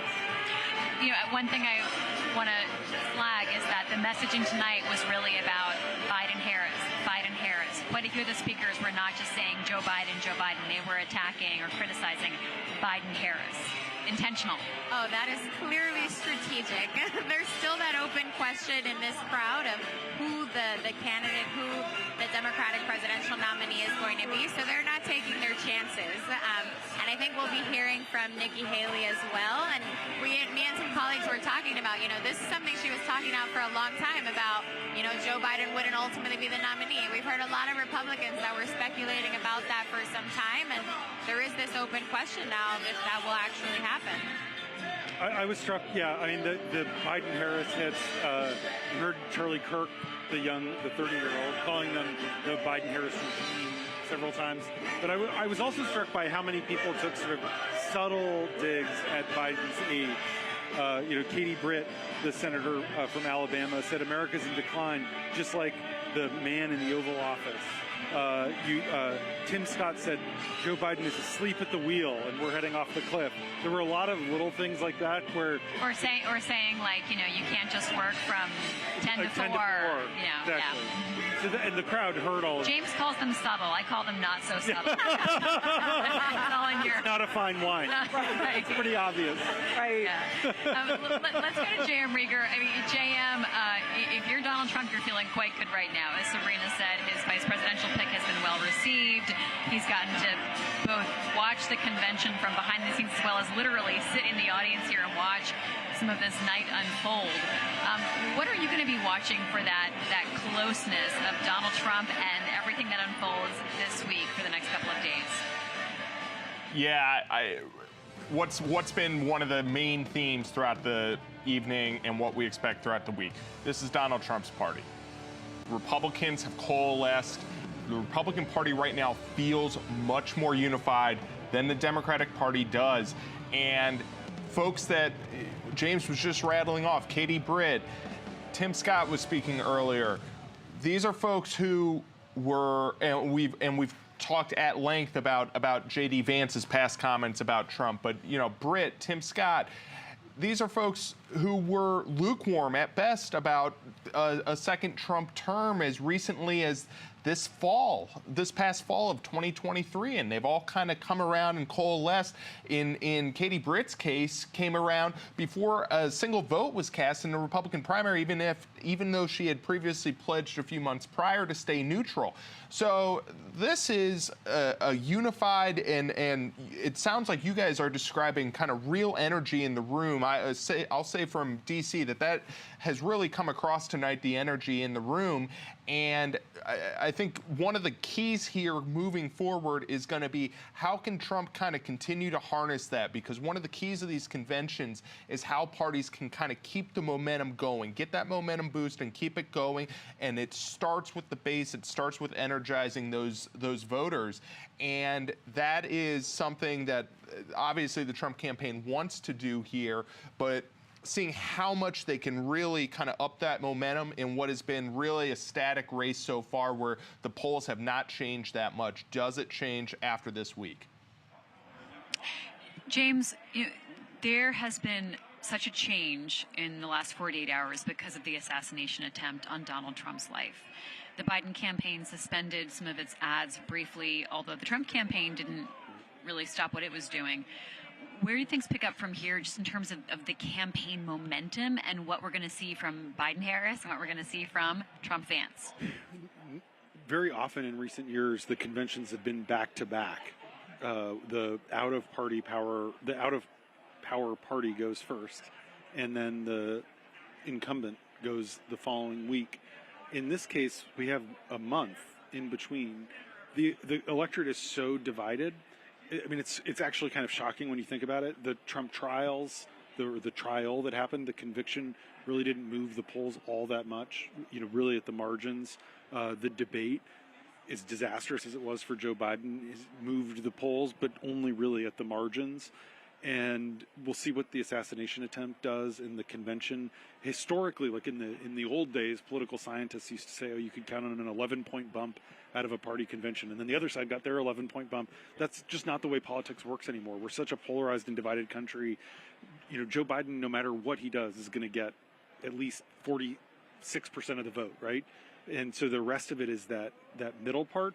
But this is also an election where so many voters have told us, as we talk to voters around the country, that they don't love either candidate, that they don't like the choice. I think this convention is going to make Republicans come home. I mean, the assassination attempt, everything is going to make Republicans unite. And now Joe Biden's challenge is, how do you get Democrats to unite behind you? And his strategy was to get them to unite against Donald Trump. And maybe that will work if he's able to kind of grind it out and use his convention. But ultimately, I just saw someone leaked me a draft copy of the Democratic National Committee platform, and that they're working on, and it's basically all set up in opposition to Trump. Trump's mentioned like 300 times in this 90-page draft. It's an anti-Trump platform. I don't know if they're going to change that, but it tells you that like this election, the 2024 campaign, is about the guy who's not in the Oval Office. Ultimately, it's an election about Donald Trump. Sabrina, you've been looking at how Kamala Harris is received among voters, what kind of message she's trying to put out there. How do you see the vice presidential picks as being relevant to voters' interpretation of the power of the Democrats' ticket and the Republicans' ticket? Yeah, I mean, in the case of the Republican ticket, I mean, this was all about loyalty. What we saw was, when it came down to it for Donald Trump, his pick was someone about loyalty. When we looked at folks like particularly Marco Rubio as an option, I mean, there was a very clear asset that he would bring to the ticket, or something different than Trump in terms of this being being able to speak Spanish, appeal to Hispanic voters, his foreign policy experience. In the case of J.D. Vance, obviously a much younger candidate, so he does offer that of someone of a next generation, someone that Trump can help mold into the future. But largely speaking to folks here today in reaction, I mean, they were going to trust whoever it was that Trump put in place. It wasn't necessarily going to sway their vote or suddenly make them more supportive of Trump. They were going to trust him along the way. On the case of Biden, though, I mean, for Harris, she's navigating right now with all the debate that's been happening on Capitol Hill. She's sort of been navigating having to stay loyal to the president, show that she's all in for his agenda, she's all in for the administration, that she is his VP. So we haven't really seen any kind of pivot or any kind of, anything that would give us an inkling and messaging from her that she is trying to vie for some shift. She's been extremely careful about that. And as many people have said, I mean, there's no playbook for what she's going through at this point. But there is, I mean, there's an obvious, we saw that the Biden campaign was testing polling to see how she would do against Trump. It's like the quiet part, the people, everyone wants to, it's the elephant in the room that a lot of people don't want to say. But there's obviously a question of if she would do better. And there's no question, obviously, her being much younger, her being a woman of color, the first Black Asian American vice president, for a party that focuses so much on the diversity of this country. She does add that to the ticket. Rhonda, this has been such a remarkable news cycle. Just today alone, the pick of J.D. Vance. The news out of Florida that Judge Aileen Cannon has thrown out the classified documents case because she has found the appointment of special counsel Jack Smith as violating sort of the rules, enough so that she's saying it's out of here. Now, that will be appealed. But just look at that in isolation. You can't even separate, though, from the fact that we saw an assassination attempt on a former president and presidential candidate just 2 days ago. We'll look back in the future. We'll look back and sort of try to mark what were the hallmark moments of this campaign, but so many of them may have just happened in the last 48 hours. You know, I'll put it this way. When you've covered politics and campaigns, you know, it used to be the October surprise, right? Like we would all be covering things through the summer, and then October we were waiting for the big news thing that would throw the election one way or the other. We have had an October surprise almost like daily, I feel. Even hourly, perhaps. Because even our schedule today... I feel like I've aged like about, when you said Eileen Kennedy, I was like, oh yeah, that was this morning. Exactly, that's what I was saying. Our schedule this morning... I've had a birthday every couple of hours now, yes. It just shows you that, A, you cannot predict anything. And I know you two are very used to me always saying, we don't know. But I will say that there is still a lot of time before November. I mean, calendar days, of course, maybe doesn't seem that way, but anything can change. And I would probably say that Democrats are looking at this week, seeing this type of unity, and rethinking some of the statements they made last week and wondering, you know, how do we get behind our guy? Because if this type of energy stays through Friday, I mean, Democrats may need to have, you know, several meetings about how to strategize, not only for the presidency, but the down ballot as well. Yeah, JM, you know, it's so interesting to hear your perspective being in D.C. and watching this unfold from afar, that you're hearing that energy captured, right? And so if you're a Democratic strategist, JM, what are you calculating and thinking about along the lines that Rhonda's bringing up about how do you achieve Democratic Party unity? How do you get behind who that nominee on the Democrat side is? I mean, one of the concerns for the Biden folks, right, has been what have we been talking about for the 2+ weeks since the debate? You know, as recently as this past Thursday or Friday was Biden's age and calls from Democrats for President Biden to get out of the race, saying that, you know, Michael Bennet said that he feared that he was going to lose in a, quote, landslide to President Trump, that they were going to lose the House and the Senate as well. We've heard, you know, some really strong remarks from sitting Democrats in Congress. And that story has definitely, at least temporarily, taken a little bit of a back seat here to some of the recent news events from the last, 3 days or so, 4 days, give or take. And, you know, it's been a remarkable stretch there. But, you know, I think part of the Biden calculus on this was they knew that even putting aside kind of the number of events that you just listed off, Libby, that have been remarkable just in such a quick stretch, they knew that the convention was this week, that was going to take front and center. And when we did the broadcast on Biden's NATO presser just a few days ago on Thursday, one thing that we all said at the time was this buys Biden time, right? And they know that the convention's coming up, but let's see where the story is by, you know, the end of this week. Because if you are a Democrat who is trying to get President Biden out of the race, and whether that means Kamala Harris or whether it means another Democrat atop the ticket, you're up against the clock, because Democrats are going to take this vote in early August before the convention to nominate Biden. And then obviously once they get to the convention, he'll, you know, kind of formally accept there. And after that, it gets much more complicated, as our reporting has shown, when we start talking about ballot access, what the ticket looks like on state ballots. So, you know, if you're the Biden campaign this week, what you're trying to do is adequately counter-program the RNC this week so that it doesn't solely dominate the headlines. And we saw Biden sort of do that tonight with the Lester Holt interview, and they've got events scheduled throughout this week to try and accomplish that as well. Thanks so much, JM. Well, you can see that the Pfizer Forum around us is quieting down quite a bit. The crowds are heading out and leaving. So that concludes day one of the Republican National Convention. Today, we saw Donald Trump make his first public appearance since surviving an assassination attempt. He announced J.D. Vance as his running mate, and Trump's classified documents case was dismissed. That will likely be appealed, but that case is on ice for now, and it also throws into question the very existence of Jack Smith and the special counsel. A huge news day. Do join us again tomorrow. Our coverage begins at 7 o'clock Eastern Time. That's 6 o'clock local time here in Milwaukee, and we'll be with you throughout the week, every night through Thursday, and that final speech by the nominee, Donald Trump. And I'd like to thank all of our colleagues who joined us tonight, including James, Rhonda, Sabrina, JM, and so many more. I'm Libby Casey from the Washington Post. Have a good night.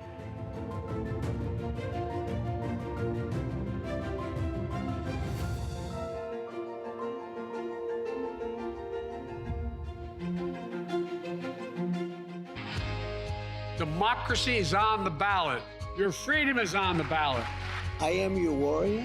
I am your justice. I am your retribution. I am your retribution. The 2024 election is in full swing. For every key campaign moment, the Washington Post is there, bringing you live coverage with insight and analysis. From landmark Supreme Court decisions to the sentencing of Donald Trump. We'll be on location reporting live from the Republican and Democratic national conventions and the presidential and vice presidential debates. It all leads up to our 2024 election night special, providing real-time race calls, live updates from our reporters on the ground, monitoring the pivotal races that will determine the balance of power in Washington and the future of our country. No one covers politics and elections like the Washington Post, because democracy dies in darkness.